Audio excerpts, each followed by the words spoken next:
Welcome to IQ Code Law Academy 3-year LLB program of KSLU. Second semester, course 2, Labor and Industrial Law 1. IQ Code Special Notes. In these notes, we are not going to explain full book. 2-3 book ಎಲ್ಲ explain ಮಾಡೋದಕ್ಕೆ ಹೋಗಲ್ಲ. ನಾವು explain ಮಾಡೋದಂದ್ರೆ ಎಕ್ಸಾಮ್ಗೆ ಬರೋ real questions discuss ಮಾಡಿಸಿ same question variety ಆಗಿ ಕೇಳ್ತಾರಲ್ಲ, same all require same answer, all of them require same answer. What we are doing, we are combining all those questions and we are preparing the same answer to all of them so that you don't require to study different things. See, one question they might be asking you if you explain the feature, and there's some other question they may be asking explain in depth about the full history of labor law. They will be asking for the feature of the labor law and what is the now latest, it is industrial relation code. They may ask the feature. Sometimes they will ask if explain the history of it. For all this, you need to explain the same thing, same answer you have to write for both of them. So what we did, we have combined all such question and given the answer in the same question. So ultimately we are reducing the material which you need to study for any subject. Okay, like that we are prepared. So if any of you require any of these notes, if you like it, then only you take it. Okay, you can contact us on mobile number and you can call our WhatsApp, and we are also available on our Telegram channel. Also, if you type IQ code, you will get our YouTube channel also. Okay, this IQ code special notes means we are explaining it in a very simple and very interactive way. This notes is very interactive. That is the reason we have call it as special notes. IQ code special version. We will never get this kind of notes anywhere else. Okay, we have explained each and every points with the example, practical way, very simple way. Simple wordings in the books. If you are going to study, will be very technical words. Are there? Some students don't understand them initially, so we have made it very simplified so that you can very easily understand each and every concept, and you can directly go and write an exam and you will be able to remember each and every concept of it. Okay, that is the reason we have made this IQ code special notes, and also we are having long note that we already explained in the another series. Now we are going through the special notes. Okay, we'll see what is there in the special notes, and we'll dive into it. I'm going to explain it very quickly, very fast, so that you can watch this video again and again within a short period of time, and you can directly go for writing the exam. So let us dive into it and see what is there in the syllabus and how easy it is. See how simple way we are explaining to our students. So let us dive into it. I will explain in both English and Kannada language, so you don't require to worry about it. So most of them are Kannada medium students only, so Kannada even if you have taken. So I will explain it in Kannada language. Nanu Kannada medium will explain martini. You just go through it. Okay, thank you. We'll start. Now what I'm going to explain is the Kannada version of IQ code special notes of labor and industrial law 1. For 16 marks questions, we are going to explain most of this. See, some of the sub parts will come for the 8 marks, like 8 marks. 8 questions will be of 8 marks, right? It will be like short notes. They will ask tippani bariri short notes. So adonnu idralle barutte, India questions alle barutte. So we'll go through it. Okay, let us see first question. What is first question? Unit 1 question 1. Discuss the historical international perspective on labor law and impact of the industrial revolution. Explain the constitutional framework of labor laws in India and the evolution of labor and industrial laws with special reference to the transition to the new labor code. See, earlier labor law, so many acts were there, right? Now we have transition to the labor law code, new labor code. They are asking how it came, ಯಾವ ತರ ಬಂತು, ಹಳೆದ್ರಿಂದ ಯಾವ ತರ ಬಂತು ಅಂತ explain ಕೇಳ್ತಿದ್ದಾರೆ. Explain the factor responsible for the departure from the whole theory of laissez-faire state. ಅಂದ್ರೆ ನಮ್ಮನ್ನ ನಾವು ಬಿಟ್ಬಿಡಿ, ನಮ್ಮನ್ನ ಯಾರು ಕೇಳಬಾರ್ದು. ಓಕೆ, ಆ ತರ ಇತ್ತು ಸಿದ್ಧಾಂತ. ಅವ್ರ ಪಾಡ್ಗೆ ಅವ್ರು ಬಿಟ್ಬಿಡಿ, ಅವನು ಸೇವಕ, ಅವನು ಯಜಮಾನ, ಅವನ ಪಾಡ್ಗೆ ಅವ್ನು ಕೆಲಸ ಮಾಡ್ಕೊಂಡು ಯಾವ ತರ ಸಿದ್ಧಾಂತ ಇತ್ತು ಮೊದ್ಲು. ಈಗೆಲ್ಲ ಅದನ್ನೆಲ್ಲ ತೆಗೆದು ಸೇವಕನೂ ಕೂಡ ಅವನು ಮನುಷ್ಯನೇ, ಅವನಿಗೂ ಸುರ ಸಮಾನ ಪಾಲ್ ಬೇಕು ಅಂತ ಬಂತು. ಈಗ ಇಂಡಸ್ಟ್ರಿನಲ್ಲಿ ಬರೋ ಲಾಭದಲ್ಲಿ ಬೋನಸ್ ಕೊಡ್ಬೇಕು, ಅವನಿಗೆ ಏನೇನಕ್ಕೂ ಎಕ್ಸ್ಟ್ರಾ ಸ್ಯಾಲರಿ ಎಲ್ಲ ಹೈಕ್ ಮಾಡ್ಬೇಕು, ಪ್ರಾಫಿಟ್ ಜಾಸ್ತಿ ಆದಂಗೆ ಅದೆಲ್ಲ ಬಂತು. ಯಾಕೆಂದ್ರೆ ಸಮಾನತೆ ಬೇಕು. ಇಲ್ದ್ರೆ ಅವನು ಈಸ್ ಆಲ್ಸೋ ಹ್ಯೂಮನ್ ಬೀಯಿಂಗ್. ಇದು ಹಳೆ ಸಿದ್ಧಾಂತ. ಓಕೆ, ಇದು ಓಲ್ಡ್ ಥಿಯರಿ. ಈಗ ಇದನ್ನೆಲ್ಲ ಅಳಿಸಾಕಿದ್ದಾರೆ. ಓಕೆ, ಇನ್ನು ಕನ್ನಡದಲ್ಲಿ ನೋಡೋದಾದ್ರೆ ಕಾರ್ಮಿಕ ಕಾನೂನುಗಳ ಮೇಲಿನ ಐತಿಹಾಸಿಕ ಅಂತಾರಾಷ್ಟ್ರೀಯ ದೃಷ್ಟಿಕೋನಗಳನ್ನು ಮತ್ತು ಕೈಗಾರಿಕಾ ಕ್ರಾಂತಿಯ ಪ್ರಭಾವವನ್ನು ಚರ್ಚಿಸಿ ಭಾರತದಲ್ಲಿ ಕಾರ್ಮಿಕ ಕಾನೂನುಗಳ ಸಂವಿಧಾನಿಕ ಚೌಕಟ್ಟುಗಳನ್ನು ಚರ್ಚಿಸಿ ಹೊಸ ಕಾರ್ಮಿಕ ಸಂಹಿತೆಗಳಿಗೆ ಪರಿವರ್ತನೆಯ ವಿಶೇಷ ಉಲ್ಲೇಖದೊಂದಿಗೆ ಕಾರ್ಮಿಕ ಮತ್ತು ಔದ್ಯೋಗಿಕ ಕಾನೂನುಗಳ ವಿಕಾಸ ಅಂದ್ರೆ ಬೆಳವಣಿಗೆ ಅನಿಸಿ ನೋಡಿ, ಬೇರೆ ಬೇರೆ ತರ ಕೇಳ್ಬಿಡ್ತಾರೆ. ವಿಕಾಸ ಬೆಳವಣಿಗೆ ಸಮ್ ವರ್ಡ್ಸ್ ಗಳು ಇದೆ, ನೀವು ಮುಂದೆ ನೋಡ್ತೀರಾ, ತುಂಬಾ ಡಿಫ್ರೆಂಟ್ ಆಗಿದೆ, ನೀವು ಕೇಳೇ ಇರಲ್ಲ ಆ ತರ ಕನ್ನಡ ವರ್ಡ್ಸ್ ಎಲ್ಲ ಇದೆ. ಸೊ ನಾವು ಎಲ್ಲಾ ತರ ಯಾವ ತರ ಕೇಳ್ತಾರೆ ಅಂತೆಲ್ಲ ಬ್ರಾಕೆಟ್ ಅಲ್ಲಿ ಕೊಟ್ಬಿಟ್ಟಿದ್ವಿ. ಸೊ ಅಲ್ಲಿ ಮಾಸ್ಟರ್ ಸ್ಲೇವ್ ಅಂತ ಕೇಳ್ಬಿಡ್ತಾರೆ ಒಂದ್ಸಲ, ಈ ತರ ಲೆಜರ್ ಫೇರ್ ಅಂತ ಕೇಳ್ತಾರೆ. ಸೊ ಎಲ್ಲಾ ತರ ವರ್ಡ್ಸ್ ಬ್ರಾಕೆಟ್ ಅಲ್ಲಿ ಬರ್ದಿದ್ದೀವಿ. ಅನಿರ್ಬಂಧಿತ ವ್ಯಾಪಾರ ನೀತಿ ರಾಜ್ಯದ ಅಂದ್ರೆ ನಿರ್ಬಂಧನೆ ಇಲ್ಲದ ಯಜಮಾನನ ಸೇವಕ ಸಿದ್ಧಾಂತ, ಅದೇ ಇದು ಲೇಸರ್ ಫೇರ್ ಸಿದ್ಧಾಂತ ಅಂತಲ್ಲ, ಅದನ್ನ ಇದು ಈ ತರನು ಕೇಳ್ತಾರೆ. ಅನಿರ್ಬಂಧಿತ ವ್ಯಾಪಾರ ನೀತಿ ರಾಜ್ಯದ ಆ ತರನ ಕೇಳ್ತಾರೆ. ಅದನ್ನ ನಿರ್ಗಮಿಸಲು ಕಾರಣ ಅಂಶಗಳನ್ನು ವಿವರಿಸಿ, ಅದೇನಕ್ಕೆ ಹೋಯ್ತು ಅಂತ, ಅಂದ್ರೆ ಅದೇನಕ್ಕೆ ತೆಗೆದಾಕಿದ್ರು ಅಂತ. ಓಕೆ, ಏನಕ್ಕೆ ಅಂದ್ರೆ ವೆರಿ ಸಿಂಪಲ್, ಅದೆಲ್ಲ ಸರಿ ಇಲ್ಲ, ಅವು ಕೆಲಸ ಮಾಡೋನು ಕೂಡ ಅವನು ಮನುಷ್ಯನ, ಅವನಿಗೂ ಈಕ್ವಲ್ ಆಗಿ ಬರಬೇಕು ಅಂತಾನೆ ತೆಗೆದ್ರು ಅಷ್ಟೇ. Very simple, very simple. ನಾವು ಸಿನಾಪ್ಸಿಸ್ ಅಂತ ಬರೀಬಹುದು, ನೀವು ಔಟ್ಲೈನ್ ಅಂತ ಬರೀಬಹುದು. ಇದು ಸಿನಾಪ್ಸಿಸ್. ಸೊ ಇದು ಸಿನಾಪ್ಸಿಸ್ ಏನ್ ಬರೀಬೇಕು, ಫಸ್ಟ್ ಪೀಠಿಕೆ ಬರೀಬೇಕು, ಮತ್ತೆ ಇಂಟ್ರೊಡಕ್ಷನ್ ಇಂಗ್ಲಿಷ್ ಅಲ್ಲಿ, ತನ್ನ ಕಾನೂನು ಐತಿಹಾಸಿಕ ಒಂದು ಅಂತಾರಾಷ್ಟ್ರೀಯ ದೃಷ್ಟಿಕೋನ, ಹಿಸ್ಟಾರಿಕಲ್ ಅಂಡ್ ಇಂಟರ್ನ್ಯಾಷನಲ್ ಪ್ರಾಸ್ಪೆಕ್ಟಿವ್ ಏನಿದೆ, ಯಾವ ತರ ಬೆಳೀತದು, ಕಾರ್ಮಿಕ ಕಾನೂನು ಹೇಗೆ ಬೆಳೀತು, ಕೈಗಾರಿಕಾ ಕ್ರಾಂತಿಗೆ ಪ್ರಭಾವ ಹೇಗೆ, ಕೈಗಾರಿಕಾ ಕ್ರಾಂತಿ ಏನೇನು ಪ್ರಭಾವ ಬೀರ್ತು, ಅನಿರ್ಬಂಧಿತ ವ್ಯಾಪಾರ ಅಂದ್ರೆ ಯಜಮಾನ ಸೇವಕ ಸಿದ್ಧಾಂತ ನಿರ್ಗಮನಿಸಲು ಏನು ಕಾರಣ, ಭಾರತದಲ್ಲಿ ಕಾರ್ಮಿಕ ಕಾನೂನುಗಳ ಸಂವಿಧಾನಿಕ ಚೌಕಟ್ಟು ಅಂದ್ರೆ ಸಂವಿಧಾನದಲ್ಲಿ ಏನೇನು ಕಾನೂನು ಏನೇನು ಚೌಕಟ್ಟು ಮಾಡೋರು, ಮೂಲಭೂತ ಹಕ್ಕುಗಳು, ಇದೆಲ್ಲ ಫಸ್ಟ್ ಸೆಮಿಸ್ಟರ್ ಓದಿದ್ದೀರಾ. ನಿರ್ದೇಶನ ತತ್ವಗಳು, ಇದೆಲ್ಲ ಇಂಪಾರ್ಟೆಂಟ್. ಫಂಡಮೆಂಟಲ್ ರೈಟ್ಸ್, ಇದೆಲ್ಲ ತುಂಬಾ important. You have to remember all those things. And directive principles, okay, with ನಿರ್ಧರಿತ ಪ್ರಕರಣಗಳನ್ನು ಎಕ್ಸ್ಪ್ಲೇನ್ ಮಾಡಬೇಕು. ಕಾರ್ಮಿಕ ಮತ್ತು ಔದ್ಯೋಗಿಕ ಕಾನೂನುಗಳ ವಿಕಾಸ ಮತ್ತು 4 ಹೊಸ ಕಾರ್ಮಿಕ ಸಂಹಿತೆಗೆ ಪರಿವರ್ತನೆಸಿ. ಇದರಲ್ಲಿ ಯಾವ್ದನ್ನಾದ್ರೂ ಕೇಳ್ಬೋದು, ಇದೆಲ್ಲದಕ್ಕೂ ಸೇಮ್ ಆನ್ಸರ್. ಅದು ಇಷ್ಟಾಗಿ ಬೇರೆ ಬೇರೆ ತರ ಕೇಳ್ತಾರೆ. ಕಾನೂನು ವಿಕಾಸ ಹೆಂಗಾಯ್ತು, 4 ಸಂಹಿತೆಗಳ ಬಗ್ಗೆ ಹೇಳಿ, ಕಾರ್ಮಿಕ ಸಂಹಿತೆ ಚೌಕಟ್ಟುಗಳು ಎಕ್ಸ್ಪ್ಲೇನ್ ಮಾಡಿ, ಇದು ಯಜಮಾನ ಸೇವಕ ಸಂಬಂಧ, ಈ ಕೈಗಾರಿಕಾ ಕ್ರಾಂತಿಯ ಪ್ರಭಾವ ಏನಾಯ್ತು, ಐತಿಹಾಸಿಕ, ಇದೆಲ್ಲದಕ್ಕೂ ಒಂದೇ answer. They will ask different way. So all ಎಲ್ಲದನ್ನು ಕಂಬೈನ್ ಮಾಡಿ ಏನು ಇದಕ್ಕೆಲ್ಲ ಸೇಮ್ ಆನ್ಸರ್, ಬಟ್ ಸ್ವಲ್ಪ ಎಕ್ಸ್ಟ್ರಾ 1-2 ಪಾಯಿಂಟ್ ಬರೀಬೇಕು. ಅದನ್ನೆಲ್ಲ ಸಪ್ರೇಟ್ ಆಗಿ ಬರ್ದಿದೀವಿ ಅಷ್ಟೇ.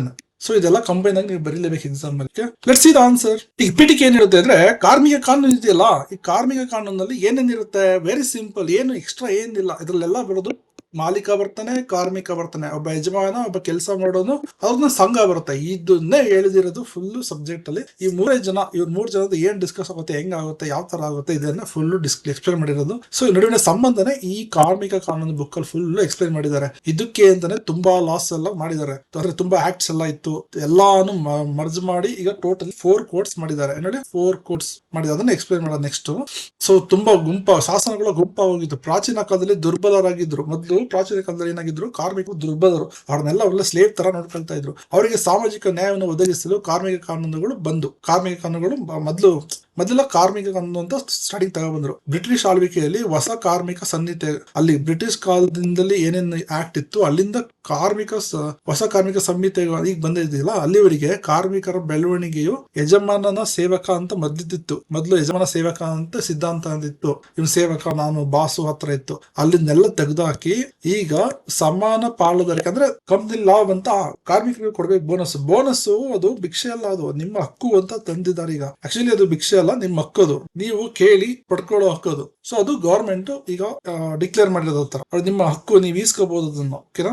ಎಕ್ಸಾಂಪಲ್, ಹಿಂದಿನ ಕಾಲದಲ್ಲಿ ಜಮೀನ್ದಾರ ಒಬ್ಬ ಇದನ್ನ ಎಂಪ್ಲಾಯೀಸ್ ಮೀನ್ಸ್ ಕೆಲಸ ಮಾಡೋನು ಎಂತದಲ್ಲಿ ಬಿಡಿ ಬಾಗುತ್ತ ತರ ನೋಡ್ತಿದ್ದ ಅವನನ್ನ, ಇವನು ಜಸ್ಟ್ ಏನೋ ಪಾರ್ಟ್ಸ್ ತರ ಏನೋ ಕೆಲಸ ಮಾಡ್ತಿದ್ದಾನೆ ಅಂತ. ಇದು ಅದೆಲ್ಲ ಆತರ ಅಲ್ಲ. ಈಗ ಗುಲಾಮಿಗಿರಿಯಿಂದ ಸಮಾನತೆ ಕಡೆ ಬಂದಿದೆ. ಆ ಕಂಪನಿ ಏಳಿಗೆ ಪ್ರಮುಖ ಪಾಲುದಾರ ಅಂತ ಅದನ್ನ ಡಿಕ್ಲೇರ್ ಮಾಡಿದ್ದಾರೆ ಇವಾಗ ಹೊಸ ಕಾನೂನಲ್ಲಿ. ಕಾರ್ಮಿಕ ಕಾನೂನುಗಳ ಐತಿಹಾಸಿಕ ಅಂತಾರಾಷ್ಟ್ರೀಯ ಏನೇನು ಕಾರ್ಮಿಕ ಕಾನೂನ ಐತಿಹಾಸಿಕ ಮತ್ತು ಅಂತಾರಾಷ್ಟ್ರೀಯ ದೃಷ್ಟಿಕೋನದಲ್ಲಿ ಹೇಗೆ ಇತ್ತು ಅನ್ನೋದನ್ನ ನಾವು ನೆಕ್ಸ್ಟ್ ಕಲಿಯೋಣ. ಅಂದ್ರೆ ಕಾರ್ಮಿಕ ಕಾನೂನನ್ನ ಐತಿಹಾಸಿಕ ಹಳೆ ಕಾಲದಲ್ಲಿ ಯಾವ ತರ ನೋಡ್ತಿದ್ರು, ಯಾವ ತರ ಎಕ್ಸ್ಪ್ಲೇನ್ ಮಾಡ್ತಿದ್ರು, ಕಾರ್ಮಿಕ ಕಾನೂನು ಏನು ಅಂತ ಹಳೆ ಕಾಲದಲ್ಲಿ ಹೇಗೆ ಇತ್ತು, ಮತ್ತೆ ಅಂತಾರಾಷ್ಟ್ರೀಯದಲ್ಲಿ ಅಂದ್ರೆ ಇಂಟರ್ನ್ಯಾಷನಲ್ ಕೋರ್ಟ್ ಅಂತಾರಲ್ಲ, ಈಗ ಪುಟಿನೆಲ್ಲ ಅರೆಸ್ಟ್ ಮಾಡಿ ಅಂತೆಲ್ಲ ಡಿಕ್ಲೇರ್ ಕೊಟ್ಟಿದಾರಲ್ಲ ಇಂಟರ್ನ್ಯಾಷನಲ್ ಕೋರ್ಟ್, ಇಂಟರ್ನ್ಯಾಷನಲ್ ಲೆವೆಲ್ ಅಲ್ಲಿ ಯಾವ ತರ ಕಾರ್ಮಿಕ ಕಾನೂನ ಡಿಫೈನ್ ಮಾಡಿದ್ರು ಅಂತ. ಮೊದಲೆಲ್ಲ ಕಾರ್ಮಿಕ ಅಂದ್ರೆ ನಮ್ಮನೆ ಕೆಲಸನು ಜೀತ ಮಾಡೋದಕ್ಕೆ ಇಟ್ಕೊಳ್ತಿದ್ರು, ಗುಲಾಮಗಿರಿ ಮಾಡ್ಕೊಳ್ತಿದ್ರು, ಆ ತರ. ಇಂಟರ್ನ್ಯಾಷನಲ್ ಯಾವ ತರ ಡಿಫೈನ್ ಅದೆಲ್ಲ ಎಕ್ಸ್ಪ್ಲೇನ್ ಮಾಡೋಣ. ಓಕೆ, ಹಳೆ ಕಾಲದಲ್ಲಿ ಹೇಗಿತ್ತು ಅಂದ್ರೆ ಗುಲಾಮರದ್ದೇ ನೋಡ್ತಿದ್ರು ಅಷ್ಟೇ, ಸಿಂಪಲ್, ಜಾಸ್ತಿ ಇಲ್ಲ. ನೀವೇ ನೋಡ್ರಿ ಅರ್ಥ ಬರೀತೀರ ನೀವೇನೆ. ಇಲ್ಲಿ ಸಾಮ್ರಾಜ್ಯದಲ್ಲಿ ರೋಮನ್ ಗ್ರೀಕ್ ಅದೇನಂತ ದನ ತರ ಕೆಲಸ ಮಾಡಿದ್ರು ಕೂಡ ಅವ್ರಿಗೆ ಯಾವುದೇ ಕೂಡ ಹಕ್ಕುಗಳು ಇರಲಿಲ್ಲ. ಮಧ್ಯಯುಗದಲ್ಲಿ ಗಿಲ್ಡ್ ವ್ಯವಸ್ಥೆ ಬಂತು, ಅವಾಗ ಸ್ವಲ್ಪ ರಕ್ಷಣೆ ಸಿಕ್ತು. ಆದ್ರೂ ಕೂಡ ಕಾರ್ಮಿಕನ ಕಾರ್ಮಿಕ ಯಜಮಾನನ ಅಧೀನದಲ್ಲೇ ಇರಬೇಕಿತ್ತು, ಅವನ ದಯೆಯಲ್ಲೇ ಬದುಕಬೇಕಿತ್ತು, ಅವನಿಗೆ ಸ್ವತಂತ್ರವಾಗಿ ಕೆಲಸ ಮಾಡಿ ಉದ್ಧಾರ ಆಗೋ ತರ ಇರಲಿಲ್ಲ. ಸೊ ಅಂತಾರಾಷ್ಟ್ರೀಯ ದೃಷ್ಟಿಕೋನ ಅಂದ್ರೆ ಇಂಟರ್ನ್ಯಾಷನಲ್ ಯಾವ ತರ ಬೆಳೀತು ಅಂತ ಅಂದ್ರೆ ಕೆಲವು ತುಂಬಾ ರಾಷ್ಟ್ರಗಳು ಒಟ್ಟಿಗೆ ಬಂದು ಇದನ್ನ ಮಾಡಿದ್ದು. 1919 ನಲ್ಲಿ ವರ್ಸೇಲ್ ಒಪ್ಪಂದ ಅಂತ ಮಾಡಿಕೊಂಡ್ರು, ಟ್ರೀಟಿ ಆಫ್ ವರ್ಸೇಲ್ ಮೂಲಕ. ಇದ್ರಲ್ಲಿ ಏನ್ ಮಾಡಿದ್ರು, ಎಲ್ಲಾ ಕಂಟ್ರಿನೂ ಇದು ಫಾಲೋ ಮಾಡ್ಬೇಕು ಅಂತ ಬಂದು. ಇದು ILO, ಇದು ಇಂಪಾರ್ಟೆಂಟ್. ನೀವು ತುಂಬಾ ಕಡೆ ನೋಡ್ತೀರಾ ಇದನ್ನ, ಹ್ಯೂಮನ್ ರೈಟ್ಸ್ ಎಲ್ಲ ನೋಡ್ತೀರಾ ಇದನ್ನ. ILO ಇಂಟರ್ನ್ಯಾಷನಲ್ ಲೇಬರ್ ಆರ್ಗನೈಸೇಷನ್ ಅಂತ ಮಾಡೋದು ಇಂಟರ್ನ್ಯಾಷನಲ್ ಲೆವೆಲ್ ಇರುತ್ತೆ. ಈಗ ಕೋರ್ಟ್ ಇದೆ ಅಲ್ಲ ನಮ್ದು ಇಂಡಿಯಾಗೆ, ಸುಪ್ರೀಂ ಕೋರ್ಟ್ ಇದೆ, ಅದೇ ತರ ಇಂಟರ್ನ್ಯಾಷನಲ್ ಎಲ್ಲ ತುಂಬಾ ಅಲ್ಲಿ ಯಾರೇ ಸೇರಿ ಆ ಕಂಟ್ರಿಗೆಲ್ಲ ಅಪ್ಲೈ ಆಗೋದೇ ತರ ಸ್ಥಾಪನೆ ಮಾಡೋದು. ಇಡೀ ಪ್ರಪಂಚಕ್ಕೆ ಇದು ಅಪ್ಲೈ ಆಗುತ್ತೆ ಅಂತ ಹೇಳಿದ್ರು. ಇವ್ರು ಏನಂತ ಹೇಳಿದ್ರು ಅಂದ್ರೆ, ಬಡತನ ಯಾವ್ದಾದ್ರು ಒಂದ್ ಪ್ಲೇಸ್ ಇದ್ರೆ ಅದು ಎಲ್ಲಾರ್ಗು ಅಪಾಯ ಆಗುತ್ತೆ, ಈ ಬಡತನ ಹೋಗಿಸ್ಬೇಕು ಅಂತ ಇವರು ಹೇಳಿದ್ರು. ಸೊ ಇದನ್ನ ಎಲ್ಲಾ ಕಡೆ ಅಪ್ಲೈ ಆಗ್ಬೇಕು ಅಂತ ಡಿಕ್ಲೇರ್ ಮಾಡಿದ್ರು ಎಂಬ ಫಿಲಡೆಲ್ಫಿಯಾ ಘೋಷಣೆ ಮಾಡಿದ್ರು. ವಿಶ್ವದಂತ ಕಾರ್ಮಿಕ ಕಾನೂನು ರಚನೆಗೆ ಸ್ಫೂರ್ತಿ ಆಯಿತು. ಇದರ ಘೋಷಣೆ ಮಾಡೋದ್ರಿಂದ ಎಲ್ಲಾ ಕಂಟ್ರಿಗಳು ಕಾರ್ಮಿಕ ಕಾನೂನ ರಚನೆ ಮಾಡ್ಕೊಂಡು ಅಡಾಪ್ಟ್ ಮಾಡೋದಕ್ಕೆ ಶುರು ಮಾಡಿದ್ರು. ನೋಡಿ, ನಮ್ಗೆ ಇಂಡಿಯಾದಲ್ಲಿ ನಾವೇ ಮಾಡ್ಕೊಂಡಿದ್ದಿಲ್ಲ. ಈಗ ಮಿನಿಮಮ್ ವೇಜ್ ಕೊಡಬೇಕು, ಕಾರ್ಮಿಕರನ್ನ ಸಮಾನ ಬೋನಸ್ ಕೊಡಬೇಕು, ಇದೆಲ್ಲ ನಾವು ಮಾಡ್ಕೊಂಡಿದ್ದಿಲ್ಲ. ಆಕ್ಚುಲಿ ಇಂಟರ್ನ್ಯಾಷನಲ್ ಕಡೆಯಿಂದ ಘೋಷಣೆ ಮಾಡೋದ್ರಿಂದ ನಾವು ಕೂಡ ಅಡಾಪ್ಟ್ ಮಾಡ್ಕೊಂಡು ಹೋದ್ವು. ಅಡಾಪ್ಟ್ ಯಾರು ಮಾಡ್ಕೊಳ್ತಾರೋ ಅವ್ರಿಗೆ ಚೆನ್ನಾಗಿ, ಅವ್ರಿಗೆ ಏನು ಹೆಲ್ಪ್ ಮಾಡ್ತಿರ್ಲಿಲ್ಲ, ಟೆಕ್ನಾಲಜಿ ಶೇರ್ ಮಾಡ್ತಿರ್ಲಿಲ್ಲ. ಸೊ ಅವ್ರು ಹೇಳಿದ್ರು ನಾವು ಕೇಳಲೇಬೇಕಾಯ್ತು. ಆತರ ಎಲ್ಲ ಮಾಡಿ ಕೊನೆಗೆ ಫೋರ್ಸ್ಫುಲ್ ಆಗಾದ್ರೂ ಸರಿ ಎಲ್ಲಾ ಕಂಟ್ರಿನೂ ಇಂಪ್ಲಿಮೆಂಟ್ ಮಾಡೋ ತರ ಮಾಡಿದ್ರು. ಆಮೇಲೆ ನಮ್ಮ ಇಂಡಿಯಾದಲ್ಲಿ ಇದು ಮೊದಲೆಲ್ಲ ಹೆಂಗಿತ್ತು ಅಂದ್ರೆ, ತುಂಬಾ 12 ಅವರ್ಸ್ ಬೆಳಗ್ಗೆ ಒಂದು ಡಬಲ್ ಡ್ಯೂಟಿ, ಟ್ರಿಬಲ್ ಡ್ಯೂಟಿ ಎಲ್ಲ ಮಾಡಿಸ್ತಿದ್ರು. ಆತರ ಎಲ್ಲ ಸ್ಟಾಪ್ ಮಾಡಿ ILOದವರು ಈ ಡೈರೆಕ್ಷನ್ ಕೊಟ್ರು, ನಿಮ್ಗೆ ನಮ್ ಕಡೆಯಿಂದ ಹೆಲ್ಪ್, ಟೆಕ್ನಾಲಜಿ ಸೈಡ್ ಎಲ್ಲ ತರ ಹೆಲ್ಪ್ ಬೇಕು, ಮತ್ತೆ ವ್ಯವಹಾರದಲ್ಲಿ ಹೆಲ್ಪ್ ಬೇಕು ಅಂದ್ರೆ ನಾವು ಹೇಳಿದ್ದನ್ನ ಫಾಲೋ ಮಾಡಿ ನೀವು ಅಂತ ಹೇಳಿ ಅವ್ರು ಏನ್ ಮಾಡಿದ್ರು, ದಿನಕ್ಕೆ 8 ಗಂಟೆ ತಗೋದ್ರು. ಮೊದಲೆಲ್ಲ ತುಂಬಾ ಕೆಲಸ ಮಾಡಿ, ಈಗೆಲ್ಲ 8 ಅವರ್ಸ್ ಡ್ಯೂಟಿ ಅಂತ ಹೇಳ್ತಾರೆ ಗೊತ್ತಾ ಕಂಪ್ನೀಸ್ ಅಲ್ಲೆಲ್ಲ. ಅದೆಲ್ಲ ಬಂದಿದ್ದು ILO ಇಂದನೇ ನಾವು ಕೂಡ ಇಂಪ್ಲಿಮೆಂಟ್ ಮಾಡ್ಕೊಂಡಿದ್ದು. ಉದಾಹರಣೆಗೆ ಮೊದಲ ಸೂರ್ಯ ಹುಟ್ಟಿದಾಗಿಂದ ಮುಳುಗೋವರೆಗೆ ಕೆಲಸ ಮಾಡಿಸ್ಕೊಳ್ತಿದ್ರು, ಬೆಳಗ್ಗೆ 6 ಗಂಟೆಯಿಂದ ಸಾಯಂಕಾಲ 6 ಗಂಟೆವರೆಗೆ. ಆದ್ರೆ ಅಂತಾರಾಷ್ಟ್ರೀಯ ಕಾನೂನು ಬಂದ್ರೆ 8 ಅವರ್ಸ್ ಜಾಸ್ತಿ ಮಾಡಿಸ್ಕೊಳ್ಳಂಗಿಲ್ಲ. 8 ಅವರ್ಸ್ ನಿದ್ದೆ ಮಾಡ್ಬೇಕು, 8 ಅವರ್ಸ್ ತನ್ನ ಸ್ವಂತಕ್ಕೆ ಬಳಸ್ಕೋಬೇಕು. ಟೋಟಲ್ ಇರೋದು 24 ಅವರ್ ಅಲ್ವಾ, 24 ಅವರ್ 8 ಅವರ್ ಕೆಲಸ ಮಾಡ್ತಾನೆ, 8 ಅವರ್ ಮಲಿಕಬೇಕು. ಓಕೆನಾ, ಸ್ಲೀಪಿಂಗ್ ಟೈಮ್ ಅನದರ್ 8 ಅವರ್ ಅವ್ನು ಸ್ವಂತ ಏನಾದ್ರೂ ಮಾಡ್ಕೋಬಹುದು, ಆ ತರ ಕೊಡ್ಬೇಕು ಅಂತ ಡಿಫೈನ್ ಮಾಡಿ 8 ಅವರ್ಸ್ ವರ್ಕ್ ಅವರ್ಸ್ ಅಂತ ಮಾಡಿದ್ದು. ಸುಮ್ನೆ 8 ಅವರ್ಸ್ ಮಾಡಿಲ್ಲ, ರ್ಯಾಂಡಮ್ ಆಗಿ ಮಾಡಿದ್ದಲ್ಲ ಅದು. ಈ ಅಂತಾರಾಷ್ಟ್ರೀಯ ಕೈಗಾರಿಕಾ ಕ್ರಾಂತಿಯ ಪ್ರಭಾವ ಏನಾಯ್ತು? ಕೈಗಾರಿಕಾ ಕ್ರಾಂತಿ ಅಂತ ಅಂದ್ರೆ ಕೈಗಾರಿಕೆಗಳು ಬೆಳೆಯೋದಕ್ಕೆ ಶುರು ಮಾಡ್ದು. ಎಲ್ಲಾ ಕಡೆ ಕೈಗಾರಿಕೆಗಳು, ಫ್ಯಾಕ್ಟ್ರಿಗಳೆಲ್ಲ ಬೆಳೆಯೋದಕ್ಕೆ ಶುರು ಮಾಡಿ. ಇದರಿಂದ ತುಂಬಾ ಬದಲಾವಣೆ ಆಯ್ತು. ಹಳೆ ಕಾಲದಲ್ಲಿ ಕೈಲೆಲ್ಲ ಹಗ್ಗಗಳನ್ನ ಏನ್ ಮಾಡ್ತಿದ್ರು, ಎಣಿತಾ ಇದ್ರು, ಅದನ್ನೆಲ್ಲ ತೆಗೆದು ದೊಡ್ಡ ದೊಡ್ಡ ಯಂತ್ರಗಳು ಬಂದು, ಯಂತ್ರಗಳೇ ಎಲ್ಲಾ ಕೆಲಸ ಮಾಡೋದಕ್ಕೆ ಶುರು ಮಾಡ್ದು. ಇದು ಕಾರ್ಮಿಕರ ಮೇಲೆ ದೊಡ್ಡ ಪರಿಣಾಮವನ್ನು ಬೀರ್ತು. ಓಕೆ, ಒಳ್ಳೆ ಪರಿಣಾಮವನ್ನು ಬೀರ್ತು, ಕೆಟ್ಟ ಪರಿಣಾಮವನ್ನು ಬೀರ್ತು. ಕೆಟ್ಟ ಪರಿಣಾಮ ಏನಂದ್ರೆ, ಯಂತ್ರಗಳು ಬಂದಿದ್ರಿಂದ ಅವ್ರಿಗೆ ಮಾಡಿದ್ರು, ಶಿಫ್ಟ್ ವೈಸ್ ಮಾಡಿದ್ರು. ಯಂತ್ರ ಯಾವ್ದು ವರ್ಕ್ ಮಾಡ್ತಿರುತ್ತಲ್ಲ, ಸೊ ಶಿಫ್ಟ್ ವೈಸ್ ಕೆಲಸ ಮಾಡಿ ಅಂತ ಹೇಳಿದ್ರು. ದಿನಕ್ಕೆ ಆಮೇಲೆ ಅದು ದಿನಕ್ಕೆ 16ರಿಂದ 16 ಅವರು ಸ್ಟಾಪೇ ಮಾಡ್ದಂಗೆ ಕೆಲಸ ಮಾಡ್ಬೇಕಾಯ್ತು. ಯಾಕೆ ಯಂತ್ರಗಳು ಕೆಲಸ ಮತ್ತೆಂತ ಕಡಿಮೆ ವೇತನ ಕೊಡ್ತಿದ್ರು. ಮಹಿಳೆಯರು, ಬಾಲಕರು ವಿಪರೀತ ಶೋಷಣೆ ಮಾಡಿದ್ರು. ಪುಟ್ಟ ಮಕ್ಕಳನ್ನು ಕೂಡ ಗಣಿಯೊಳಗೆ ಇಳಿಸಿ ದುಡಿಸ್ತಾ ಇದ್ರು. ಯಾಕೆಂದ್ರೆ ದುಡ್ಡು ಬೇಕಲ್ಲ ಅವ್ರಿಗೆ. ವಾಸಕ್ಕೆ ಒಳ್ಳೆ ಸ್ಥಳ ಇಲ್ದೇನೆ ಸ್ಲಮ್ ಅಲ್ಲಿ ಆರೋಗ್ಯನೂ ಸರಿಯಾಗಿ ಸಿಗ್ತಿರ್ಲಿಲ್ಲ. ಆತರ ಆಯ್ತು, ಯಾಕಂದ್ರೆ ಯಂತ್ರಗಳೆಲ್ಲ ಕೆಲಸ ಮಾಡೋಕ್ ಶುರು ಮಾಡಿದ್ರು. ಸೊ ಇವ್ರಿಗೂ ಕೂಡ ಕೆಲಸ ಕೂಡ ಕಡಿಮೆ ಆಯ್ತು. ಮತ್ತೆ ಹೆವಿ ಕೆಲಸ ಕೊಟ್ಟು ಕೆಲಸ ಮಾಡ್ಸಕ್ ಶುರು ಮಾಡಿದ್ರು. ಏನು ಒಳ್ಳೇದಾಯ್ತು ಅಂತ ಅಂದ್ರೆ, ಸಾವಿರಾರು ಇವಿರ್ತಾರಲ್ಲ ಕಾರ್ಮಿಕರು, ಹಳ್ಳಿಗಳು ಬಿಟ್ಟು ಬಂದು ಒಂದೇ ಸೂರಲ್ಲಿ ಕೆಲಸ ಮಾಡೋಕ್ ಶುರು ಮಾಡಿದ್ರು. ಇದರಿಂದ ಅವರೆಲ್ಲ ಒಗ್ಗೂಡಿದ್ರು. ಓಕೆನಾ, ಅವರೆಲ್ಲ ಒಂದೊಂದ್ ಕಡೆ ಒಬ್ಬೊಬ್ರು ಹಗ್ಗ ಮಾಡ್ತೀನಿ, ಹಗ್ಗ ಎಣಿತೀನಿ ಅಂತ ಹಳ್ಳಿಗೆಲ್ಲ ಹೋಗಿ ಒಬ್ಬೊಬ್ರು ಒಂದೊಂದ್ ಕಡೆ ಹೋಗ್ಬಿಡ್ತಿದ್ರು. ಹಾಗೆಲ್ಲ ಅವ್ರಿಗೆ ಕಂಬೈನ್ ಆಗಿ ಇರ್ಲಿಲ್ಲ, ಗ್ರೂಪ್ ಇರ್ಲಿಲ್ಲ. ಈ ಕಂಪ್ನಿ ಬಂದಿದ್ರಿಂದ ಎಲ್ರು ಒಂದೇ ಕಂಪ್ನಿಗೆ ಜಾಯ್ನ್ ಆಗಿ ಎಲ್ರು ಒಟ್ಟಿಗೆ ಕೆಲಸ ಮಾಡೋಕ್ ಶುರು ಮಾಡಿದ್ರು. ಅವ್ರ ಅಣ್ಣ ತಮ್ಮದಿರೆಲ್ಲ ಬಂದು. ಸೊ ಎಲ್ರಿಗೂ ಒಗ್ಗಟ್ಟು ಬಂತು. ಈ ಒಗ್ಗಟ್ಟು ಬಂದಿದ್ರೆ ಇನ್ನೇನಿತ್ತು, ಯೂನಿಯನ್ ಬಂತು. ಇದು ತುಂಬಾ ಇಂಪಾರ್ಟೆಂಟ್. ಇದರಿಂದ ಯೂನಿಯನ್ ಬಂತು, ಸಂಘ.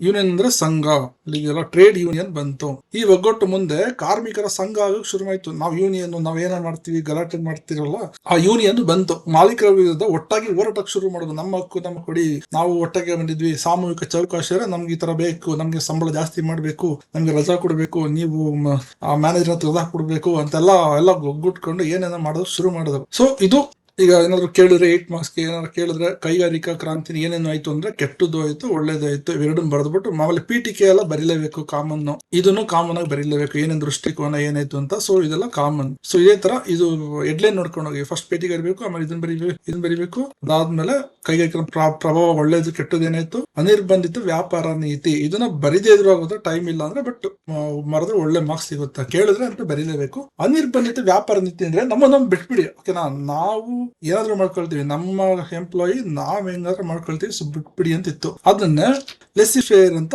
ಅವರ ಪಾಡಿಗೆ ಅವ್ರನ್ನ ಬಿಟ್ಬಿಡಿ ಅಂದಿತ್ತು. ಮಾಲೀಕರ ನಡುವೆ ಒಪ್ಪಂದ ಮಾಡ್ಕೊಬಿಡ್ತಾರೆ. ಆ ವಿಷಯದಲ್ಲಿ ಸರ್ಕಾರ ಯಾವ್ದು ಒಪ್ಪಂದ ಮಾಡ್ಕೊಬಿಡ್ತಾರೆ. ಲೈಫ್ ಲಾಂಗ್ ಸಾಯವರೆಗೂ ನಂತರ ಕೆಲಸ ಮಾಡ್ಕೋಬೇಕು ಅಂತ ಸರ್ಕಾರ ತಲೆ ಹಾಕಂಗಿಲ್ಲ ಅಂತ ಇತ್ತು ಸಿದ್ಧಾಂತ.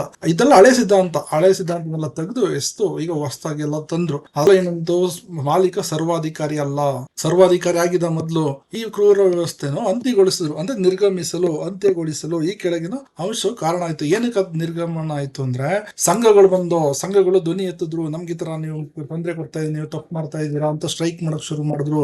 ಈ ಮೂಲಕ ಮಾಲೀಕರನ್ನ ಎದುರಿಸಕ್ ಶುರು ಮಾಡಿದ್ರು. ಎದುರಿಸಕ್ಕೆ ಶಕ್ತಿ ಬಂತು ಅವ್ರಿಗೆ. ಕಲ್ಯಾಣ ರಾಜ್ಯದ ಪರಿಕಲ್ಪನೆ ಬಂತು. ಕಲ್ಯಾಣ ರಾಜ್ಯ ಅಂದ್ರೆ ನೀವು ಓದಿರ್ತೀರಾ, ಕಲ್ಯಾಣ ರಾಜ್ಯ ಅಂದ್ರೆ ದೇಶನ ಇಂಪ್ರೂವ್ ಮಾಡೋದು. ಬರೀ ಜನರಿಗೆಲ್ಲ ಹೊಡೆದು ಪೊಲೀಸರನ್ನ ಕಳಿಸಿ ಅವ್ರನ್ನೆಲ್ಲ ಸುಮ್ಮನೆ ತೊಂದರೆ ಕೊಡೋದಲ್ಲ. ಅವ್ರಿಗೆ ಹೆಲ್ಪ್ ಮಾಡ್ಬೇಕು, ಅವ್ರಿಗೂ ಕೆಲಸ ಕೊಡ್ಬೇಕು, ಅವ್ರಿಗೂ ಮನೆಗೆ ಮಾಡ್ಕೊಡ್ಬೇಕು, ಅವ್ರಿಗೂ ವಾಟರ್ ಕೊಡ್ಬೇಕು, ರೋಡ್ ಕೊಡ್ಬೇಕು, ಮಕ್ಕಳಿಗೆ ಸ್ಕೂಲ್ ಇದೆಲ್ಲ ಕೊಡ್ಬೇಕು ಅಂತ ಹೇಳೋದನ್ನೇ ಕಲ್ಯಾಣ ರಾಜ್ಯ ಅಂತ ಕರೆಯೋದು. ಕಲ್ಯಾಣ ರಾಜ್ಯ ಇನ್ನೇನಿಲ್ಲ ಅಲ್ಲಿ. ಕಲ್ಯಾಣ ರಾಜ್ಯ ಅಂದ್ರೆ ಬರೀ ಜನರಿಗೆ ಪೊಲೀಸರ ಕೈಲಿ ಎದುರಿಸೋದು ಟ್ಯಾಕ್ಸ್ ಅದೊಂದೇ ಅಲ್ಲ, ಜನರಿಗೆ ರಕ್ಷಣೆ ಕೊಡೋದು, ರೋಡ್ ಮಾಡ್ಕೊಳ್ಳೋದು, ಮಕ್ಕಳಿಗೆ ಓದಿಸೋದು, ಅವ್ರಿಗೆ ಊಟ ಕೊಡೋದು, ಈಗ ರೇಷನ್ ಕೊಡೋದು, ಇವೆಲ್ಲ ಯಾಕೆ ಬಂದು ಇದೆಲ್ಲ ಕಲ್ಯಾಣ ರಾಜ್ಯ ಮಾಡ್ಬೇಕು ಅಂತಾನೆ ಬಂದಿದ್ದು. ಕಲ್ಯಾಣ ರಾಜ್ಯ ವೆಲ್ಫೇರ್ ನೋಡ್ಕೊಳ್ಬೇಕು. ಸರ್ಕಾರದ ಕೆಲಸ ಬರೀ ಟ್ಯಾಕ್ಸ್ ಕಲೆಕ್ಟ್ ಮಾಡೋದಲ್ಲ, ಅವ್ರಿಗೂ ಕೂಡ ತೊಂದರೆಯಲ್ಲಿರೋರಿಗೆ ಬಡವರಿಗೆಲ್ಲ ಸಹಾಯ ಮಾಡಿ ಉದ್ಧಾರ ಮಾಡ್ಬೇಕು. ಅದನ್ನೇ ಕಲ್ಯಾಣ ರಾಜ್ಯ ಚಿಂತನೆ ಬೆಳೆದು ಬಂತು. Concept of welfare state. ಪ್ರಜಾಪ್ರಭುತ್ವದ ಉದಯ ಅಂದ್ರೆ ಡೆಮೋಕ್ರಸಿ ಬಂತು.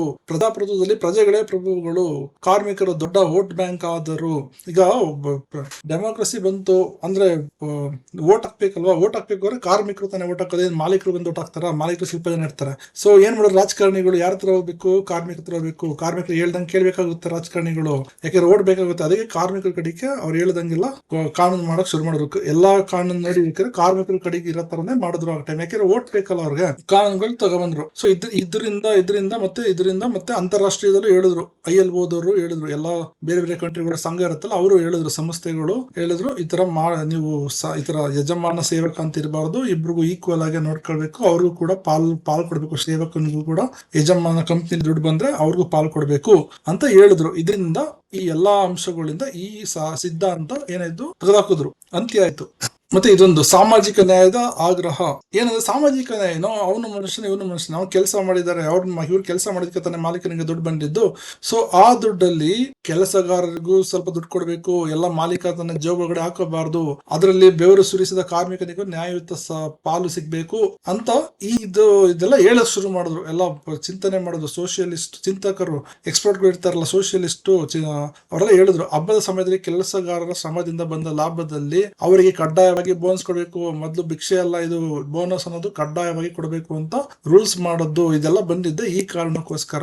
ಓಕೆ, ಇದು ನೆಕ್ಸ್ಟ್ ಟಾಪಿಕ್ ಮುಗೀತು. ಇಲ್ಲಿಂದ ಮುಗೀತಾ. ನೆಕ್ಸ್ಟ್ ಇನ್ನೊಂದು ಏನ್ ಪಾಯಿಂಟ್ ಬರೀಬೇಕು ನೀವು ಅಂದ್ರೆ, ಸಂವಿಧಾನದಲ್ಲಿ ಏನೇನ್ ಚೌಕಟ್ಟಿದೆ, ಸಂವಿಧಾನದಲ್ಲಿ ಏನೇನ್ ಚೌಕಟ್ಟಿದೆ ಅಂತ ಎಕ್ಸ್ಪ್ಲೇನ್ ಮಾಡೋದು ಬೇಕು, ಬರೀಬೇಕು ಎಕ್ಸಾಮ್ ಅಲ್ಲಿ. ಈ ಆರ್ಟಿಕಲ್ಗಳು ಫಸ್ಟ್ ಟೈಮ್ದು ಕಲ್ತ್ಕೋಬೇಕು. ಇದೆಲ್ಲ ಆರ್ಟಿಕಲ್ಗಳೆಲ್ಲ ಹೇಗ್ ಬರ್ದು ಅಂದ್ರೆ, ಬೇರೆ ಕಂಟ್ರಿನಲ್ಲಿ ಇಂಟರ್ನ್ಯಾಷನಲ್ ಲಾ ನಲ್ಲಿ ಇಲ್ಲೆಲ್ಲ ಹೇಳಿದ್ರು ಇದೆಲ್ಲ ಮಾಡ್ಬೇಕು. ಅದರಿಂದ ಅದನ್ನೆಲ್ಲ ನೋಡ್ಕೊಂಡು ನಾವು ಕೂಡ ಆರ್ಟಿಕಲ್ ಎಲ್ಲ ಬರ್ದು. ಅದರಲ್ಲಿ ಮೊದಲನೇದು ಇದು ಕಾರ್ಮಿಕರ ಪರವಾಗಿ ಮಾಡಿದ್ದು. ಈ ಕಾರ್ಮಿಕರಿಗೆ ಹೆಲ್ಪ್ ಮಾಡ್ಬೇಕು ಅಂತ ಸಂವಿಧಾನ ಚೌಕಟ್ಟಲ್ಲಿ ಅಂದ್ರೆ ಸೆಕೆಂಡ್ ಸೆಮ್ ಅಲ್ಲಿ ಬರ್ತಾ ಇದು ರಾಜ್ಯ ಪಟ್ಟಿ ಮತ್ತೆ ಕೇಂದ್ರ ಪಟ್ಟಿ ಮತ್ತೆ ಸಮವರ್ತಿ ಪಟ್ಟಿ. Means state list, central list and concurrent list. ಅಂದ್ರೆ ಸ್ಟೇಟ್ ಲಿಸ್ಟ್ ಅಲ್ಲಿ ಇದರಲ್ಲಿ ಯಾವ ವಿಷಯದ ರಾಜ್ಯದವರು ಮಾಡ್ಬೇಕು, ಕಾನೂನು ಮಾಡ್ಬೋದು. ಕೇಂದ್ರ ಪಟ್ಟಿಯಲ್ಲಿ ಕೆಲವು ವಿಷಯ ಕೊಟ್ಟಿರ್ತಾರೆ, ಕಾರ್ಮಿಕರದು, ಕೃಷಿದು, ಪೊಲೀಸ್ದು ಅಂತ, ಅದ್ರ ಬಗ್ಗೆ ಅವರೇ ಮಾಡ್ಬೇಕು, ಬೇರೆ ಯಾರು ಮಾಡಂಗಿಲ್ಲ. ಈ ಸಮವರ್ತಿ ಪಟ್ಟಿಯಲ್ಲಿ ಏನೇನು ವಿಷಯ ಕೊಟ್ಟಿರ್ತಾರೆ ಅದ್ರ ಬಗ್ಗೆ ಕೇಂದ್ರ ಮತ್ತೆ ರಾಜ್ಯ ಇಬ್ರು ಕೂಡ ಮಾಡ್ಬೋದು ಆ ವಿಷಯದ ಬಗ್ಗೆ. ಸೊ ಸಮವರ್ತಿ ಪಟ್ಟಿಯಲ್ಲಿ ಈ ಕಾರ್ಮಿಕರ ವಿಷಯನ ಆಡ್ ಮಾಡಿದ್ರು. ಸೊ ದಟ್ ರಾಜ್ಯ ಮತ್ತೆ ಕೇಂದ್ರ ಸರ್ಕಾರ ಇಬ್ರು ಕೂಡ ಈ ವಿಷಯದ ಬಗ್ಗೆ ಕಾನೂನು ಮಾಡ್ಬೋದು.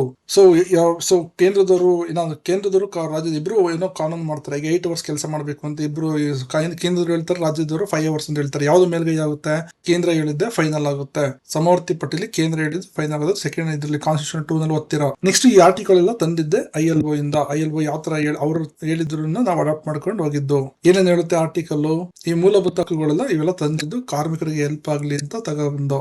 ಅಂದ್ರೆ ಕಾನೂನು ಮುಂದೆ ಎಲ್ಲರೂ ಸಮಾನರು, ಜನರಿಗೆ ಹೆಲ್ಪ್ ಆಗ್ಲಿ, ಮೂಲಭೂತ ಹಕ್ಕುಗಳು ಕೂಡ ಇದ್ರನ್ನು ಕಾರ್ಮಿಕರಿಗೆ ಹೆಲ್ಪ್ ಆಗ್ಲಿ ಅಂತ ಇದನ್ನ ಅಡಾಪ್ಟ್ ಮಾಡ್ಕೊಂಡು. ಸೊ ಕಾನೂನು ನಮ್ದು ಎಲ್ಲ ಸಮಾನರು, ಇದು ಕಾರ್ಮಿಕರ ಕಾನೂನಿಗೆ ಸಮಾನ ಕೆಲಸಕ್ಕೆ ಸಮಾನ ವೇತನ ತತ್ವಕ್ಕೆ ಮೂಲ ಆಧಾರ ಆಗಿದೆ.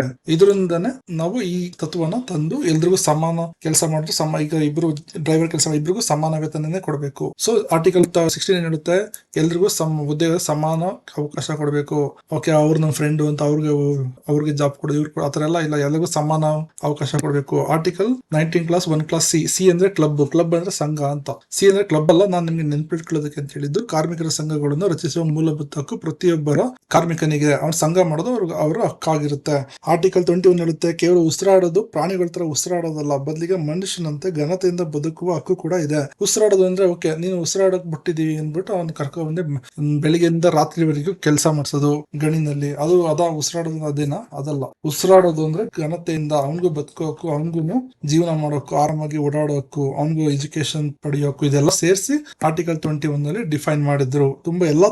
ತುಂಬಾ ತರ ಬರುತ್ತೆ. ರೈಟ್ ಲೈಫ್ ಅಂದ್ರೆ ಸುಮ್ಮನೆ ಉಸಿರಾಡೋದಲ್ಲ, ಘನತೆಯಿಂದ ಬದುಕೋ ತರ ಅವನಿಗೂ ರೈಟ್ಸ್ ಇದೆ. ಆ ರೈಟ್ಸ್ ಅನ್ನ ಯಾರು ಕೊಡ್ಬೇಕು? ಗವರ್ಮೆಂಟ್ ಕೊಡ್ಬೇಕು. ಅವ್ನಿಗೆ ಯಾರಾದ್ರೂ ಅವನ ಜೀತಕ್ಕೆ ಇಟ್ಕೊಂಡಿದ್ರೆ ಗವರ್ಮೆಂಟ್ ಅವನ್ನ ಬಿಡಿಸಿ ಅವನಿಗೂ ಬದುಕೋ ಹಕ್ಕಿದೆ ಅಂತ ಅವನಿಗೂ ಬಿಟ್ಟು ಕಳಿಸ್ಬೇಕು.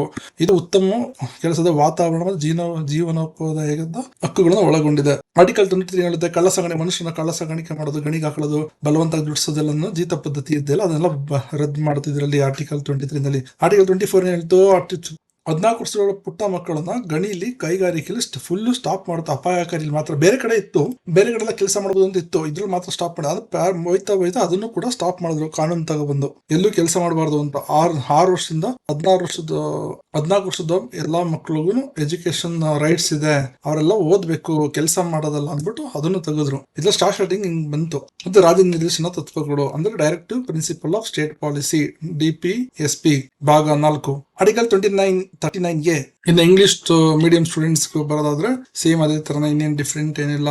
Historical international prospective of labour law, impact of industrial revolution, departure of ಅದು ಮಾಸ್ಟರ್ ಮತ್ತೆ ಸ್ಲೇವ್ ಇಬ್ರದ್ದು ಥಿಯರಿನ ಹೆಂಗೆ ತೆಗೆದ್ರು ಅಂತ.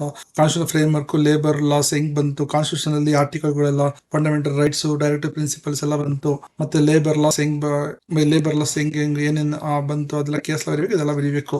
ಅದಾದ್ಮೇಲೆ next labor law is a basic set of legal rules that manages the relationship between employers and workers and trade union. ಇವು 3 ಜನ ನಡುವೆ manage ಮಾಡೋದೇ labour ಲಾ ಅಷ್ಟೇ, ಏನಿಲ್ಲ ಇದರಲ್ಲಿ. ಮತ್ತೆ ಓಲ್ಡ್ ಡೇಸ್ ಅಲ್ಲಿ ಇದ್ರಲ್ಲಿ ಏನಕ್ಕೆ ಅವಾಗಲೇ ಶುರು ಆಯ್ತು ಅಂದ್ರೆ ತುಂಬಾ ವೀಕ್ ಇರ್ತಾವ್ರನ್ನೆಲ್ಲ ಮಿಸ್ಯೂಸ್ ಮಾಡ್ಕೊಳ್ತಿದ್ರು. ರಿಚ್ ಪರ್ಸನ್ ಅದನ್ನೆಲ್ಲ ಸ್ಟಾಪ್ ಮಾಡೋದಕ್ಕೆ, save the weak and poor workers from being misused by the rich owners and give them the fair justice in the society. Growth of the labour law from the old British to today ಏನಂತ ಬಂದು labour code ಅಂತೆಲ್ಲ ಬಂತು. ಮೊದಲೆಲ್ಲ ಹಳೆ ಕಾಲದಲ್ಲಿ ತುಂಬಾ act ಗಳಿದ್ದು. So ಇದೆಲ್ಲ ಮೊದಲು ಸೇವಕ ಮಾಲೀಕ ಅಂತ, ಮಾಸ್ಟರ್ ಸ್ಲೇವ್ ಅಂತ ಎಲ್ಲ ಕಾನೂನು ಅದನ್ನೆಲ್ಲ ಸಿದ್ಧಾಂತ ಎಲ್ಲ ಇತ್ತು. ಅಂದ್ರೆ ಅವ್ನ ಏನ್ ಅಗ್ರಿಮೆಂಟ್ ಮಾಡ್ಕತ್ರ ಅವ್ನ ಕೆಲಸ ಮಾಡ್ಕೊಂಡು ಇರ್ಬೇಕು, ಅದನ್ನೆಲ್ಲ ಗವರ್ಮೆಂಟ್ ತಲೆ ಹಾಕ್ಬಾರ್ದು ಅಂತ ಇತ್ತು. ಇದೆಲ್ಲ ತೆಗೆದು ಇವಾಗ ಇಬ್ರಿಗೂ ಈಕ್ವಲ್ ಪಾರ್ಟ್ನರ್ಶಿಪ್ ಬೋನಸ್ ಎಲ್ಲ ಕೊಡಬೇಕು ಅಂತ ಬಂತು. ಹಿಸ್ಟಾರಿಕಲ್ ಸೇಮ್ ಆನ್ಸರ್ ಎರಡೂ, ಇದು ಇಂಗ್ಲಿಷ್ ವರ್ಷನ್ ಅದು ಕನ್ನಡ ವರ್ಷನ್ ಇದೆ, ಅದು ಬಿಟ್ರೆ ಇನ್ನೇನು ಡಿಫ್ರೆನ್ಸ್ ಆಗಿಲ್ಲ.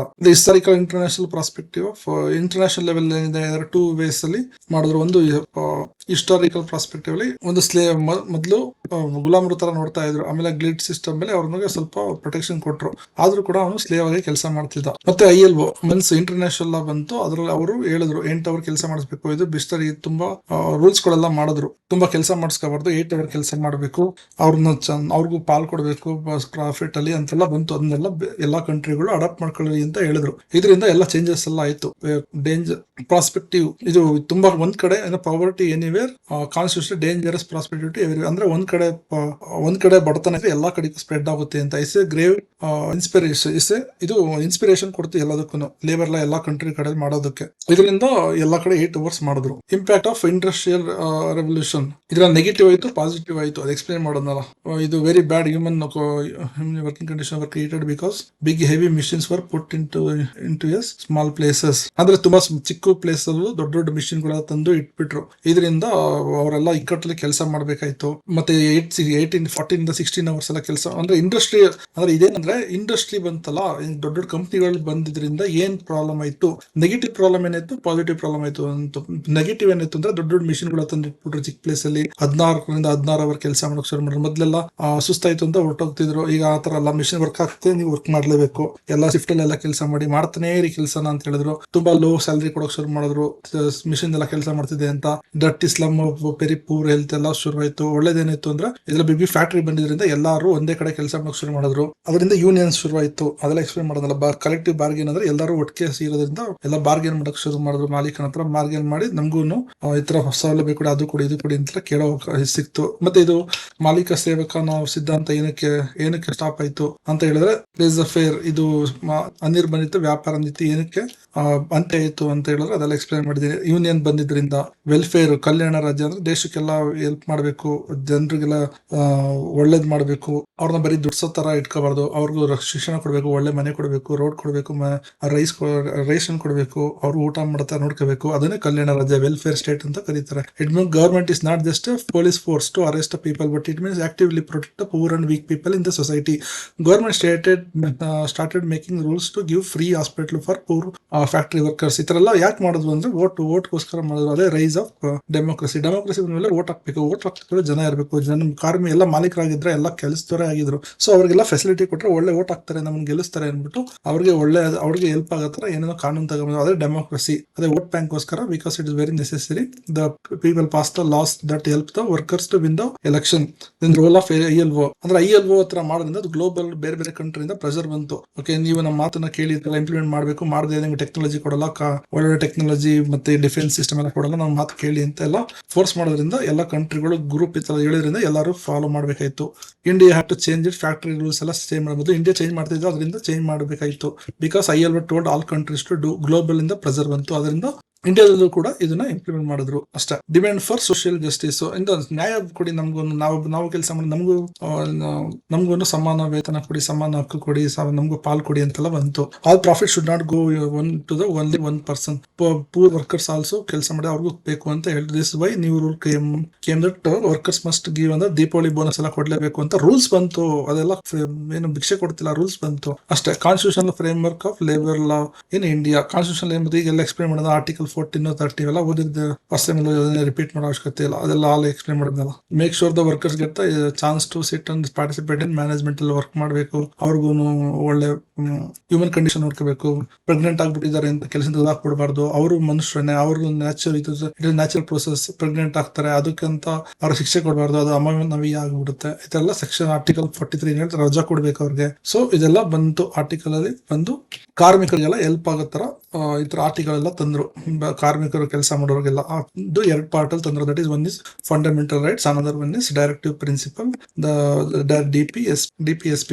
ಇದೆಲ್ಲ ಫಸ್ಟ್ ಟೈಮ್ ಓದಿದ್ದೀರಾ, ಓಕೆನಾ. ನೆಕ್ಸ್ಟ್ ಕೇಸ್ ಲಾಗ್ ಹೇಳದ್ನಲ್ಲಿ ಇರ್ತಾನೆ. ಬೆಂಗಳೂರು ವಾಟರ್ ಸಪ್ಲೈ ರಾಜಪ್ಪ, ಅದೆಲ್ಲ ಎಕ್ಸ್ಪ್ಲೇನ್ ಮಾಡಿ. ರಣಧೀರ್ ಸಿಂಗ್, ಯೂನಿಯನ್ ಡೆಮೋಕ್ರೆಟಿಕ್, ಇದೆಲ್ಲ ಕೇಸ್ ಲಾ ಎಕ್ಸ್ಪ್ಲೇನ್ ಮಾಡಿದೆ ಆಲ್ರೆಡಿ. ಇದು ಡ್ರೈವರ್ ಆಗಿದ್ದ ಅವನು, ನನಗೂ ಸಂಬಳ ಸೇಮ್ ಕೊಡಿ, ಇಬ್ರು ಒಂದೇ ತರ ಕೆಲಸ ಮಾಡ್ತಾ ಇದೀವಿ ಅಂತ ಹೇಳಿದ್ರು. ಅದಕ್ಕೆ ಅದು ಕೊಡ್ತೀವಿ ಅಂತ, ಕೊಡ್ಬೇಕು ಅಂತ ಕೋರ್ಟ್ ಹೇಳ್ತು ಅಷ್ಟೇ, ಇನ್ನೇನಿಲ್ಲ ಅಲ್ಲಿ. ಅವನು ಡ್ರೈವರ್, ಇಬ್ರು ಬೇರೆ ಬೇರೆ ಡ್ರೈವರ್ ಕೆಲಸ, ಇಬ್ರು ಬೇರೆ ಬೇರೆ ಸಂಬಳ ಕೊಡ್ತಾ ಇದ್ರು. ಬಟ್ ಇದು UOI ಅಂದ್ರೆ ಯೂನಿಯನ್ ಆಫ್ ಇಂಡಿಯಾ, ಅಂದ್ರೆ ಇಂಡಿಯಾದ ಮೇಲೆ ಕೇಸ್ ಹಾಕಿರೋದು, ಗವರ್ಮೆಂಟ್ ಮೇಲೆ ಕೇಸ್ ಹಾಕಿರೋದು. ಯೂನಿಯನ್ ಆಫ್ ಇಂಡಿಯಾ ಅಂತ. ಇದರಲ್ಲಿ ಪೀಪಲ್ ಡೆಮೋಕ್ರೆಟಿಕ್ ಅಂತ ಏನ್ ಹೇಳ್ತು, ಪೂರ್ ಕೂಲಿ ವರ್ಕರ್ಸ್ ಬಿಲ್ಡಿಂಗ್ ಅಂದ್ರೆ ಕೆಲಸ ಮಾಡಿಸ್ತಾ ಇದ್ರು. ಅದರಲ್ಲಿ ಮಕ್ಕಳು ಕೂಡ ಇದ್ರು. ಬಿಲ್ಡಿಂಗ್ ಕೂಲಿ ಕೆಲಸ ಅವ್ರಿಗೆಲ್ಲ ತುಂಬಾ ಕಡಿಮೆ ಸಂಬಳ ಕೊಡ್ತಾ ಇದ್ರು, ಗೌರ್ಮೆಂಟ್ ಫಿಕ್ಸ್ ಮಾಡಿರೋದಕ್ಕಿಂತ ಕಡಿಮೆ ಸಂಬಳ ಏನಾರ ಕೊಡ್ತಿದ್ದೀರಾ ಅಂದ್ರೆ ಅದು ಏನಾಗುತ್ತೆ, ಜೀತ ಪದ್ಧತಿ ಅಂತ ಅನ್ಸ್ಕೊಳ್ಳೋದು. ಜೀತ ಪದ್ಧತಿ ನಿಷೇಧ, ಅವ್ರಿಗೆ ಪನಿಷ್ಮೆಂಟ್ ಕೊಡ್ತಾರೆ, ಗವರ್ಮೆಂಟ್ ಜೈಲ್ಗೆ ಹಾಕ್ತಾರೆ. ಸೊ ಈ ಕೇಸಲ್ಲಿ ಹೇಳ್ತು ಅಂತಾರ, ನೀವು ಗವರ್ಮೆಂಟ್ ಫಿಕ್ಸ್ ಕಡಿಮೆ ಏನಾದ್ರು ಅಮೌಂಟ್ ಕೊಟ್ರೆ ಅದನ್ನ ಜೀತ ಪದ್ಧತಿ ಅಂತ ಕರಿತೀವಿ. 50 rupees ವೆನ್ ಗವರ್ಮೆಂಟ್ 500 ಕೊಡಿ ಅಂದ್ರೆ 50 rupees ಕೊಡ್ತಾರೆ, ಅದು ಕ್ರೈಮು, ಫೋರ್ಸ್ಡ್ ಲೇಬರ್ ಆಗುತ್ತೆ. MC ಮೆಥಡ್ ಅನ್ನೋದು ಅದೇ ತರ ಇನ್ನು ಕೇಸ್ ಲಾ ಇತ್ತು. ಅದ್ರಲ್ಲಿ ಹೇಳ್ತು, very small poor childrens were found working in very dangerous fire crackers bomb factories in Sivakasi.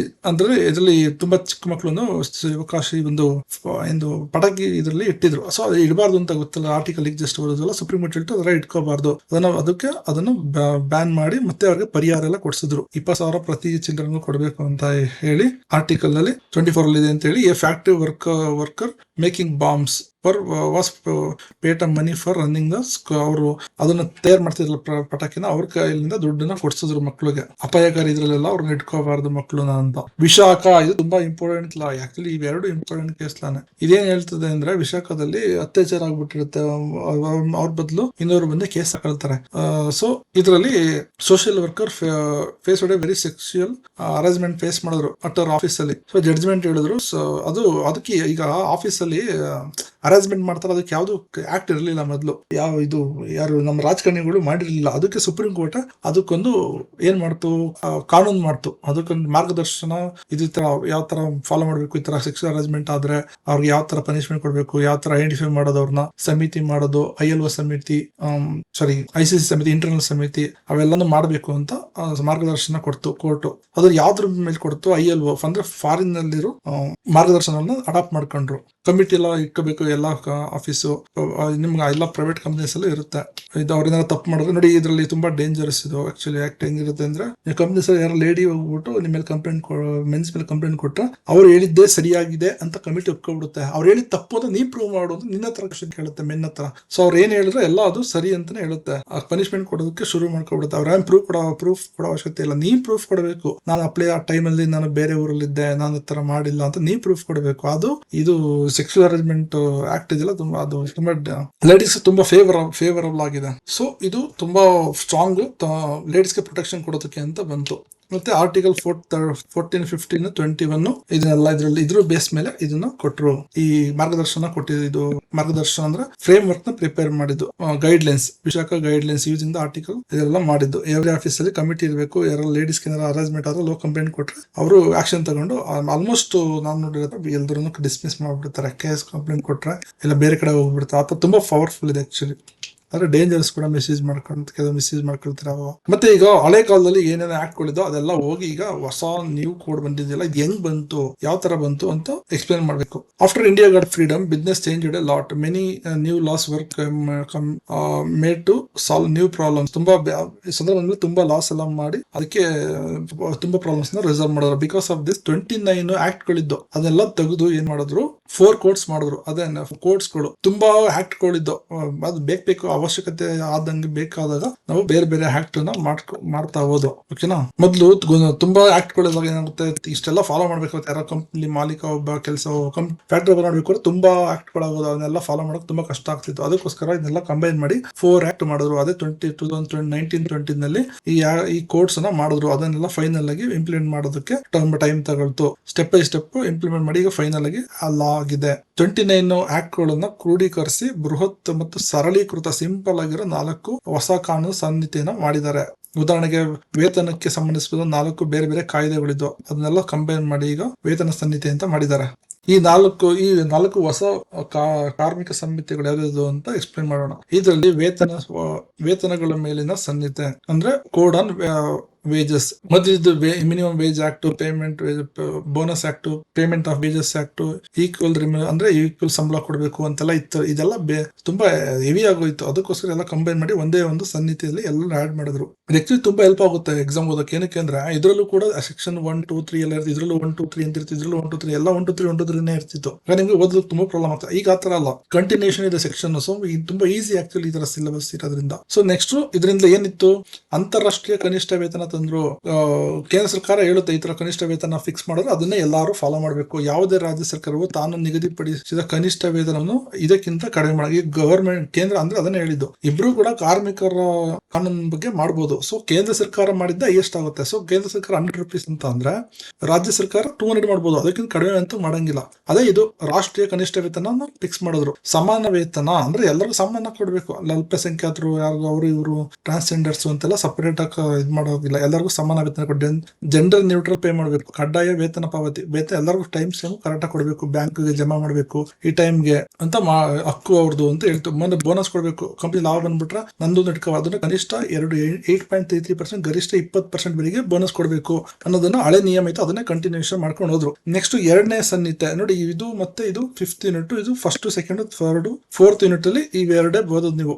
Second sem ಅಲ್ಲಿ ಕಾರ್ಮಿಕ ಸಂಬಂಧಗಳ ಸಂಹಿತೆ ಅಂದ್ರೆ ಇಂಡಸ್ಟ್ರಿಯಲ್ ರಿಲೇಷನ್ ಕೋಡ್ 2020. ಇದು ಇಂದಿನ 3 ಕಾಯ್ದೆಗಳು, ಟ್ರೇಡ್ ಯೂನಿಯನ್ ಆಕ್ಟ್ ಇತ್ತು, ಮತ್ತೆ ಇಂಡಸ್ಟ್ರಿಯಲ್ ಎಂಪ್ಲಾಯ್ಮೆಂಟ್ ಆಕ್ಟ್, ಮತ್ತೆ ಸ್ಟ್ಯಾಂಡಿಂಗ್ ಆರ್ಡರ್ ಇತ್ತು. ಇದನ್ನೇ ಸಪರೇಟ್ ಯೂನಿಟ್ ಮಾಡ್ಬಿಟ್ಟಿದ್ದಾರೆ. ಮತ್ತೆ ಇಂಡಸ್ಟ್ರಿಯಲ್ ಡಿಸ್ಪ್ಯೂಟ್ ಆಕ್ಟ್ 1947 ಎಲ್ಲ ಕೂಡಿ ಎಲ್ಲಾನು ಕಂಬೈನ್ ಮಾಡಿ ಕೈಗಾರಿಕಾ ಸಂಬಂಧಗಳ ಸಂಹಿತೆ 2020 ತಂದ್ರು. ಇದರಲ್ಲಿ ಕಾರ್ಮಿಕರ ಸಂಘಗಳ ಮಾನ್ಯತೆ ಕೊಟ್ರು. ಅಂದ್ರೆ ಒಂದು ಕಂಪನಿಯಲ್ಲಿ 51% ಜಾಸ್ತಿ ಇದ್ರೆ ಅವ್ರಿಗೆ ಗುರುತಿಸಬೇಕು. ಅವ್ರನ್ನ ಸೋಲ್ ನೆಗೋಷಿಯೇಟಿಂಗ್ ಯೂನಿಯನ್ ಅಂತ ನೆಗೋಷಿಯೇಷನ್ ಮಾಡ್ಬೇಕು. ಅವ್ರು ಕಂಪಲ್ಸರಿ ಇರಲೇಬೇಕು. ಆತರ ಎಲ್ಲ ಅವ್ರಿಗೆ ಮಾನ್ಯತೆ ಕೊಡಬೇಕು ಅಂತ ಇದ್ರಲ್ಲಿ ಬಂತು. ಮೊದಲು ಇರಲಿಲ್ಲ. ಅದು ಮುಷ್ಕರ ನೋಟಿಸ್ ಕೊಡಬೇಕು ಅಂತ ಇದು ಆಕ್ಚುಲಿ ಇದು ಅಗೇನ್ಸ್ಟ್ ಇದೆ. ಮೊದಲು ಚೆನ್ನಾಗಿತ್ತು, ಈಗ ಸ್ವಲ್ಪ ಯಾರು ಇದು ಓನರ್ಸ್ಗೆ ಫೇವರಬಲ್ ಆಗತ್ತಾರ ಇದೆ ಸ್ವಲ್ಪ ಕೆಲವು. ಅದರಿಂದ ತುಂಬಾ ಗಲಾಟೆ ಕೂಡ ಆಯ್ತು, ಸ್ಟ್ರೈಕ್ ಕೂಡ ಆಯ್ತು. ಅದೇನು ಅಂತ ಅಂದ್ರೆ ಈಗ ಮೊದಲು ನೋಟಿಸ್ ಕೊಡಬೇಕು, ಸ್ಟ್ರೈಕ್ ಮಾಡುತ್ತೋ ಅವ್ರವ್ರ ಹಕ್ಕು ಒಂದಿತ್ತು. ಇವಾಗ ಮೊದಲು ಗವರ್ಮೆಂಟ್ ಎಂಪ್ಲಾಯೀಸ್ ಮಾಡಬೇಕು ಅಂದ್ರೆ 60 days ನೋಟಿಸ್ ಎಲ್ಲ ಕೊಡಬೇಕಿತ್ತು. ಇವಾಗ ಅದನ್ನು ಎಲ್ಲಾ ಕಂಪ್ನಿಗೂ ಎಕ್ಸ್ಟೆಂಡ್ ಮಾಡ್ಬಿಟ್ರು ಈಗ ಹೊಸ ಕೋಡಲ್ಲಿ. ಮತ್ತೆ ಸ್ಥಾಯಿ ಆದೇಶ, ಮೊದಲು ಸ್ಥಾಯಿ ಆದೇಶ ಅಂದ್ರೆ ಯಾರಾದ್ರೂ ಇದರಲ್ಲಿ ಮೊನ್ನೆ ಆಫೀಸಲ್ಲಿ ಏನಾದ್ರು ಚೇಂಜಸ್ ಮಾಡಬೇಕು ರೂಲ್ಸ್ ನ ಅಂತ ಅಂದ್ರೆ ಗವರ್ಮೆಂಟ್ ಕಳಿಸಿ ಅದನ್ನೆಲ್ಲ ಅಪ್ರೂವ್ ಮಾಡ್ಕೋಬೇಕಿತ್ತು. ಅದು 100 ಎಂಪ್ಲಾಯೀಸ್ ಜಾಸ್ತಿ ಇರೋರಿಗೆ ಅದೆಲ್ಲ ಅಪ್ಲೈ ಇದ್ದಿತ್ತು. ಈಗ 300 ಮಾಡ್ಬಿಟ್ಟಿದ್ದಾರೆ. ಅಂದ್ರೆ 300 ಒಳಗಡೆ ಇರೋರು ಫಾಲೋ ಮಾಡೋ ಅವಶ್ಯಕತೆ ಇಲ್ಲ, ಗವರ್ಮೆಂಟ್ ಅಪ್ರೂವಲ್ ತಗೊಳ್ಳೋ ಅವಶ್ಯಕತೆನೇ ಇಲ್ಲ. ಸೊ ಇದು ಸ್ವಲ್ಪ ಮಾಲೀಕರಿಗೆ ಹೆಲ್ಪ್ ಆಗುತ್ತೆ. ಕಾರ್ಮಿಕರಿಗೆ ಮಾತ್ರ ಕಡ್ಡಾಯವಾಗಿ ಕೆಲಸ ನಿಯಮಗಳನ್ನು ರಚಿಸಬೇಕು. ದೂರು ನಿವಾರಣಾ ಸಮಿತಿ ಮೊದಲೆಲ್ಲ 10 ಇತ್ತು. ಇದು ದೂರು ನಿವಾರಣಾ ಸಮಿತಿ ದೂರು ಬಂದ್ರೆ ಅದನ್ನ 20ಕ್ಕಿಂತ ಜಾಸ್ತಿ ಇರೋ ಸಂಸ್ಥೆಗಳಲ್ಲಿ ಜನರಲ್ಲಿ ಏನಾದ್ರು ದೂರು ಬಂದ್ರೆ ಅದನ್ನ ರಿಸಾಲ್ವ್ ಮಾಡಕ್ಕೆ ಸಮಿತಿ ಇರಲೇಬೇಕು ಅಂತ ಇತ್ತು. ಅದರಲ್ಲಿ 10 ಜನ ಮಿನಿಮಮ್ ಸಮಿತಿ ಸದಸ್ಯರು ಇರಬೇಕು ಅಂತ ಮಾಡೋದು ಇದರಲ್ಲಿ. ಮತ್ತೆ ಕಾರ್ಮಿಕರ ಮರುಕೌಶಲ್ಯ ನಿಧಿ, ಇದು ಹೊಸದಾಗೆಲ್ಲ ಇದ್ರಲ್ಲಿ ಏನಂದ್ರೆ ಕೆಲಸದಿಂದ ತೆಗೆದಾಕ್ಬಿಡ್ತಾರೆ, ವಜಾ ಮಾಡ್ತಾರೆ. ಅವಾಗ ಹೇಗ್ ತೆಗೆದಾಕ್ತಾರೆ ಏನೋ ಕೆಲಸ ಜಾಸ್ತಿ ಇಲ್ಲ ಅಂತ ಏನೋ ತೆಗೆದಾಕ್ಬಿಡ್ತಾರೆ. ಅವಾಗ ಅವ್ರಿಗೆ ಬೇರೆ ಕೆಲಸ ಹುಡುಕೊಳ್ಳೋಕೆ ಅವ್ರಿಗೆ ಟ್ರೈನಿಂಗ್ ಕೊಡಬೇಕು. ಆ ಟ್ರೈನಿಂಗ್ ಕೊಡೋಕೆ ಅಂದ್ಬಿಟ್ಟು ಕಾರ್ಮಿಕರು 15 ದಿನದ ವೇತನದಷ್ಟು ಹಣನ ಆ ನಿಧಿಗೆ ಹಾಕ್ಬೇಕು, ದೇಣಿಗೆ ದಾನ ಕೊಡಬೇಕು ಅಂತ ಹೇಳ್ತು ಇದರಲ್ಲಿ. ಮತ್ತೆ ಸಾರ್ವಜನಿಕ ಭದ್ರತಾ ಸಂಹಿತೆ, ಇದು ನೀವು 5th ಸೆಮ್ ಅಲ್ಲಿ 3rd ಸೆಮ್ ಅಲ್ಲಿ ಓದ್ತೀರಾ. ಸಂಹಿತೆಯಲ್ಲಿ ಇದು ಇಂದಿನ 9 ಕಾಯ್ದೆಗಳಿದೆಯಲ್ಲ, EPF, ESI act, maternity benefit act, gratuity act, ಇವನ್ನೆಲ್ಲಾನು ಕೂಡಿಸ್ಬಿಟ್ಟು ಸಾಮಾಜಿಕ ಭದ್ರತಾ ಸಂಹಿತೆ ಮಾಡಿದ್ದಾರೆ. இந்த ಗಿಗ್ ಪ್ಲಾಟ್ಫಾರ್ಮ್ ವರ್ಕರ್ಸ್ ಇದಾರಲ್ಲ, ಅಂದ್ರೆ ಈಗ ನಮ್ಮೂರಲ್ಲಿ ಓಡಾಡುವ ಸ್ವಿಗ್ಗಿ, ಜೊಮ್ಯಾಟೊ, ಓಲಾ, ಊಬರ್ ಮುತ್ತಿಯಾದ ಅವ್ರಿಗೆಲ್ಲ ಏನು ಇದಿರಲಿಲ್ಲ, ಭದ್ರತೆ ಅಂತ ಇರಲಿಲ್ಲ. ಈಗ ಅವ್ರಿಗೂ ಕೂಡ ಸಾಮಾಜಿಕ ಭದ್ರತೆಗೆ ವಿಸ್ತರಿಸುವಂತ ಅವ್ರಿಗೂ ಕೂಡ ಒಂದು ನಿಧಿ ಅಂತ, ಕಲ್ಯಾಣ ನಿಧಿ ಅಂತ ಮಾಡಿ ವಹಿವಾಟು ಇರುತ್ತಲ್ಲ ಅದರಲ್ಲಿ ಈಗ ಸ್ವಿಗ್ಗಿ ಅವ್ರದ್ದು ವಹಿವಾಟು ಇರುತ್ತಲ್ಲ ಅದರಲ್ಲಿ 1-2% ಆ ನಿಧಿಗೆ ಹಾಕ್ಬೇಕು. ಅದನ್ನ ಅವ್ರಿಗೆ ಏನಾದ್ರು ವೆಲ್ಫೇರ್ ಫೆಸಿಲಿಟೀಸ್ ನ ಕೊಡಬೇಕು ಅಂತ ತಂದ್ರು. ಇದರಲ್ಲಿ ಆಡ್ ಮಾಡಿದ್ರು ಈ ಆಕ್ಟ್ ಅಲ್ಲಿ. ಅವ್ರಿಗೂ PF ಎಲ್ಲ ಕೊಡಬೇಕು, ಅವ್ರು 1 ವರ್ಷ ಆದ್ಮೇಲೆ ಅವ್ರಿಗೂ ಗ್ರಾಚ್ಯುಟಿ ಕೊಡಬೇಕು ಅನ್ನೋದೆಲ್ಲ ಇದ್ರಲ್ಲಿ ಬಂತು. ದಿನಗೂಲಿ ಮಾಡ್ತಾರಲ್ಲ ಅವ್ರಿಗೆಲ್ಲ UAN ಯೂನಿವರ್ಸಲ್ ಅಕೌಂಟ್ ನಂಬರ್ ಅಂತ ಕೊಟ್ಟರು. ಅವ್ರು ಐಡೆಂಟಿಫೈ ಮಾಡಕ್ಕೆ PF ಅವ್ರಿಗೂ ಕೊಡಬೇಕು, EPF ವಿಮೆ ಎಲ್ಲ ಕೊಡಬೇಕು. ಅಸಂಘಟಿತರ ಅಂದ್ರೆ ಇವರು ಸ್ವಿಗ್ಗಿ ಅವ್ರಿಗೆಲ್ಲರಿಗೂ ಅವ್ರಿಗೂ ಕೂಡ ಕೊಡಬೇಕು. ಗುತ್ತಿಗೆಯಲ್ಲಿರೋರ್ಗೂ ಕೂಡ ಅವ್ರಿಗೂ ಕೂಡ ಒಳ್ಳೆ ರಜಾ, ವೈದ್ಯಕೀಯ ಸೌಲಭ್ಯ ಎಲ್ಲಾನು ಕೊಡಬೇಕು. 1 ವರ್ಷ ಕೆಲಸ ಮಾಡಿದ್ರು ಕೂಡ ಅವ್ರಿಗೂ ಗ್ರಾಚ್ಯುಟಿ ಕೊಡಬೇಕು ಅಂತ ಇದು ಸ್ವಲ್ಪ ಒಳ್ಳೇದನ್ನು ಮಾಡಿದ್ದಾರೆ. ಇದರಲ್ಲಿ ಗ್ರಾಚ್ಯುಟಿ ಎಲ್ಲ ಕೊಡಬೇಕು ಅಂತ ಮಾಡಿದ್ದಾರೆ. ಹಿಂದೆ 5 ವರ್ಷ ಮಾಡಿದ್ರೆ ಅವ್ರು ಕೆಲಸ ಮಾಡಿದ್ರೆ ಮಾತ್ರ ಗ್ರಾಚ್ಯುಟಿ ಕೊಡಬೇಕಿತ್ತು. ಇವಾಗೆಲ್ಲ 1 ವರ್ಷ ಮಾಡಿದ್ರು ಗ್ರಾಚ್ಯುಟಿ ಕೊಡಬೇಕು. ಗ್ರಾಚ್ಯುಟಿ ಅಂದ್ರೆ ನೀವು ಅವ್ರನ್ನ ಬಿಟ್ಟೋಗ್ಬೇಕಾದ್ರೆ ಅವ್ರಿಗೆ ಕೆಲಸ ಮಾಡಿದ್ರಲ್ಲ ಇಷ್ಟ ದಿನ ಅಂತ ಎಕ್ಸ್ಟ್ರಾ ಸಂಬಳ ಕೊಡ್ತಾರೆ. 15 days ಆತರ 15 days 1 ವರ್ಷ ಪ್ರತಿ ವರ್ಷ ಕೆಲಸ ಮಾಡೋದಕ್ಕೆ 15 ದಿವಸದ ಸಂಬಳ ಕೊಡೋದು ಆತರ, ಅದನ್ನೇ ಗ್ರಾಚ್ಯುಟಿ ಅಂತ ಕರೀತಾರೆ. ಎಕ್ಸ್ಟ್ರಾ ಅವರು ಮಾಡಿರೋ ಕೆಲಸಕ್ಕೆ ಲಾಯಲ್ಟಿ ತರ. ಮತ್ತೆ ಲಾಸ್ಟ್ ಇದು ಕೂಡ 3rd ಸೆಮ್ ಅಲ್ಲಿ ಔದ್ಯೋಗಿಕ ಸುರಕ್ಷತೆ ಮತ್ತು ಆರೋಗ್ಯ ಮತ್ತು ಕೆಲಸದ ಪರಿಸ್ಥಿತಿ ಸಂಹಿತೆ. ಇದರಲ್ಲೂ ಕೂಡ ಬೇರೆ ಬೇರೆ factory act, mines act, plantation act ಎಲ್ಲ ಕಂಬೈನ್ ಮಾಡಿ 14 ಕಾಯ್ದೆನ ಬದಲಾಯಿಸಿ ಇದನ್ನ ತಗೊಬಂದ್ರು. ಮಹಿಳಾ ಸಬಲೀಕರಣ, ವುಮೆನ್ ಎಂಪವರ್ಮೆಂಟ್, ಅವ್ರಿಗೂ ಕೂಡ ನೈಟ್ ಶಿಫ್ಟ್ ಮೇಲೆ ಕೆಲಸ ಮಾಡಬಹುದು. ಅವ್ರಿಗೆ ಕಠಿಣ ಕೆಲಸ ಅವ್ರಿಗೂ ತುಂಬಾ ಕಠಿಣ ಕೆಲಸದಲ್ಲೂ ಕೆಲಸ ಮಾಡಬಹುದು ಅಂತ ಪರ್ಮಿಷನ್ ಕೊಟ್ಟರು. ಮೊದಲೆಲ್ಲ ಅಲೋ ಇರ್ಲಿಲ್ಲ. ಎಂತ ಚಿಕ್ಕ ಕೆಲಸ ಆದ್ರೆ ಎಲ್ಲ ನೇಮಕಾತಿ ಪತ್ರ ಕೊಡಬೇಕು, ಓಕೆನಾ, ಆತರ ಎಲ್ಲ ಕಡ್ಡಾಯ ಮಾಡಿದ್ರು. ಇದರಿಂದ ಉದ್ಯೋಗಕ್ಕೆ ಭದ್ರತೆ ಸಿಗುತ್ತೆ. ಮತ್ತೆ 40 year ಮೇಲ್ಗಡೆ ಇರೋರಿಗೆ ಫ್ರೀ ಆನ್ಯುವಲ್ ಚೆಕ್ಅಪ್ ಮಾಡಬೇಕು. ಏಕಗವಾಕ್ಷಿ ವ್ಯವಸ್ಥೆ, ಸಿಂಗಲ್ ವಿಂಡೋ ಸಿಸ್ಟಮ್. ಮಾಲೀಕರು ಎಲ್ಲ ತುಂಬಾ ತರ ಬುಕ್, ರಿಜಿಸ್ಟರ್ ಬುಕ್ ಎಲ್ಲ ತುಂಬಾ ತರ ಇತ್ತು, ಅದೆಲ್ಲ ತೆಗೆದ್ಬಿಟ್ಟು ಸಿಂಗಲ್ ಬುಕ್ ಮೇಂಟೈನ್ ಮಾಡಿ ಅದರಲ್ಲಿ ಎಲ್ಲ ಬರೀರಿ ಅಂತಿತ್ತು. ಎಲ್ಲ ರಿಟರ್ನ್ಸ್ ಎಲ್ಲ ಒಂದ್ರಲ್ಲೇ ಬರೀರಿ ಅಂತ. ಮೊದಲು ಇನ್ಸ್ಪೆಕ್ಟರ್ ಇದ್ರು, ಅವ್ರ ಇನ್ಸ್ಪೆಕ್ಟರ್ ಹೋಗ್ಬಿಟ್ಟು ಏನ್ ಸಿಗುತ್ತೋ ಆ ಫೈನಲ್ ಹಾಕ್ತೀನಿ ಅಂತ ಇದ್ರು. ಯಾರು ಬ್ರೈವ್ ಇಲ್ಲ, ಲಂಚ್ ಎಲ್ಲ ತಗೊಬರ್ತಿದ್ರು, ಅದೆಲ್ಲ ತಡಿಬೇಕು ಅಂತ ಈಗ ಅವ್ರು ಹೋಗ್ಬಿಟ್ಟು ಮಾರ್ಗದರ್ಶನ ನೀಡಬೇಕಷ್ಟೇ. ಈಗೆಲ್ಲ ಫೈನ್ ಹಾಕಂಗಿಲ್ಲ, ಆತರ ಎಲ್ಲ ತಗೊಬಂದ್ರು. ಲೇಬರ್ ಇನ್ಸ್ಪೆಕ್ಟರ್ ಬಂದು ಎದುರಿಸಿ ದಂಡ ಹಾಕುವ ವ್ಯವಸ್ಥೆ ತೆಗೆದಾಕಿದ್ರು. ಒಟ್ಟಾರೆಯಾಗಿ ಕಾರ್ಮಿಕ ಕಾನೂನು ಇತಿಹಾಸವು ಮಾಲೀಕನ ನಿರಂಕುಶ ಪ್ರಭುತ್ವದಿಂದ ಆರಂಭವಾಗಿ ಕೈಗಾರಿಕಾ ಕ್ರಾಂತಿಯ ಮೂಲಕ ಘನತೆಯನ್ನು ಎತ್ತಿ ಹಿಡಿಯೋಕ್ಕೋಸ್ಕರ ಅವ್ರಿಗೆ ಬೇರೆ ಬೇರೆ ತರ ಫೆಸಿಲಿಟಿ ಎಲ್ಲ ಕೊಟ್ಟು ಭಾರತದ ಸಂವಿಧಾನ ತನ್ನ ಮೂಲಭೂತ ಹಕ್ಕುಗಳು, ರಾಜ್ಯ ನಿರ್ದೇಶನ ತತ್ವಗಳ ಮೂಲಕ ಕಾರ್ಮಿಕರನ್ನು ಶೋಷಣೆಯಿಂದ ರಕ್ಷಿಸುವ ಭದ್ರಕೋಟೆ ಆಯಿತು. ಹಳೆಯ 29 ಆಕ್ಟ್ ಗಳನ್ನು ಗೊಂದಲವಾಗಿತ್ತು, ಅದನ್ನೆಲ್ಲ ಕಂಬೈನ್ ಮಾಡಿ 4 ಸಂಹಿತೆಯನ್ನು ಮಾಡಲು ಇಂದಿನ ಆಧುನಿಕ ಡಿಜಿಟಲ್ ಯುಗಕ್ಕೆ, ಆನ್ಲೈನ್ ಆರ್ಥಿಕತೆಗೆ ತಕ್ಕಂತೆ ಕಾರ್ಮಿಕರಿಗೆ ಸಾಮಾಜಿಕ ಭದ್ರತೆಯನ್ನು ಒದಗಿಸ್ತು. ಅಂದ್ರೆ ಗಿಗ್ ಇವ್ರು ಇರ್ತಾರಲ್ಲ ಸ್ವಿಗ್ಗಿ ಅವ್ರಿಗೆಲ್ಲ ಹೆಲ್ಪ್ ಮಾಡ್ತು. ಇದರ ಜೊತೆಗೆ ನಿಯಮಗಳು ಸರಳೀಕರಣಗೊಳಿಸ್ತು. ಇದು ನಿಜವಾದ ಅರ್ಥದಲ್ಲಿ ಸಮೃದ್ಧ ಆತ್ಮನಿರ್ಭರ್ ಭಾರತ್ಗೆ ಭದ್ರ ಬುನಾದಿಯಾಗಿದೆ ಈ ತಂದಿರೋದು ಹೊಸ ಆಕ್ಟ್. ಇನ್ ಇಂಗ್ಲಿಷ್ ಮೀಡಿಯಂ ಹೋದ್ರು ಅದೇ ಎಕ್ಸ್ಪ್ಲನೇಷನ್. ಇದು ನಾಲ್ಕು ಹೊಸ ಕೋಡ್ ತಂದ್ರು, ಡೀಟೇಲ್ 4 ಕೋಡ್ ತಂದ್ರು. ಇದರಲ್ಲಿ ಕೋಡ್ ಆನ್ ವೇಜಸ್ ತಗೊಬಂದ್ರು, ವೇತನ ಮೇಲಿನ ಸಂಹಿತೆ ಅಂತ 4. ಇದರಲ್ಲಿ ನ್ಯಾಷನಲ್ ಫ್ಲೋರ್ ವೇಜ್ ಅಂತ ಫಿಕ್ಸ್ ಮಾಡೋದಕ್ಕಿಂತ ಸ್ಟೇಟ್ ಗವರ್ಮೆಂಟ್ ಕಡಿಮೆ ಕೊಡಂಗಿಲ್ಲ. No state government is allowed to fix minimum salary below this amount. General neutrality, ಎಲ್ಲರ ಗಂಡು ಹೆಣ್ಣು ಸಪರೇಟ್ ಆಗಿ ಮಾಡಂಗಿಲ್ಲ, ಎಲ್ರಿಗೂ ಸಮಾನ ವೇತನ ಕೊಡಬೇಕು, ಟೈಮ್ ಕರೆಕ್ಟ್ ಆಗಿ ಕೊಡಬೇಕು, ಬ್ಯಾಂಕ್ ಸೆಟ್ಲ್ ಮಾಡಬೇಕು, ಬೋನಸ್ ಎಲ್ಲ ಕೊಡಬೇಕು. ಬರೀ ಮಾಲೀಕ ಮಾತ್ರ ಇಟ್ಕೊಳ್ಳೋದಲ್ಲ. ಮಿನಿಮಮ್ 8.33% 20% ವರೆಗೂ ಕೊಡಬಹುದು ಪ್ರಾಫಿಟ್ ಇಂದ. Every factory workers in India will surely get the minimum bonus on time. ಇದೆಲ್ಲ ಇದರಿಂದ ತಂದಿದ್ದು. ನೆಕ್ಸ್ಟ್ ಇಂಡಸ್ಟ್ರಿಯಲ್ ರಿಲೇಷನ್ ಕೋಡ್ ಅಲ್ಲಿ ಏನಿದೆ, ಸೋಲ್ ನೆಗೋಸಿಯೇಷನ್ ಯೂನಿಟ್ ಅಂದ್ರೆ 50% ಗಿಂತ ಜಾಸ್ತಿ ಇದ್ರೆ ಅವ್ರ ಜೊತೆ ನೆಗೋಸಿಯೇಷನ್ ಮಾಡಕ್ಕೆ ಅವ್ರನ್ನ ಅಲೋ ಮಾಡಬೇಕು. ನೋಟಿಸ್ ಆಫ್ ದ ಸ್ಟ್ರೈಕ್ ಕೊಡಬೇಕು 60 days ಗಿಂತ ಮುಂಚೆ. ಎಲ್ಲರೂ ಕೊಡಬೇಕು. ಮೊದಲೆಲ್ಲ ಗವರ್ಮೆಂಟ್ ಮಾತ್ರ ಅಪ್ಲೈ ಇತ್ತು, ಈಗ ಎಲ್ಲದಕ್ಕೂ ಅಪ್ಲೈ ಆಗಿದೆ. ಸ್ಟ್ಯಾಂಡಿಂಗ್ ಆರ್ಡರ್ಸ್ 300 days ಜಾಸ್ತಿ ಇರೋರಿಗೆ ಅಪ್ಲೈ ಆಗುತ್ತೆ. ಅಂದ್ರೆ ಅದೆಲ್ಲ ಓದ್ತಿರಿ ನೆಕ್ಸ್ಟ್. ಅದಕ್ಕೆ ಸಪರೇಟ್ ಯೂನಿಟ್ ಇದೆ. ಗ್ರೀವೆನ್ಸ್ ರೆಡ್ರೆಸ್ ಕಮಿಟಿ, ಎಲ್ಲ ಕಮಿಟಿ ಇರಬೇಕು. ಏನಾದ್ರು ತೊಂದರೆ ಕುಂದು ಕೊರತೆ ಇದ್ರೆ ಅದನ್ನೆಲ್ಲ ರಿಸಾಲ್ವ್ ಮಾಡಕ್ಕೆ ಅಂತ ಒಂದು ಕಮಿಟಿ ಇಟ್ಟಿರ್ಬೇಕು. ಅಲ್ಲಿ ಮಿನಿಮಮ್ 10 ಮೆಂಬರ್ಸ್ ಸದಸ್ಯರು ಕೂತಿರ್ತಾರೆ. ಈ ತರ 10 ಮೆಂಬರ್ಸ್ ಅವರೆಲ್ಲ ಅವರು ಕಾರ್ಮಿಕ ಬಂದು ಏನಾರು ಹೇಳಿದ್ರೆ ಅದನ್ನ ಸಾಲ್ವ್ ಮಾಡ್ತಾರೆ ಡಿಸ್ಕಸ್ ಮಾಡಿ.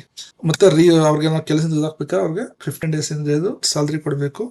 ಫಂಡ್ಗೆ ಹಾಕ್ಬೇಕು. ಸೊ ಅವ್ರಿಗೆ ಬೇರೆ ಸ್ಕಿಲ್ಗೆ ಟ್ರೈನಿಂಗ್ ಕೊಡಬೇಕು, ಬೇರೆ ಕಡೆ ಹೋಗಿ ಜಾಬ್ ಮಾಡೋದಕ್ಕೋಸ್ಕರ ಇದೆಲ್ಲ ತಂದಿದ್ದಾರೆ ಇದರಲ್ಲಿ. Next code on social security, ಇದೆಲ್ಲ ಎಕ್ಸ್ಪ್ಲೇನ್ ಮಾಡೋಣ. Social safety, health, workers condition. Owner must take 45 days older workers to hospital owner. ಇದೆಲ್ಲ 45 ಹೆಲ್ತ್ ಚೆಕ್ಅಪ್ ಎಲ್ಲ ಮಾಡಿಸ್ಬೇಕು ಫ್ರೀ ಆಗಿ. To end is the big history of labour law has nicely moved from the crucial slavery of the master during the bad times of the industrial revolution to the modern stage that respect human dignity of the workers. ಸುಮ್ಮನೆ ಮೊದಲು ಈ ಕ್ರೂರವಾಗಿ ಕೆಲಸ ಮಾಡೋದೆಲ್ಲ ಬಿಟ್ಟು ಅವ್ರಿಗೂ ಡಿಗ್ನಿಟಿಫೈ ಆಗಿ ಇರೋದಕ್ಕೆ help ಮಾಡ್ತಾ ಇದೆ. Constitution of India acts like A strong iron wall protecting the poor people from being cheated using it's fundamental rights. ಅದು ಪೂರ್ ಪೀಪಲ್ ಅನ್ನು ಚೀಟ್ ಮಾಡ್ದಂಗೆ ಇದು ಫಂಡಮೆಂಟಲ್ ರೈಟ್ಸ್ ಮೂಲಕ, ಡೈರೆಕ್ಟ್ ಪ್ರಿನ್ಸಿಪಲ್ ಮೂಲಕ ಪ್ರೊಟೆಕ್ಟ್ ಮಾಡ್ತಾ ಇದೆ. ಈ ಹೊಸ ಕಾನೂನುಗಳು 4 ತಂದಿದಾರಲ್ಲ ಕೋಡು, ಈ ಕೋಡು 24 ಆಕ್ಟ್ ಇದ್ದು ತುಂಬಾ ಕಷ್ಟ ಇದ್ದದು. ಇದು ತುಂಬಾ ಆಕ್ಚುಲಿ ಈಸಿ ಆಗಿದೆ. 4 ಕೋಡ್ಸ್ ಮಾಡಿದ್ದಾರೆ. ಇದು beautifully give the life security to workers and today's mobile app like gig workers, ಜೊಮ್ಯಾಟೋದವ್ರಿಗೆಲ್ಲ ಹೆಲ್ಪ್ ಮಾಡಿದ್ರು. ಇದ್ರಲ್ಲಿ ಏನೇನು ಆಕ್ಟ್ ನ ಯೂಸ್ ಮಾಡೋದು ಅಂತ ಸಮ್ಮರಿ ಮಾಡೋದನ್ನೆಲ್ಲ ನೀವೇ ಓದ್ಕೊಳ್ಳಿ. ಅದ್ಮೇಲೆ ಏನಿದೆ ಅದೆಲ್ಲ ಇದಿದೆ ಅಂತ ಸುಮ್ಮನೆ ರಿವೈಸ್ ಮಾಡ್ಕೊಳ್ಳೋದಕ್ಕೆ ಆರ್ಟಿಕಲ್ 14, 15 ಎಲ್ಲ ಯೂಸ್ ಮಾಡೋದು. ಮತ್ತೆ ಇದು ಓಲ್ಡ್ ಆಕ್ಟ್ ಇದೆಲ್ಲ ಸುಮ್ಮನೆ ಬರೆಯೋ ಅವಶ್ಯಕತೆ ಇಲ್ಲ, ಸುಮ್ಮನೆ ನಿಮ್ಗೆ ಒಂದ್ಸಲ ರಿವೈಸ್ ಆಗಲಿ ಅಂತ ಕೊನೆಯಲ್ಲಿ ಇಟ್ಟಿದ್ದೀನಿ. Next Kannada medium. Define the term industry. Industry ಅಂದ್ರೆ ಏನು, ಉದ್ಯಮ ಅಂದ್ರೆ ಏನು, explain the essential requisitions of the industrial dispute with the help of decided cases. Discuss the arena of interaction and its participants, industry, workers, employer. How does an individual dispute differ from an industrial dispute? ಇನ್ನು ಕನ್ನಡದಲ್ಲಿ explain ಮಾಡೋದಾದ್ರೆ, ಉದ್ಯಮ, ಕೈಗಾರಿಕೆ ಅಥವಾ industry ಅದನ್ನ ವ್ಯಾಖ್ಯಾನ ಮಾಡಿ ಅಂತ ಕೇಳ್ತಾರೆ. This is the first thing. ವ್ಯಾಖ್ಯಾನ ಎಕ್ಸ್ಪ್ಲೇನ್ ಮಾಡಬೇಕು. ನೆಕ್ಸ್ಟ್ ನಿರ್ಧರಿತ ಪ್ರಕರಣಗಳ ಸಹಾಯದಿಂದ ವಿವಾದ ಬರ್ತಲ್ಲ, ಈಗ ಜಗಳ ಆಗುತ್ತೆ, ಅದನ್ನ ವಿವಾದ, ಕೈಗಾರಿಕೆ ವಿವಾದ ಅಂತಾನು ಕರೀತಾರೆ. ಇಂಡಸ್ಟ್ರಿಯಲ್ ಡಿಸ್ಪ್ಯೂಟ್ ಅದು ಇಂಗ್ಲಿಷ್ ಅಲ್ಲಿ ಕರೀತಾರೆ. ಅದಕ್ಕೆ ಯಾವಾಗ ಅದು ಕೈಗಾರಿಕಾ ವಿವಾದ ಆಗುತ್ತೆ, ಈಗ ಮನೆಯಲ್ಲಿ ಗಲಾಟೆ ಮಾಡ್ಕೊಂಡು ಬಂದಿರ್ತೀರ ಮನೆಯಲ್ಲಿ ಹೆಂಡತಿ ಜೊತೆ, ಅದನ್ನ ಕೈಗಾರಿಕೆ ವಿವಾದ ಅಂತ ಅನ್ನೆಲ್ಲ.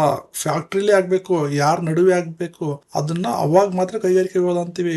ಮಾಲೀಕರ ನಡುವೆ, ಈಗ ಈ ಕಡೆ ಒಂದು ಕಂಪ್ನಿ, ಈ ಕಡೆ ಒಂದು ಕಂಪ್ನಿ, ಈ ಇಬ್ರು ಮಾಲೀಕರ ನಡುವೆ ಗಲಾಟೆ ಆದ್ರೆ, ಮತ್ತೆ ಇದ್ರೊಳಗಡೆ ಇರೋ ಕಾರ್ಮಿಕ ಮತ್ತು ಮಾಲೀಕರ ನಡುವೆ ಗಲಾಟೆ ಆದ್ರೆ, ಮತ್ತೆ ಕಾರ್ಮಿಕರ ನಡುವೆ ಗಲಾಟೆ ಆದ್ರೆ, ಇವಾಗ ಮಾತ್ರ ಈ ಆಕ್ಟ್ ಅಪ್ಲೈ ಆಗುತ್ತೆ, ಇಂಡಸ್ಟ್ರಿಯಲ್ ಡಿಸ್ಪ್ಯೂಟ್ ಆಕ್ಟ್. ಅದು ಯಾವಾಗ ಅಪ್ಲೈ ಆಗುತ್ತೆ ಅಂದ್ರೆ ಅವಶ್ಯಕ ಅಂಶಗಳು ಅಂದ್ರೆ ಅದನ್ನೇ ಬರೀಬೇಕು. ಉದ್ಯಮ ಅಂದ್ರೆ ಇಂಡಸ್ಟ್ರಿ, ಕಾರ್ಮಿಕ ಮತ್ತು ನಿಯೋಜಕ ಅಂದ್ರೆ ಮಾಲೀಕ, ಇವರಿಬ್ಬರ ನಡುವೆ ಪರಸ್ಪರ ಹೆಂಗೆ ಅವರು ಪಾಲ್ಗೊಳ್ತಾರೆ, ಇಬ್ರು ಯಾವ ತರ ಪಾರ್ಟಿಸಿಪೇಟ್ ಮಾಡೋ ತರ ಈ ಆಕ್ಟ್ ಹೇಳಿದೆ. ಈಗ ಇದು ಈಗ ಇಲ್ಲಿ ಯೂನಿಯನ್ ಅವರು ಗಲಾಟೆ ಮಾಡಿದ್ರು, ಏನೋ ಕೇಳ್ತಿದಾರೆ, ಅವಾಗ ಇಂಡಸ್ಟ್ರಿಯಲ್ ಆಕ್ಟ್ ಅಂತ ಆಗುತ್ತೆ. ಅದೇ ಒಬ್ಬ ವ್ಯಕ್ತಿ ಏನೋ ತೆಗೆದ್ಬಿಟ್ಟವ್ರೆ. ಸೊ ಈ ಟೈಮಲ್ಲಿ ಅದು ಇಂಡಸ್ಟ್ರಿಯಲ್ ಆಕ್ಟ್ ಬರುತ್ತಾ, ಅದು ಯಾವಾಗ ಬರುತ್ತೆ? ಇವನ್ ಮನೇಲಿ ಗಲಾಟೆ ಮಾಡ್ಕೊಂಡು ಅದು ಇಂಡಸ್ಟ್ರಿಯಲ್ ಆಕ್ಟ್ ಬರಲ್ಲ. ಅದೇ ಇವನೊಬ್ಬನ ವಿಷಯದಲ್ಲಿ ಯಾವ್ಯಾವ ಸಮಯದಲ್ಲಿ ವೈಯಕ್ತಿಕ ವಿವಾದ, ಅವನೊಬ್ಬಂದು ವಜಾ ಮಾಡೋದಕ್ಕೂ ಕೂಡ ಇಂಡಸ್ಟ್ರಿಯಲ್ ಡಿಸ್ಪ್ಯೂಟ್, ಕೈಗಾರಿಕಾ ವಿವಾದ ಅಥವಾ ಔದ್ಯೋಗಿಕ ವಿವಾದ ಅಂತ ಯಾವಾಗ ಆಗುತ್ತೆ ಅಂತ ಇದು ಕ್ವಶನ್. ಎಲ್ಲಾ ಕ್ವಶನ್ಗೂ ಒಂದೇ ಆನ್ಸರ್. ಯಾವ ತರ ಕೇಳ್ಬೋದು ಈ ತರ. ಓಕೆನಾ, ಎಲ್ಲದಕ್ಕೂ ಒಂದೇ ಆನ್ಸರ್ ಬರಿಬೇಕು ನೀವು. ಅದೇ ಪಾರ್ಟ್ ಮಾಡಿದೀವಿ ನೋಡಿ, ಉದ್ಯಮ ಅಥವಾ ಕೈಗಾರಿಕೆ ಪದದ ವ್ಯಾಖ್ಯಾನ, ವಿನಾಯಿತಿಗಳು, ಮತ್ತೆ ಯಾವ್ದನ್ನ ಉದ್ಯಮ ಅಂತ ಅನ್ನಲ್ಲ. ಔದ್ಯೋಗಿಕ ವಿವಾದ ಅಂದ್ರೆ ಕೈಗಾರಿಕಾ ವಿವಾದ ಇದೆಯಲ್ಲ, ಅದಕ್ಕಾಗಿ ನಾವು ಮುಖ್ಯ ಅಂಶಗಳೇನು, ಪರಸ್ಪರ ಕ್ರಿಯೆಯ ಕಣ, ಮತ್ತೆ ಇಬ್ರು ಹೇಗೆ ಪಾರ್ಟಿಸಿಪೇಟ್ ಮಾಡ್ತಾರೆ, ಪಾಲ್ಗೊಳ್ತಾರೆ, ವೈಯಕ್ತಿಕ ಒಬ್ಬ ವ್ಯಕ್ತಿಗೆ ಪ್ರಾಬ್ಲಮ್ ಆದ್ರೆ ಅದು ಹೇಗೆ ಕೈಗಾರಿಕಾ ವಿವಾದದಲ್ಲಿ ಆಡ್ ಆಗುತ್ತೆ, ಹೇಗೆ ಭಿನ್ನವಾಗಿರ್ತದೆ ಅದು. ಈಗ ಎಲ್ಲ ಯೂನಿಯನ್ ಎಲ್ಲ ಬಂದು ಗಲಾಟೆ ಮಾಡಿ ಕೇಳೋದಕ್ಕೂ, ಒಬ್ಬ ವ್ಯಕ್ತಿ ನನ್ನ ಯಾಕೆ ತೆಗೆದ್ರಿ ಅಂತ ಕೇಸ್ ಕೇಳ್ಕೊಳ್ಳೋದಕ್ಕೂ ಡಿಫರೆನ್ಸ್ ಇರುತ್ತೆ. ಏನ್ ಡಿಫರೆನ್ಸ್ ಅದಕ್ಕೆ ಅಂತ ಈ 4 ಪಾಯಿಂಟ್ ಕೇಳಬಹುದು, ಎಲ್ಲದಕ್ಕೂ ಒಂದೇ ಆನ್ಸರ್. ಭಾರತದಲ್ಲಿ ಕೈಗಾರಿಕಾ ಮತ್ತು ಕಾರ್ಮಿಕ ಕಾನೂನುಗಳು ದುಡಿಯುವ ಕಾರ್ಮಿಕರ ಹಕ್ಕುಗಳನ್ನು ರಕ್ಷಿಸಲು, ಹಣ ಹಾಕಿದ ಮಾಲೀಕರ ಹಿತಾಸಕ್ತಿಯನ್ನು ಕಾಪಾಡಲು, ಹಣ ಹಾಕಿದ ಮಾಲೀಕರ ಹಿತಾಸಕ್ತಿಯನ್ನು ಕಾಪಾಡುತ್ತೆ. ಇತ್ತೀಚಿನ ಇಂಡಸ್ಟ್ರಿಯಲ್ ರಿಲೇಷನ್ ಕೋಡ್ ಮಹತ್ವದ ಬದಲಾವಣೆಯನ್ನು ತಗೊಬಂತು. ಇಬ್ರಿಗೂ ಅಪ್ಲೈ ಆಗ್ಬೇಕು. ಒಬ್ಬರಿಗೆ ಇದ್ದಾದ್ರೆ ಯಾರು ಬರೋದೇ ಇಲ್ಲ ಕಂಪ್ನೀಸ್ ಓಪನ್ ಮಾಡೋದಕ್ಕೆ. ಯಾವುದೇ ಒಂದು ಆರ್ಥಿಕ ಚಟುವಟಿಕೆ ಸುಗಮವಾಗಿ ನಡೆಯಲು ಉದ್ಯಮ ಕೈಗಾರಿಕೆ ಇಂಪಾರ್ಟೆಂಟ್, ಮತ್ತೆ ಎಂಪ್ಲಾಯರ್ ಇಂಪಾರ್ಟೆಂಟ್, ಮತ್ತೆ ಎಂಪ್ಲಾಯಿನ ಕೂಡ ಇಂಪಾರ್ಟೆಂಟ್. ಇವ್ರ ನಡುವೆ ಏನಾದ್ರು ಜಗಳ ಆದಾಗ ಅದನ್ನೇ ಔದ್ಯೋಗಿಕ ವಿವಾದ ಅಂತ ಕರೀತೇವೆ. ಜಗಳನೇ ಭಿನ್ನಾಭಿಪ್ರಾಯ ಇಂಡಸ್ಟ್ರಿಯಲ್ ಡಿಸ್ಪ್ಯೂಟ್ ಅಂತ ಕರೀತೇವೆ. ಈಗ ನಾವು ಸಿಂಪಲ್ ಆಗಿ ಎಲ್ರಿಗೂ ಸಿಂಪಲ್ ಆಗಿ ಸಾಮಾನ್ಯ ಜನರಿಗೂ ಅರ್ಥ ಆಗೋ ತರ ನಾವು ಎಕ್ಸ್ಪ್ಲೇನ್ ಮಾಡೋಣ. ಈಗ ಉದ್ದಿಮೆ ಅಂದ್ರೆ ಏನು? ಉದ್ದಿಮೆ ಈ ಸೆಕ್ಷನ್ ಇಂಪಾರ್ಟೆಂಟ್. ಯಾವ ಸೆಕ್ಷನ್? 2P important. ಇದ್ರ ಪ್ರಕಾರ ಉದ್ದಿಮೆ ಅಂತಂದ್ರೆ ಒಂದು ವ್ಯವಸ್ಥಿತ ಚಟುವಟಿಕೆ ಇರಬೇಕು. ಅವರು ಕಾರ್ ತಯಾರು ಮಾಡ್ತಾನೆ ಇರ್ಬೇಕು. ಬೇರೆ ಇವತ್ತೇನೋ ಮಾಡೋದು, ಇವತ್ತು ಔಟ್ ಸೈಡ್ ಹೋಗಿ ಕ್ಲೀನಿಂಗ್ ಕೆಲಸ ಮಾಡಿಸೋದು, ನಾಳೆ ಹೋಗಿ ಕಾರ್ ತಯಾರು ಮಾಡಿಸೋದು, ಆತರ ಅಲ್ಲ. ಒಂದು ವ್ಯವಸ್ಥಿತ ಚಟುವಟಿಕೆ ಇರಬೇಕು, ಸಿಸ್ಟಮ್ಯಾಟಿಕ್ ಆಕ್ಟಿವಿಟಿ ಆಗಿರ್ಬೇಕು. ಉದ್ಯಮ ಅಂದ್ರೆ ಒಂದು ಸಿಸ್ಟಮ್ಯಾಟಿಕ್ ಆಕ್ಟಿವಿಟಿ ಇರೋದನ್ನೇ, ಚಟುವಟಿಕೆ ಇರೋದನ್ನೇ ಉದ್ಯಮ ಅಂತ ಇದರಲ್ಲಿ ಹೇಳಿದ್ದಾರೆ. ಮತ್ತೆ ಇದು ಮಾನವನ ಅವಶ್ಯಕತೆಗಳು, ಆಸೆಗಳನ್ನು ಪೂರೈಸುವ ಉದ್ದೇಶದಿಂದ, ಪ್ರಾಣಿಗಳದಲ್ಲ, ಮಾನವನ ಅಗತ್ಯತೆ ಆಸೆ ಪೂರೈಸೋಕ್ಕೋಸ್ಕರ ಅದೊಂದು ವಸ್ತು. ಈಗ ಕಾರು, ಈ ವಾಟರ್, ಕರೆಂಟ್ ತಯಾರು ಮಾಡೋದು, ಸೇವೆ ಕೊಡೋದು, ಈ ಕರೆಂಟ್ ಪೂರೈಸ್ತಿರ್ಬೇಕು. ಮತ್ತೆ ಆ ಕೆಲಸ ಈ ಮಾಲೀಕ ಮತ್ತೆ ಕಾರ್ಮಿಕ ಇರ್ತಾರಲ್ಲ, ಇವರಿಬ್ರು ಸಹಕಾರದಿಂದ ನಡೀತಿರ್ಬೇಕು. ಈ ಕಾರ್ಮಿಕ ಇಲ್ದೇನೆ ಇದ್ರು ಮಾಲೀಕನೇ ಮಾಡ್ಕೋಬಹುದು, ಆತರ ಇರ್ಬಾರ್ದು. ಇಬ್ರು ಸಹಕಾರದಿಂದ ನಡೀತಿರ್ಬೇಕು. ಈ 3 ಪಾಯಿಂಟ್. ಮೊದಲನೇ ಪಾಯಿಂಟ್ ಏನು? ಒಂದು ವ್ಯವಸ್ಥಿತ ಚಟುವಟಿಕೆ ಇರಬೇಕು. ವ್ಯವಸ್ಥಿತವಾಗಿ ಈಗ ಕಾರ್ನೇ ತಯಾರು ಮಾಡ್ತಿರ್ಬೇಕು. ಇವತ್ತು ಏನೋ ತಯಾರು ಮಾಡೋದು, ಇನ್ನೊಂದು ವರ್ಷ ಬಿಟ್ಟು ಮತ್ತೆ ಇನ್ನೇನೋ ಮಾಡೋದು, ಆತರ ಅಲ್ಲ. ವ್ಯವಸ್ಥಿತವಾಗಿ ಒಂದನ್ನೇ ಮಾಡ್ತಾ ಹೋಗಿರ್ಬೇಕು. ಅದು ಮಾನವನ ಅಗತ್ಯ ಪೂರೈಸೋಕ್ಕೋಸ್ಕರ ನಡೀತಿರ್ಬೇಕು. ಮತ್ತೆ ಅದು ಕಾರ್ಮಿಕ ಮಾಲೀಕನ ಸಹಕಾರದೊಂದಿಗೆ ನಡೀತಿರ್ಬೇಕು. ಈ 3 ಪಾಯಿಂಟ್ ಮೀಟ್ ಆದಾಗ, ಸ್ಯಾಟಿಸ್ಫೈ ಆದಾಗ ಅದನ್ನ ಉದ್ಯಮ ಅಥವಾ ಕೈಗಾರಿಕೆ ಅಂತ ಕರಿತೀವಿ. ಆದ್ರೆ ಈ ಆಧ್ಯಾತ್ಮಿಕ ಟೆಂಪಲ್ಗಳೆಲ್ಲ ಮಾಡ್ತೀವಿ, ಡೈಲಿ ಪೂಜೆ ಮಾಡ್ತೀವಿ, ಡೈಲಿ ದೇವ್ರಿಗೆ ನಮಸ್ಕಾರ ಮಾಡಕ್ ಜನ ಎಲ್ಲ ಬರ್ತಾರೆ. ಅದನ್ನೆಲ್ಲ ಉದ್ಯಮ ಅಂತ ಕರೆಯಲ್ಲ. ಅವರ ಹಂತದಲ್ಲೇ ವಿನಾಯಿತಿ ಇದೆ. ಬಂಡವಾಳ ಮತ್ತು ಲಾಭ. ಈಗ ಒಂದು ಬಂಡವಾಳ ಹಾಕ್ತಾ ಇರ್ಲಿ ಯಜಮಾನ, ಅಥವಾ ಅವನು ಲಾಭ ಬರ್ಬೇಕು ಅಂತ ಮಾಡ್ತಿರ್ಲಿ, ಲಾಭ ಬರಬಾರ್ದು ಅಂತ ಏನಾದ್ರು ಮಾಡ್ತೀವಿ. ಒಬ್ಬೊಬ್ರು ಚಾರಿಟಿಗೋಸ್ಕರ ಮಾಡ್ತಾರೆ. ಟಾಟಾ ಕಂಪ್ನಿಯವನು ಏನೋ ಒಂದು ಎಲ್ಲಾರ್ಗು ರೈಸ್ ಫ್ರೀಯಾಗಿ ಕೊಡ್ಬೇಕು ಅಂತ ಒಂದು ರೈಸ್ ನ ಫ್ಯಾಕ್ಟ್ರಿನಲ್ಲಿ ಪ್ಯಾಕಪ್ ಮಾಡ್ತಿರ್ತಾರೆ. ಹಂಗಂತ ಅವ್ರು ಏನೋ ಫ್ರೀಯಾಗಿ ಮಾಡ್ತಿದ್ದಾರೆ ಅಂತ ಉದ್ಯಮ ಅಂತ ಹೇಳಕ್ ಆಗಲ್ಲ. ಅವನು ಲಾಭ ಮಾಡದೇ ಇರ್ಲಿ, ಅವನು ಬಂಡವಾಳ ಹಾಕ್ತಾ ಇರ್ಲಿ, ನಿಯಮಬದ್ಧವಾಗಿ ನಡೀತಿದ್ರೆ, ಅದೊಂದು ಅಚ್ಚುಕಟ್ಟಾಗಿ ಒಂದು ವ್ಯವಸ್ಥಿತವಾಗಿ ನಡೀತಿದ್ರೆ ಅದನ್ನ ಉದ್ಯಮ ಅಂತ ಕರಿತೀವಿ. ಯಾವುದು ಉದ್ಯಮ ಅಲ್ಲ? ಸಂಪೂರ್ಣವಾಗಿ ಪರೋಪಕಾರಿ ಸೇವೆಗಾಗಿ ತೊಡಗಿರುವ ಉಚಿತ ಸೇವಾ ಸಂಸ್ಥೆಗಳು. ಒಂದು ಸಂಸ್ಥೆ ಇರ್ತದೆ, ಅದರಲ್ಲಿ ಎಲ್ಲ ಫ್ರೀಯಾಗಿ ಕೆಲಸ ಮಾಡ್ತಿರ್ತಾರೆ ಎಲ್ರು ಇದಕ್ಕೋಸ್ಕರ. ಅದು ಇದಕ್ಕೆ ಉದ್ಯಮ ಅಂತ ಬರೋದಿಲ್ಲ. ಬಟ್ ಅವನು ಬೇರೆ ಕಡೆ ಫ್ರೀಯಾಗಿ ಕೊಡ್ಬೇಕು ಅಂತ ಇವ್ರಿಗೆಲ್ಲ ಸಂಬಳ ಕೊಟ್ಕೊಂಡು ಕೆಲಸ ಹೂಡಿಕೆ ಮಾಡಿ ಅವ್ರಿಗೆಲ್ಲ ಸಂಬಳ ಕೊಟ್ಟು ಕೆಲಸ ಮಾಡಿಸಿದ್ರೆ ಅದು ಉದ್ಯಮ ಅಂತಾನೆ ಬರೋದು. ಆದ್ರೆ ಅಲ್ಲಿ ಫುಲ್ ಟು ಝೆಡ್ ಎಲ್ಲಾರು ಬೇರೆ ಸೇವೆ ಮಾಡೋದಕ್ಕೋಸ್ಕರನೇ ಎಲ್ಲಾರು ಫ್ರೀ ಆಗಿ ಮಾಡ್ತಿದ್ರೆ ಅವಾಗ ಉದ್ಯಮ ಅಂತ ಬರೋದಿಲ್ಲ. ಸಂಪೂರ್ಣ ಉಚಿತವಾಗಿ ಚಾರಿಟಬಲ್ ಟ್ರಸ್ಟ್ ಆಗಿದ್ರೆ. ಮತ್ತೆ ಮಿಲಿಟರಿ ಇದೆಯಲ್ಲ, ಮಿಲಿಟರಿ, ಬಾಹ್ಯಾಕಾಶ, ಪರಮಾಣು ಶಕ್ತಿ, ಸರ್ಕಾರದ ಸಾರ್ವಭೌಮ ಕಾರ್ಯಗಳಿಗೆ ಇದು ಅಪ್ಲೈ ಆಗೋದಿಲ್ಲ. ಯಾಕೆಂದ್ರೆ ಅಲ್ಲೂ ಕೂಡ ವ್ಯವಸ್ಥಿತವಾಗಿ ಎಲ್ಲ ನಡೀತಿದೆ. ಅಲ್ಲೂ ಕೂಡ ಎಕ್ವಿಪ್ಮೆಂಟ್ ಎಲ್ಲ ತಯಾರು ಮಾಡ್ತಾರೆ, ಡಿಫೆನ್ಸ್ ಎಲ್ಲ ತಯಾರು ಮಾಡ್ತಾರೆ. ಅದನ್ನೆಲ್ಲ ಉದ್ಯಮ ಅಂತ ಬರಲ್ಲ. ಯಾಕೆಂದ್ರೆ ಅವ್ರಿಗೆ ಫ್ರೀಡಮ್ ಕೊಡ್ಬೇಕು. ಯಾಕೆ ಸಾರ್ವಭೌಮ ಕೆಲಸ ಅಂದ್ರೆ ಅವ್ರಿಗೆ ಫುಲ್ ಫ್ರೀಡಮ್ ಕೊಡ್ಬೇಕು. ಅದ್ರಲ್ಲೂ ಏನೇನೋ ಮಾಡಕ್ ಹೋಗ್ತೀನಿ ಅಂದ್ರೆ ಆಗ ತುಂಬಾ ಡಿಸ್ಟರ್ಬ್ ಆಗುತ್ತೆ ಅಲ್ಲಿ ಸಿಸ್ಟಮ್. ಅವ್ರಿಗೆ ಫುಲ್ ಫ್ರೀ ಹ್ಯಾಂಡ್ ಕೊಡ್ಬೇಕು. ಗವರ್ಮೆಂಟ್ ಸ್ಟ್ರಿಕ್ಟ್ ರೂಲ್ಸ್ ಇರುತ್ತೆ, ಎಲ್ಲ ತುಂಬಾ ಸ್ಟ್ರಿಕ್ಟ್ ಆಗಿರುತ್ತೆ ರೂಲ್ಸ್ ಎಲ್ಲ. ಅದಕ್ಕೆಲ್ಲ ಹೋಗಿ ಆಮೇಲೆ ಕೆಲಸದವರೆಲ್ಲ ನಂಗೆ ಫ್ರೀ ಆಗಿ ಕೊಡಿ, ಯುದ್ಧ ಬರೋ ಟೈಮಲ್ಲಿ ಅದನ್ನ ಆರಾಮಾಗಿರ್ಬೇಕು ಬಿಡಿ, ಅದ್ರೆಲ್ಲ ಕೇಳತ್ರ ಆದ್ರೆ ಸರಿಯಾಗಿರಲ್ಲ. ಅದಕ್ಕೋಸ್ಕರ ಅಲ್ಲೆಲ್ಲ ಅಪ್ಲೈ ಆಗಲ್ಲ ಇದು. ಯಾವುದೇ ಗೃಹ ಬಳಕೆಯ ಮನೆ ಕೆಲಸದ ಸೇವೆಗಳು ಅಂದ್ರೆ ಮನೆಗೆ ಬರುವ ಕೆಲಸದವರು, ಅಡುಗೆ ಮಾಡೋರ್ಗೆ ಎಲ್ಲ ಇದು ಅಪ್ಲೈ ಆಗಲ್ಲ. ಅದನ್ನೆಲ್ಲ ಉದ್ಯಮ ಅಂತ ಕರೆಯಲ್ಲ. ಕೇಂದ್ರ ಸರ್ಕಾರವು ನೋಟಿಸ್ ಕೊಟ್ಟಿರ್ತದೆ ಈ ತರ ಇದಕ್ಕೆಲ್ಲ ಅಪ್ಲೈ ಆಗಲ್ಲ ಅಂತ, ಅದಕ್ಕೆಲ್ಲ ಅಪ್ಲೈ ಆಗಲ್ಲ. ಕಾರುಗಳನ್ನು ತಯಾರಿಸುವ ಕಾರ್ಖಾನೆ ಒಂದು ಉದ್ಯಮ ಆಗಿದೆ. ಏಕೆಂದ್ರೆ ಅಲ್ಲಿ ಮಾಲೀಕ ಮತ್ತು ಕಾರ್ಮಿಕರ ನಡುವೆ ವ್ಯವಸ್ಥಿತವಾದ ಚಟುವಟಿಕೆ ಒಟ್ಟಾಗಿ ಸೇರಿಸಿ ಮಾಡ್ತಿರೋದು ಅಲ್ವಾ. ಸೊ ಆಟೋಮೆಟಿಕ್ ಮಾಲೀಕನೇ ಮಾಡಕ್ಕಾಗಲ್ಲ, ಬರೀ ಕಾರ್ಮಿಕನೇ ಮಾಡಕ್ಕಾಗಲ್ಲ. ಸೊ ಅದೊಂದು ಎಕ್ಸಾಂಪಲ್. ಮತ್ತೆ ಪ್ರಕರಣಗಳು ಅಲ್ಲ ಎಕ್ಸ್ಪ್ಲೇನ್ ಮಾಡಿದ್ನಲ್ಲ, ಬೆಂಗಳೂರು ವಾಟರ್ ಸಪ್ಲೈ ರಾಜಪ್ಪ, ಇದು ಇಂಪಾರ್ಟೆಂಟ್ ಕೇಸ್ ಲಾ. ಈ ಎಲ್ಲದಕ್ಕೂ ಕೇಸ್ ಲಾ ಕೊಟ್ಟಿದೀವಿ ನೋಡಿ. ಇಷ್ಟೇ ಓದಿ, ಇದನ್ನ ಡೀಟೇಲ್ ಬೇಕಾದ್ರೆ ಗೂಗಲ್ ಹೊಡೀರಿ. ನೀವ್ ಏನ್ ಮಾಡ್ತೀರಿ ಗೊತ್ತಾ, ಎಕ್ಸಾಮ್ ಹತ್ರ ದೂರ ಇದ್ದಾಗ ಏನೆಲ್ಲಾನು ಓದ್ಬಿಡ್ತೀರ ಒಂದೊಂದ್ ಪೇಜ್ ಕೇಸ್ ಲಾ. ಎಕ್ಸಾಮ್ ಹತ್ರ ಬಂದಾಗ ನಾನ್ ನೋಡಿದೀನಿ ಕೇಸ್ ಲಾನ ಒಂದು ಸ್ವಲ್ಪನೂ ರಿವೈಸ್ ಮಾಡಲ್ಲ, ಒಂದನ್ನು ಓದಕ್ ಹೋಗಲ್ಲ, ಸೆಕ್ಷನ್ ಓದಕ್ ಹೋಗಲ್ಲ. ಯಾಕೆ ನೀವು ರಿವೈಸ್ ಮಾಡಕ್ಕೆ ಟೈಮೇ ಇರೋದಿಲ್ಲ. ಯಾಕಂದ್ರೆ ನೀವು ಪಾಯಿಂಟ್ಸ್ ಎಲ್ಲ ಮಾಡ್ಕೊಂಡಿರಲ್ಲ, ಶಾರ್ಟ್ ಆಗಿ ಮಾಡ್ಕೊಂಡಿರಲ್ಲ. ಸೊ ನೀವು ಇಷ್ಟೇ ಓದಕ್ ಆಗೋದು ಎಕ್ಸಾಮ್ ಟೈಮಲ್ಲಿ. ಸೊ ಇದರಲ್ಲಿ ಅದು water supply, Bengaluru water supply ಇದೆಯಲ್ಲ, ಅದು ಉದ್ಯಮ ಆಗುತ್ತೆ ಇಲ್ವಂತ ಕ್ವಶನ್. ಸೊ ಆಗುತ್ತೆ ಅಂತ ಕೋರ್ಟ್ ಹೇಳ್ತು. ಯಾಕೆ ಅಂದ್ರೆ ಅಲ್ಲಿ ವ್ಯವಸ್ಥಿತ ಇದು ಟ್ರಿಬಲ್ ಟೆಸ್ಟ್ ಮಾಡಿದ್ರು. ಒಂದು ವ್ಯವಸ್ಥೆ ಚಟುವಟಿಕೆ ಇದೆ, ಯಾವ್ದು ವ್ಯವಸ್ಥೆ ಚಟುವಟಿಕೆ ಇದೆ, ಅವರು ವಾಟರ್ ಸಪ್ಲೈ ಮಾಡ್ತಿದ್ದಾರೆ, ಮತ್ತೆ ಉದ್ಯೋಗದಾತ ಮತ್ತು ಕಾರ್ಮಿಕರ ಸಹಕಾರದೊಂದಿಗೆ ನಡೀತಾ ಇದು. ಮಾನವನ ಅಗತ್ಯಕ್ಕೋಸ್ಕರ, ಸೇವೆಗೋಸ್ಕರನೇ ನಡೀತಾ ಇದು. ಸೊ 3 ಪಾಸ್ ಆಯ್ತು. ಅದಕ್ಕೋಸ್ಕರ BWSSP ವಾಟರ್ ಸಪ್ಲೈ ಇದೆಯಲ್ಲ ಆಫೀಸ್ ಬೆಂಗಳೂರಲ್ಲಿ, ಅದು ಕೂಡ ಉದ್ಯಮ ಅಂತ ಕೋರ್ಟ್ ಹೇಳ್ತು. Delhi university versus Ramnath, Delhi university ಕೂಡ ಉದ್ಯಮ ಆಗುತ್ತಾ ಅಂತ ಹೇಳ್ತು. ಇಲ್ಲಿ ಶಿಕ್ಷಣಕ್ಕೋಸ್ಕರ ಬರ್ತಿರೋದು, ಶಿಕ್ಷಣ ಸೇವೆಯಾಗಿ ಇದನ್ನ ಕೈಗಾರಿಕೆ ಅಂತ ಕರೆಯಕ್ ಆಗಲ್ಲ ಅಂತ ಹೇಳ್ತು ಕೋರ್ಟ್.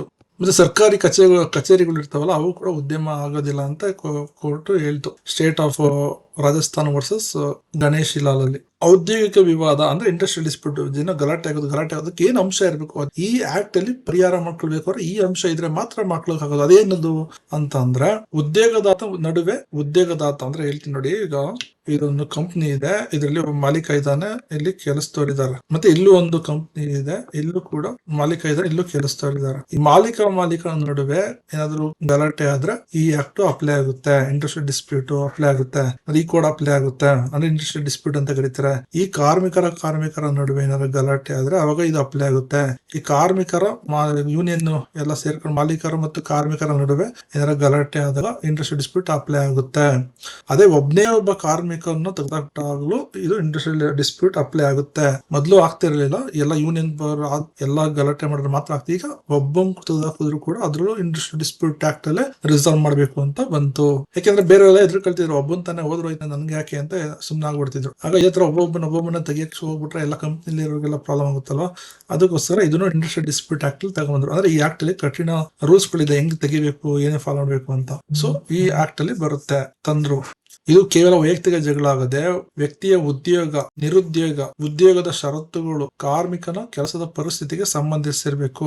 ಅಂದ್ರೆ ಇವನು ಪರ್ಸನಲ್ ಆಗಿ ನನ್ಗೆ ಇವನು ಮಾಲೀಕ 10 year ಬ್ಯಾಕ್ ಅಲ್ಲಿ ಏನೋ ಪರ್ಸನಲ್ ವೈಯಕ್ತಿಕ ದ್ವೇಷ ಇತ್ತು, ಸೊ ಅದಕ್ಕೆ ಕೇಸ್ ಹಾಕ್ತೀನಿ, ಅದ್ರ ಬಗ್ಗೆ ಮೇಲೆ ಮಾಡ್ತೀನಿ, ಅದೆಲ್ಲ ಆಗಲ್ಲ. ಈಗ ಬೇರೆ ಎಂಪ್ಲಾಯಿ ಜೊತೆ ಪರ್ಸನಲ್ ಏನೋ ದ್ವೇಷ ಇತ್ತು, ಆಸ್ತಿ ವಿಷಯದಲ್ಲಿ, ಅಂತದೆಲ್ಲ ಬರಲ್ಲ. ಯಾವ ವಿಷಯ ಇರಬೇಕು, ಉದ್ಯೋಗದ ವಿಷಯ, ನಿರುದ್ಯೋಗ, ಉದ್ಯೋಗದ ಷರತ್ತುಗಳು, ಕಾರ್ಮಿಕರ ಕೆಲಸದ ಪರಿಸ್ಥಿತಿ ಬಗ್ಗೆನೇ ಇರಬೇಕು. ಇದರ ಜೊತೆಗೆ ಇದಾರ್ಥ ಆಯ್ತಾ, ಇವ್ರ ನಡುವೆ ಇರಬೇಕು, ಮತ್ತೆ ಉದ್ಯೋಗ ಇದ್ರ ವಿಷಯದಲ್ಲೇ ಇರಬೇಕು. ಇದು ಮೊದಲನೇ ಪಾಯಿಂಟ್, ಇದು 2ನೇ ಪಾಯಿಂಟ್. ಇದನ್ನೆಲ್ಲ ಈ ತರ ಬರ್ಕೊಂಡೋಗಿ ಉದ್ಯೋಗ, ನಿರುದ್ಯೋಗ, ಉದ್ಯೋಗ ಷರತ್ತು ಬಗ್ಗೆ ಈ ತರ ಬರ್ಕೊಂಡ್ರೆ ನಿಮ್ಗೆ ಬೇಗ ಪೇಜು ಜಾಸ್ತಿ ಸಿಗುತ್ತೆ. ಮೀನ್ಸ್ ಈ ತರ ಬರೆದ್ರೆ ತುಂಬಾ ಗ್ಯಾಪ್ ಬರುತ್ತೆ, ಈ ತರ ಬರೆದ್ರೆ ಬೇಗ ಪೇಜ್ ತುಂಬುತ್ತೆ. ಇದರ ಜೊತೆಗೆ ಮುಖ್ಯವಾಗಿ ಗಮನಿಸಬೇಕಾದ ಅಂಶವೇನೆಂದ್ರೆ, ಈಗಿನ ಹೊಸ ನಿಯಮದಂತೆ ಒಬ್ಬನೇ ಒಬ್ಬ ವ್ಯಕ್ತಿಯ ಕಾರ್ಮಿಕರನ್ನು ಅನ್ಯಾಯವಾಗಿ ವಜಾ ಮಾಡಿದರೆ, ತೆಗೆದಾಕಿದ್ರೆ, ಕೆಲಸದಿಂದ ಕಡಿತಗೊಳಿಸಿದರೆ ಅಥವಾ ಮುಕ್ತಾಯಗೊಳಿಸಿದರೆ, ಕಡಿತರ ಕಡಿಮೆ ಮಾಡೋದು ಸ್ವಲ್ಪ ಜನನ್ನ, ಇದು ಪೂರ್ತಿಯಾಗಿ ತೆಗೆದಾಕೋದು ಅಂತ ವಿವಾದಗಳು ಇದರಲ್ಲಿ ಸೇರಿವೆ. ವಿವಾದದ ಅಸ್ತಿತ್ವ, ಈಗ ಏನ್ ಅಂಶ ಬೇಕು, ಮುಖ್ಯ ಅಂಶ, ನಾರ್ಮಲ್ ಅಂಶ ಅಲ್ಲ, ಮುಖ್ಯ ಅಂಶ. ಇವೆಲ್ಲ ನೋಡಿದ್ರೆ ನಾರ್ಮಲ್ ಅಂಶ. ಮುಖ್ಯ ಅಂಶ ಏನು, ವಿವಾದದ ಅಸ್ತಿತ್ವ ಇರಬೇಕು. ಕೇವಲ ಸುಮ್ನೆ ನೆನ್ಪು ಏನೋ ಇಮ್ಯಾಜಿನ್ ಮಾಡ್ಕೊಳ್ಳೋದಲ್ಲ, ನಮ್ಗೆ ಕಾರ್ ಎಲ್ಲ ಕೊಡಬೇಕಿತ್ತು ಇವ್ರು ಆತರ ಅಲ್ಲ. ನಿಜವಾದ ವಿವಾದ ಇರಬೇಕು, ಬೇಡಿಕೆ ಇರಬೇಕು. ವಿವಾದದ ಪಕ್ಷಕಾರರು ಮಾಲೀಕ ಆಗಿರ್ಬೇಕು, ಕಾರ್ಮಿಕ ಆಗಿರ್ಬೇಕು, ಅದು ಕಾರ್ಮಿಕ ನಡುವೆ ಇರಬೇಕು. ಹೊರಗಿನವ್ರದ್ದು ಜಗಳ ಎಲ್ಲ ಇದಕ್ಕೆ ಬರಲ್ಲ. ವಿಷಯದ ವಸ್ತು ಏನಿರ್ಬೇಕು, ಇದು ಸಂಬಳದ ಬಗ್ಗೆ ಇರಬೇಕು, ಬೋನಸ್ ಬಗ್ಗೆ ಇರಬೇಕು, ಕೆಲಸ ಸಮಯ, ರಜಾ, ಈ ತರದ ವಿಷಯದ ಬಗ್ಗೆ ಮಾತ್ರ ಇರಬೇಕು. ಅವಾಗ ಮಾತ್ರ ಇದು ಇಂಡಸ್ಟ್ರಿಯಲ್ ಡಿಸ್ಪ್ಯೂಟ್ ಅಪ್ಲೈ ಆಗುತ್ತೆ. ಕಾರ್ಖಾನೆಯ ಕಾರ್ಮಿಕರು ತಮಗೆ ಬರಬೇಕಾದ ದೀಪಾವಳಿ ಬೋನಸ್ ನೀಡುವಂತೆ ಒಟ್ಟಾಗಿ ಸೇರಿ ಮಾಲೀಕನ ವಿರುದ್ಧ ಪ್ರತಿಭಟನೆ ಮಾಡಿ ಅದು ಸರಿಯಾದ ಔದ್ಯೋಗಿಕ ವಿವಾದವಾಗುತ್ತದೆ. Workers of Indian express newspaper limited versus management of India express. ಇಬ್ಬರು ಪತ್ರಕರ್ತರ ನಡುವಿನ ಜಗಳದ ವಿವಾದ. ಇದು ಬಾಹ್ಯ ಕಾರ್ಮಿಕ ಸಂಘವು ಗಣನೀಯ ಕಾರ್ಮಿಕರ ಬೆಂಬಲದೊಂದಿಗೆ ಯಾವುದೇ ಕೆಲಸಗಾರನ ಪರವಾಗಿ ವಿವಾದವನ್ನು ಎತ್ತಿದರೆ ಆಗ ಮಾತ್ರ ಅದು ಔದ್ಯೋಗಿಕ ವಿವಾದವಾಗುತ್ತದೆ ಅಂತ. ಅದು ಹಳೆಯದು ಆಕ್ಚುಲಿ. ಮೊದಲು ಒಬ್ಬ ಕಾರ್ಮಿಕ ವಿವಾದ ಔದ್ಯೋಗಿಕ ವಿವಾದಕ್ಕೆ ಬರಲ್ಲ ಅಂತ ಇತ್ತು, ಅಂದ್ರೆ ಇಂಡಸ್ಟ್ರಿಯಲ್ ಡಿಸ್ಪ್ಯೂಟ್ ಬರಲ್ಲ ಅಂತ. ಆ ಟೈಮಲ್ಲಿ ಬೇರೆ ಸಂಘಗಳು ಇರ್ತಾವೆ, ಔಟ್ಸೈಡ್ ಸಂಘಗಳು ಬಂದು ಒಬ್ಬ ಇರ್ತಾನೆ, ಅವನಿಗೆ ಹೆಲ್ಪ್ ಮಾಡಿದ್ರೆ ಅವಾಗಲೂ ಕೂಡ ಅದು ಔದ್ಯೋಗಿಕ ವಿವಾದ ಆಗುತ್ತೆ ಅಂತ ಕೋರ್ಟ್ ಇಂಡಸ್ಟ್ರಿಯಲ್ ಡಿಸ್ಪ್ಯೂಟ್ ಆಗುತ್ತೆ ಅಂತ ಹೇಳ್ತು. ಇದು ಹಳೆ ಕೇಸ್ ಇದು. ಇವಾಗ ಆತರ ಅಲ್ಲ.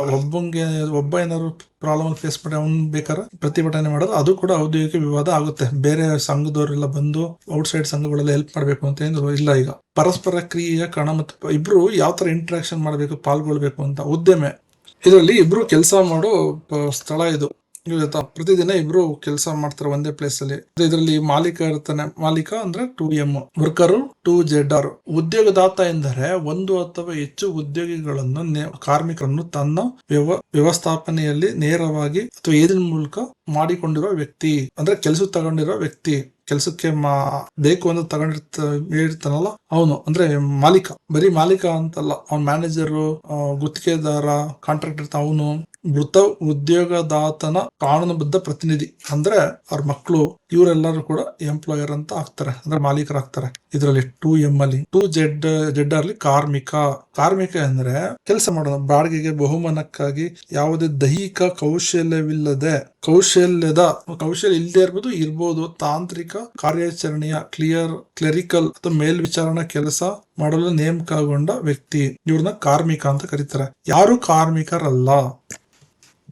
ಈ ಅಪ್ರೆಂಟಿಸ್ಶಿಪ್ ಜನ ಇರ್ತಾರಲ್ಲ, ಅವರು ಆರ್ಮಿ, ನೇವಿ, ಜೈಲು ಸಿಬ್ಬಂದಿ, ಪೊಲೀಸರು, ದೊಡ್ಡ ಆಡಳಿತಾತ್ಮಕ ಮ್ಯಾನೇಜರ್ಗಳು, ಇವರೆಲ್ಲ ಬರಲ್ಲ. ಮತ್ತೆ ತಿಂಗಳಿಗೆ 18,000 ಹೆಚ್ಚು ಸಂಬಳ ತಗೊಳ್ಳೋ ಸೂಪರ್ವೈಸರ್ಗಳೆಲ್ಲ ಕಾರ್ಮಿಕರಲ್ಲ ಅಂತ ಇದ್ರಲ್ಲಿ ಎಕ್ಸ್ಪ್ಲೇನ್ ಮಾಡುತ್ತೆ. ಇದು ಪರಸ್ಪರ ಪ್ರಕ್ರಿಯೆ ಹೇಗಿರ್ತದೆ, ಪಾಲ್ಗೊಳ್ಳೋದಕ್ಕೆ ಹೇಗಿರುತ್ತೆ ಅಂತ ಇದ್ರಲ್ಲಿ ಎಕ್ಸ್ಪ್ಲೇನ್ ಮಾಡ್ಬೇಕು. ಯಾರು ಇರ್ತಾರೆ, ಯಾರನ್ನ ಕಾರ್ಮಿಕ ಅಂತಾರೆ, ಇದನ್ನೆಲ್ಲ ಎಕ್ಸ್ಪ್ಲೇನ್ ಮಾಡ್ಬೇಕು. ನೆಕ್ಸ್ಟ್ 4th, ವೈಯಕ್ತಿಕ ವಿವಾದವು ಔದ್ಯೋಗಿಕ ವಿವಾದಕ್ಕಿಂತ ಹೇಗೆ ಭಿನ್ನವಾಗಿದೆ. ಮೊದಲು ವೈಯಕ್ತಿಕ ವಿವಾದ ಒಬ್ಬಂದು. ಇಲ್ಲಿ ಔದ್ಯೋಗಿಕ ವಿವಾದಕ್ಕೆ ಏನ್ ಡಿಫ್ರೆನ್ಸ್ ಇದೆ? ಮೊದಲು ಡಿಫ್ರೆನ್ಸ್ ಇತ್ತು, ಈಗೇನ್ ಡಿಫ್ರೆನ್ಸ್ ಇಲ್ಲ. ಅದಾಗ ಒಬ್ಬ ಕಾರ್ಮಿಕನ ವಿವಾದವನ್ನು ಇಡೀ ಕಾರ್ಮಿಕರ ಸಂಘ ಬೆಂಬಲಿಸಿದ್ರೆ ಅದು ಕೈಗಾರಿಕೆ ವಿವಾದ ಆಗ್ತಿರ್ಲಿಲ್ಲ, ಆಗ ಅನ್ಯಾಯ ಆಗ್ತಿತ್ತು. ಈಗ ಆತರ ಇಲ್ಲ, ಎರಡು ಒಂದೇನೆ. ಅವನ ವಿವಾದನಾಗಿರ್ಲಿ, ಎರಡೂನು ಈಗ ಒಂದೇ ತರ ಮಾಡಿದೆ. ಕೇವಲ ಒಬ್ಬ ವ್ಯಕ್ತಿ ಮಾಲೀಕನ ನಡುವಿನ ಭಿನ್ನಾಭಿಪ್ರಾಯ, ಕೆಲಸಕ್ಕೆ ತಡವಾಗಿ ಬಂದಿದ್ದಾನೆ ಎಂದು ಅವನಿಗೆ ಕೆಲಸ ತೆಗೆದುಹಾಕೋದು. ಆ ಟೈಮಲ್ಲೂ ಕೂಡ 2Q ಸೆಕ್ಷನ್ 4 ಕ್ಲಾಸ್ 9 ಅನ್ವಯ ಯಾವುದೇ ಉದ್ಯೋಗದಾತನು ಒಬ್ಬ ವೈಯಕ್ತಿಕ ಕಾರ್ಮಿಕನನ್ನು ವಜಾಗೊಳಿಸಿದರೆ, ಡಿಸ್ಮಿಸ್ ಮಾಡಿದರೆ ಅಥವಾ ಮುಕ್ತಾಯ ಟರ್ಮಿನೇಟ್ ಮಾಡಿದರೆ ಅಂತ ವಿವಾದವನ್ನು ಯಾವುದೇ ಟ್ರೇಡ್ ಯೂನಿಯನ್ ಬೆಂಬಲಿಸದಿದ್ರೂ ಕೂಡ ಅದು ಔದ್ಯೋಗಿಕ ವಿವಾದ ಆಗುತ್ತೆ.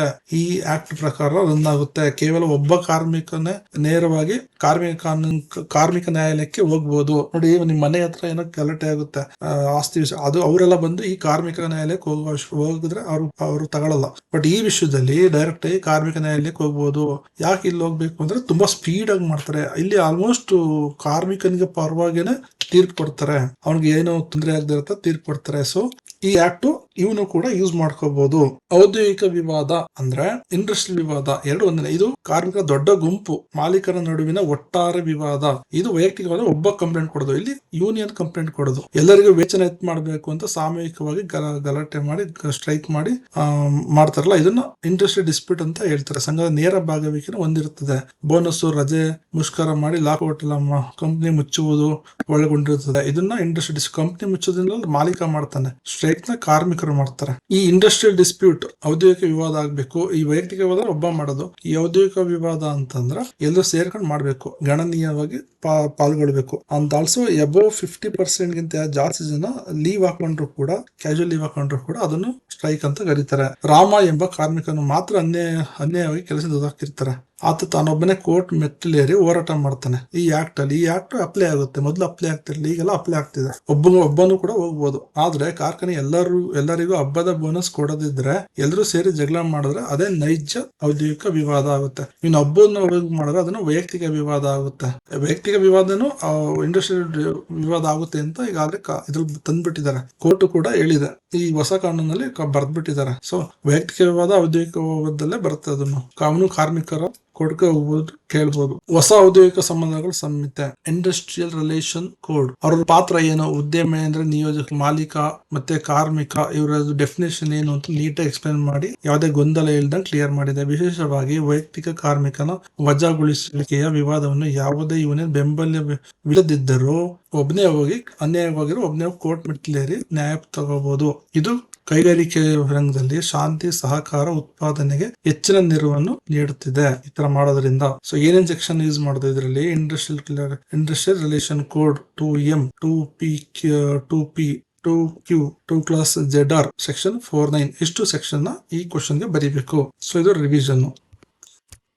ಸೊ ಇನ್ನು ಇಂಗ್ಲಿಷ್ ಮೀಡಿಯಂ ಅಲ್ಲಿ ಎಕ್ಸ್ಪ್ಲೇನ್ ಮಾಡೋದ್ರೆ ಸೇಮ್ ಅದೇ ತರ ಇರುತ್ತೆ. In industry very important strongest protect the rights of the workers and to safely protect the profit of the owners. The new industrial law code 2020 has brought use and good changes in the law. ಎಲ್ಲ ತುಂಬಾ ಈಸಿಯಾಗಿ simple English ಅಲ್ಲಿ ಕೊಟ್ಟಿದ್ದೀವಿ. ತುಂಬಾ technical ಆಗಿ complicate ಆಗಿ ಎಲ್ಲ ಕೊಟ್ಟಿಲ್ಲ, ತುಂಬಾ ಸಿಂಪಲ್ ಆಗಿದೆ. For any business to runs nicely 3 main pillars are very important. One is industry, employer and the worker. If any big fight or disagreement happens between them, it called a industrial dispute. This answer talks about all these main parts in very clear details. Without a worker, owner can't run the factory. Without a factory, owner has no food. They need each other. Protection of a workers and industrial peace. So ಇದೇನು bracket ಅಲ್ಲಿ ಕೊಟ್ಟಿರೋದು ಅಂತ ಅಂದ್ರೆ ಇದೆಲ್ಲ ಬರೆಯೋ ಅವಶ್ಯಕತೆ ಇಲ್ಲ, ನಿಮ್ಗೆ ನೆನಪು ಕ್ಯಾಚ್ ಆಗ್ಲಿ ಅಂತ. ಎಕ್ಸಾಮ್ ಅಲ್ಲಿ ಬ್ರಾಕೆಟ್ ಅಲ್ಲಿ ಕೊಟ್ಟಿರೋದೆಲ್ಲ ಇದನ್ನೆಲ್ಲ ಬರೆಯೋ ಅವಶ್ಯಕತೆ ಇಲ್ಲ. ಇದು ನಿಮ್ಗೆ ಟ್ರಿಕ್ಸ್ ಶಾರ್ಟ್ ಆಗಿ ಅಂಡರ್ಸ್ಟ್ಯಾಂಡ್ ಮಾಡ್ಕೊಳ್ಳಿ ಅಂತ. Protection of workers and industrial peace ಆಗಿರ್ಲಿ ಅಂತ ತಂದಿರೋದು ಇದನ್ನ. ಇಂಡಸ್ಟ್ರಿ ಅಂದ್ರೆ according to section 2P of industrial Relation Code 2020, industry means any well-planned continuous work done with deep teamwork, cooperation between employer and a worker. Main purpose of this teamwork is to produce things, supply things, and give services to satisfy the needs of the human being. This rule doesn't cover things done only for a god or spirituality or religion. ಅದಕ್ಕೆಲ್ಲ apply ಆಗಲ್ಲ. ಈ ಮನುಷ್ಯನ ಅಗತ್ಯಕ್ಕೋಸ್ಕರ ಮಾಡ್ತಾರಲ್ಲ ಅದನ್ನ ಮಾತ್ರ apply ಆಗುತ್ತೆ. ಅವಾಗ ಮಾತ್ರ ಅದನ್ನು ಉದ್ಯಮ ಅಂತ ಕರೀತಾರೆ. ಎಕ್ಸೆಪ್ಷನ್ ಗಳೇನು ಯಾವುದಕ್ಕೆ ಎಲ್ಲ ಎಕ್ಸ್ಪ್ಲೇನ್ ಮಾಡಿದ್ದೀನಿ already. The law says industry will strictly not include the following: officer free ಆಗಿ ಚಾರಿಟಿ ತರ ಫುಲ್ 100% ಫ್ರೀ ಆಗಿ ಮಾಡ್ತಿರೋದು, social government related work, defence, ಮನೇಲಿ ಕೆಲಸ ಡೊಮೆಸ್ಟಿಕ್ ಮನೆ ಕೆಲಸಕ್ಕೆ ಬರ್ತಾರೆ ಅವ್ರದ್ದು, ಅದೆಲ್ಲ ಅಪ್ಲೈ ಆಗಲ್ಲ. ಸೆಂಟ್ರಲ್ ಗವರ್ಮೆಂಟ್ ಕೆಲಸಗಳೆಲ್ಲ ಅಪ್ಲೈ ಆಗಲ್ಲ, ಅದೆಲ್ಲ ಉದ್ಯಮ ಬರಲ್ಲ. Specific work ordered by two B excluded. Specific work order ಕೊಡ್ತಾರಲ್ಲ ಸೆಂಟ್ರಲ್ ಗವರ್ಮೆಂಟ್, ಅದೆಲ್ಲ ಇದಕ್ಕೆ ಬರಲ್ಲ. ಓಕೆನಾ, ಅದೆಲ್ಲ ಇಂಡಸ್ಟ್ರಿ ಬರಲ್ಲ. ನೆಕ್ಸ್ಟ್ ಕೇಸ್ ಇದು ಇಂಡಸ್ಟ್ರಿಯಲ್ ಡಿಸ್ಪ್ಯೂಟ್ ಆಗಬೇಕು ಅಂದ್ರೆ ಓನರ್ ನಡುವೆ, ಓನರ್ ವರ್ಕರ್ ನಡುವೆ, ವರ್ಕರ್ ನಡುವೆ ಜಗಳ ಆಗಬೇಕು, ಅವಾಗ ಮಾತ್ರ ಇಂಡಸ್ಟ್ರಿಯಲ್ ಡಿಸ್ಪ್ಯೂಟ್ ಬರ್ತದೆ. ಇದೆಲ್ಲ ಎಕ್ಸ್ಪ್ಲೇನ್ ಮಾಡಿ. ನೆಕ್ಸ್ಟ್ ಇದು ಮೇನ್ ಕಂಡೀಷನ್ ಏನಿರ್ಬೇಕು ಇಂಡಸ್ಟ್ರಿಯಲ್ ಡಿಸ್ಪ್ಯೂಟ್ಗೆ, ಏನಾದ್ರೂ ಒಂದು ಡಿಮ್ಯಾಂಡ್ ಇರಬೇಕು, ನಿಜವಾದ ಡಿಮ್ಯಾಂಡ್ ಇರಬೇಕು. ಏನೋ ಒಂದು ಡಿಮ್ಯಾಂಡ್ ಹೇಳೋದು, ನಮ್ಮನ್ನೆಲ್ಲ ಫಾರಿನ್ ಕರ್ಕೊಂಡು ಹೋಗ್ಬೇಕಿತ್ತು, ಆ ತರ ಎಲ್ಲ ಡಿಮ್ಯಾಂಡ್ ಇಲ್ಲ. ಒಂದು ನಿಜವಾದ ಒಳ್ಳೆ ರೀತಿಯ ಡಿಮ್ಯಾಂಡ್ ಇರಬೇಕು. It should not be fake ಇರಬಾರ್ದು, ಡ್ರೀಮ್ ಫೈಟ್ ಇರಬಾರ್ದು, ಏನೋ ಡ್ರೀಮ್ ಆಗಿ ಆತರ ಎಲ್ಲ ನಮ್ಗೆಲ್ಲ ಮನೆ ಏನೋ ಕೊಡ್ಸಿ ಆತರ ಎಲ್ಲ ಇರಬಾರ್ದು. Parties to dispute, party must happen only between owner worker ಆಗಿರ್ಬೇಕು. ಏನೋ ಸಬ್ಜೆಕ್ಟ್ ಇರಬೇಕು. ಸುಮ್ನೆ ಏನೋ ಮಾಡಿದ್ರೆ ಬೋನಸ್ ಜಾಸ್ತಿ ಮಾಡಿ, ಡ್ಯೂಟಿ ಅವರ್ಸ್ ಕಡಿಮೆ ಮಾಡಿ, ಹಾಲಿಡೇ ಕೊಡಿ, ಇಂಥದನ್ನೆಲ್ಲ ಸಬ್ಜೆಕ್ಟ್ ಮ್ಯಾಟರ್ ಇರಬೇಕು. ಈ ಮೂರು ಮೇನ್ ಇರ್ಬೇಕು, ಮೇನ್ ಕಂಡೀಷನ್ಸ್ ಇದ್ರೆ ಮಾತ್ರ ಅದನ್ನು ಇಂಡಸ್ಟ್ರಿಯಲ್ ಡಿಸ್ಪ್ಯೂಟ್ ಅಂತಾರೆ. ಸೊ ಇದೆಲ್ಲ ಕೇಸ್ ಲಾ. ಇದು ಡೆಫಿನೇಷನ್ ನಿಯೋಜಕ ಅಂದ್ರೆ ಏನು ಅಂತ, ಅದು ಹೇಗೆ ಡಿಫರ್ ಆಗುತ್ತೆ. ಇಂಡಿವಿಜುವಲ್ ಒಬ್ಬ ಕಂಪ್ಲೇಂಟ್ ಕೊಡೋದು, ಇಂಡಸ್ಟ್ರಿಯಲ್ ಡಿಸ್ಪ್ಯೂಟ್ ಅಂದ್ರೆ ಎಲ್ಲ ಒಟ್ಟಿಗೆ ಕೊಡೋದು. ಇಂಡಿವಿಜುವಲ್ ಡಿಸ್ಪ್ಯೂಟ್, ಇಂಡಸ್ಟ್ರಿಯಲ್ ಡಿಸ್ಪ್ಯೂಟ್ ಎರಡು ಈಗ ಒಂದರಲ್ಲೇ ಬರುತ್ತೆ. ಮೊದಲು ಇತ್ತು, ಇದೆಲ್ಲ ದೊಡ್ಡದಾಗಿ ಎಲ್ಲರೂ ಸೇರ್ಕೊಂಡು ಮಾಡೋದು, ಒಬ್ಬನೇ ಮಾಡೋದು. ಇಂಡಿವಿಜುವಲ್ ಡಿಸ್ಪ್ಯೂಟ್ ಅಂದ್ರೆ ಒಬ್ಬನೇ ಮಾಡೋದು, ಇಲ್ಲೆಲ್ಲ ಸೇರ್ಕೊಂಡು ಮಾಡೋದು ಅಷ್ಟೇ, ಇನ್ನೇನಿಲ್ಲ. Next third question, discuss the historical international prospective on labour loss. Explain the growth of labor movement international like UK. Discuss the role of ILO convention related to labor rights and trade unions. ಕಾರ್ಮಿಕ ಕಾನೂನುಗಳ ಮೇಲಿನ ಐತಿಹಾಸಿಕ ಅಂತಾರಾಷ್ಟ್ರೀಯ ದೃಷ್ಟಿಕೋನಗಳನ್ನು ಚರ್ಚಿಸಿ. ಇದೆಲ್ಲ ಓದಿದ್ವಲ್ಲ, ಅದೇನೆ repeat ಆಗುತ್ತೆ, ಬಟ್ ಈ ತರದ ಕ್ವಶನ್ ಕೇಳೋ ಅದೇ ಆನ್ಸರ್ ಬರೀಬೇಕು, ಇನ್ನೇನು ಡಿಫರೆನ್ಸ್ ಆಗಿಲ್ಲ. ಅಂತಾರಾಷ್ಟ್ರೀಯ ಮಟ್ಟದಲ್ಲಿ ಕಾನೂನು ಚಳುವಳಿಯ ಬೆಳವಣಿಗೆಯನ್ನು ವಿವರಿಸಿ. ಕಾರ್ಮಿಕರ ಹಕ್ಕುಗಳು, ಕಾರ್ಮಿಕ ಸಂಘಗಳಿಗೆ ಸಂಬಂಧಿಸಿದ ILO ಸಮಾವೇಶ ಪಾತ್ರವನ್ನು ಚರ್ಚಿಸಿ. Historical perspective on labour loss, industrial perspective on labour loss. History ಹೆಂಗಿತ್ತು, ಇಂಟರ್ನ್ಯಾಷನಲ್ ಪರ್ಸ್ಪೆಕ್ಟಿವ್ ಏನಿದೆ ಲೇಬರ್ ಲಾ ಬಗ್ಗೆ, ಅವ್ರು ಏನಂತ ಅನ್ಕೊಂಡ್ರು, ಟ್ರೇಡ್ ಯೂನಿಯನಿಸಂ ಹೆಂಗ್ ಬೆಳೀತು UK ಆದ್ಮೇಲೆ, UK ಕೈಗಾರಿಕಾ ಕ್ರಾಂತಿ ಆದ್ಮೇಲೆ, ರೋಲ್ ಆಫ್ ILO ಕನ್ವೆನ್ಷನ್, ಲೇಬರ್ಸ್ಗೆ ಯಾವ ತರ ರೈಟ್ಸ್, ಟ್ರೇಡ್ ಯೂನಿಯನ್ ಗೆಲ್ಲ ಹೆಲ್ಪ್ ಮಾಡಿದ್ರು, ಅದೆಲ್ಲ ಎಕ್ಸ್ಪ್ಲೇನ್ ಮಾಡಿ ಅಂತ ಕೇಳಿದ್ದಾರೆ.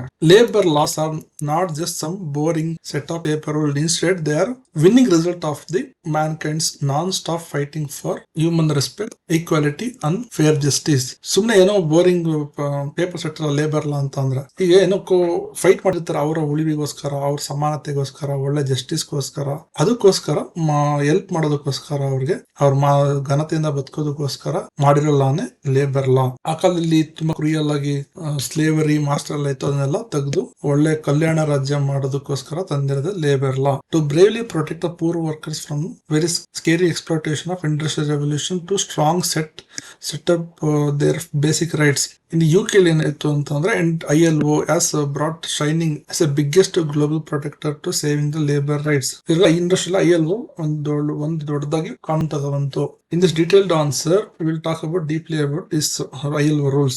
Historical perspective on labor laws. ಅವಾಗ ಏನಾಯ್ತು ಅಂದ್ರೆ ಇಂಡಸ್ಟ್ರಿಯಲ್ ರೆವಲ್ಯೂಷನ್ ಅಲ್ಲಿ ಎಲ್ಲ ಇಂಡಸ್ಟ್ರಿಗಳೆಲ್ಲ ಬಂದ್ಬಿಡ್ತು. ಅವಾಗೆಲ್ಲ ದೊಡ್ಡ ದೊಡ್ಡ ಮಿಷಿನ್ ಗಳೆಲ್ಲ ಬಂದು ತುಂಬಾ ಚಿಕ್ಕ ಪ್ಲೇಸ್ ಎಲ್ಲ ಇಟ್ಬಿಟ್ರು. ಅದನ್ನೆಲ್ಲ ವರ್ಕ್ ಮಾಡೋದಕ್ಕೆ ಅಂತ ಜನರನ್ನೆಲ್ಲ ಒಳ್ಳೆ ಯಾವ ತರ ಅದನ್ನ ಅವರೆಲ್ಲ ಕೇವಲ ಒಂದು ಇದ್ರ ತರ ಸ್ಪೇರ್ ಪಾರ್ಟ್ಸ್ ತರ ಯೂಸ್ ಮಾಡ್ತಿದ್ರು. ಅವಾಗ ಕೆಲಸ ಮಾಡೋದು ತಂದು ಹಾಕು 10 ವರ್ಷದ ಮಕ್ಳಿಗೆಲ್ಲ ದೊಡ್ಡ ದೊಡ್ಡ ಹೆವಿ ಐಟಮ್ಸ್ ನೆಲ್ಲ ಎತ್ಕೊ ಬರೋದು, 16 hours ಕೆಲಸ ಮಾಡೋದು. ಜೀರೋ ಹ್ಯುಮ್ಯಾನಿಟಿ ಇತ್ತು.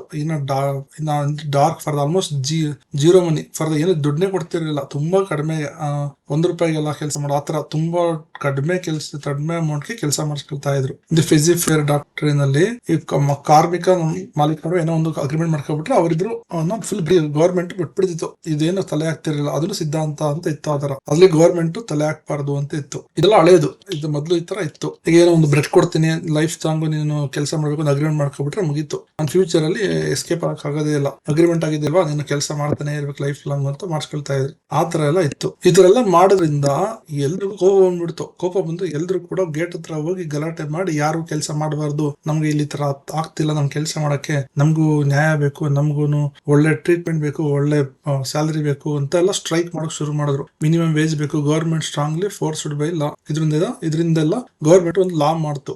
ಸೊ ಅವರಿಂದನೇ ತಾನೇ ಗವರ್ಮೆಂಟ್ ರನ್ ಆಗೋದು. ಸೊ ಸ್ಟ್ರಿಕ್ಟ್ ಲಿಮಿಟ್ ಅಂತ ಡೈಲಿ ಎಷ್ಟು ಅವರ್ ಕೆಲಸ ಮಾಡಬೇಕು, ಸೇಫ್ಟಿ ರೂಲ್ಸ್ ಎಲ್ಲಾನು ಅನೌನ್ಸ್ ಮಾಡ್ತು. ವರ್ಕರ್ಸ್ ಬ್ಲಾಕ್ ಮಾಡಿದ್ರು ಫ್ಯಾಕ್ಟರಿ ಗೇಟ್ ಎಲ್ಲ. Government force government say nobody should work more than 8 hours. ಅದರೆಲ್ಲ ಗಲಾಟೆ ಮಾಡೋದ್ರಿಂದ 8 hours ಯಾರು ಕೆಲಸ ಮಾಡಬಾರ್ದು ಅಂತೆಲ್ಲ ರೂಲ್ಸ್ ತಗೊಬಂದ್ರು. ಅದನ್ನ ನಾವೆಲ್ಲ ಅಡಾಪ್ಟ್ ಮಾಡ್ಕೊಂಡ್ರು. ಇಂಟರ್ನ್ಯಾಷನಲ್ ಪ್ರಾಸ್ಪೆಕ್ಟಿವ್ ಏನ್ ಹೇಳುತ್ತೆ ಲೇಬರ್ ಲಾ ಬಗ್ಗೆ? ಇದೆಲ್ಲ ಆಯ್ತಲ್ಲ. ನೆಕ್ಸ್ಟ್ ಇಂಟರ್ನ್ಯಾಷನಲ್ ಏನ್ ಹೇಳುತ್ತೆ ಅಂತ. ಈಗ 1ನೇ ಮಹಾಯುದ್ಧ ನಡೀತು. ಅದಾದ್ಮೇಲೆ ಜಾಗತಿಕ ಶಾಂತಿಯನ್ನು ಸ್ಥಾಪಿಸುವ ಉದ್ದೇಶದಿಂದ ಮಾಡಿಕೊಂಡ ವರ್ಸೇಲ್ ಒಪ್ಪಂದದ ಭಾಗ ಎಲ್ಲ ಅಡಿಯಲ್ಲಿ ಅಂತಾರಾಷ್ಟ್ರೀಯ ಕಾರ್ಮಿಕ ಸಂಸ್ಥೆಯ ಸ್ಥಾಪನೆ ಆಯಿತು. ಶಾಂತಿ 1ನೇ ಮಹಾಯುದ್ಧ ಆದ್ಮೇಲೆ ಇದೊಂದು ಕಂಡೀಷನ್ ಇದನ್ನ ಮಾಡ್ಕೊಂಡ್ರು. ILO ಶುರು ಮಾಡಿದ್ರು. ಎಲ್ಲಾ ಕಡೆ ಸಾಮಾಜಿಕ ನ್ಯಾಯ ಇರಬೇಕು, ಇಲ್ಲಾಂದ್ರೆ ಶಾಂತಿ ಇರಕ್ಕಾಗಲ್ಲ ಅಂತ ಇದನ್ನ ಶುರು ಮಾಡಿದ್ರು. ಕಾರ್ಮಿಕರು ಒಂದು ಲೇಬರ್ ಒಂದು ಸ್ಪೇರ್ ಪಾರ್ಟ್ಸ್ ಕೊಡಲ್ಲ. ಅವರು ಮನುಷ್ಯರು, ಅವರು ಕೂಡ ಘನತೆಯಿಂದ ಇರಬೇಕು, ಉತ್ತಮ ಜೀವನ ನಡೆಸಬೇಕು, ಪ್ರತಿಯೊಂದು ಸರ್ಕಾರದ ಜವಾಬ್ದಾರಿ ಅವ್ರು ನೋಡ್ಕೊಳ್ಳೋದು ಅನ್ನೋದನ್ನು ಇದರಲ್ಲಿ ಎಕ್ಸ್ಪ್ಲೈನ್ ಮಾಡಿದ್ರು. ಈಗ ಅವರು ಅಂತಾರಾಷ್ಟ್ರೀಯ ಕಾನೂನವರು ಹೇಳಿದ್ರು. 20ನೇ ಶತಮಾನ ಜಾಗತಿಕ ಮಾನದಂಡಗಳ ಸ್ಥಾಪನೆ. ಒಬ್ಬ ಕಾರ್ಮಿಕನಿಗೆ ತುಂಬಾ ಕಡಿಮೆ ಸಂಬಳ ಕೊಟ್ಟು ಕೆಲಸ ಮಾಡ್ಕೊತಿದ್ರೆ ದೇಶ ಉದ್ಧಾರ ಆಗಲ್ಲ ಅಂತ ಇದು ಹೇಳ್ತು. ಅದನ್ನ ಎಕ್ಸ್ಪ್ಲೈನ್ ಮಾಡ್ತು. ಇಷ್ಟು ಸಂಬಳ ಕೊಡ್ಬೇಕು, ನೀವು ಈ ತರ ಮಾಡ್ಬೇಕು ಅನ್ನೋದನ್ನ ಅಂತಾರಾಷ್ಟ್ರೀಯ ILO ಹೇಳ್ತು. ಎಲ್ಲಾ ಕಂಟ್ರಿಗಳಿಗೂ ನೀವು ಬೆಳಿಬೇಕು ಅಂದ್ರೆ ಎಲ್ಲರೂ ಸಂಬಳ ಕೊಟ್ಟು ಚೆನ್ನಾಗಿ ನೋಡ್ಕೊಳ್ಳಿ ಅಂತ. UK ಯಲ್ಲಿ ಕಾರ್ಮಿಕ ಚಳುವಳಿಯ ಬೆಳವಣಿಗೆ. UK ಯಲ್ಲಿ ಹೆಂಗೆ ಚಳುವಳಿ ಶುರುವಾಯಿತು? ಇದೊಂದು ರಕ್ತಸಿಕ್ತ ಇತಿಹಾಸನ ಹೊಂದಿದೆ. UK ಇದನ್ನ ಕಾರ್ಮಿಕರ ಚಳುವಳಿಯ ತೊಟ್ಟಿಲು ಅಂತ ಕರೀತಾರೆ.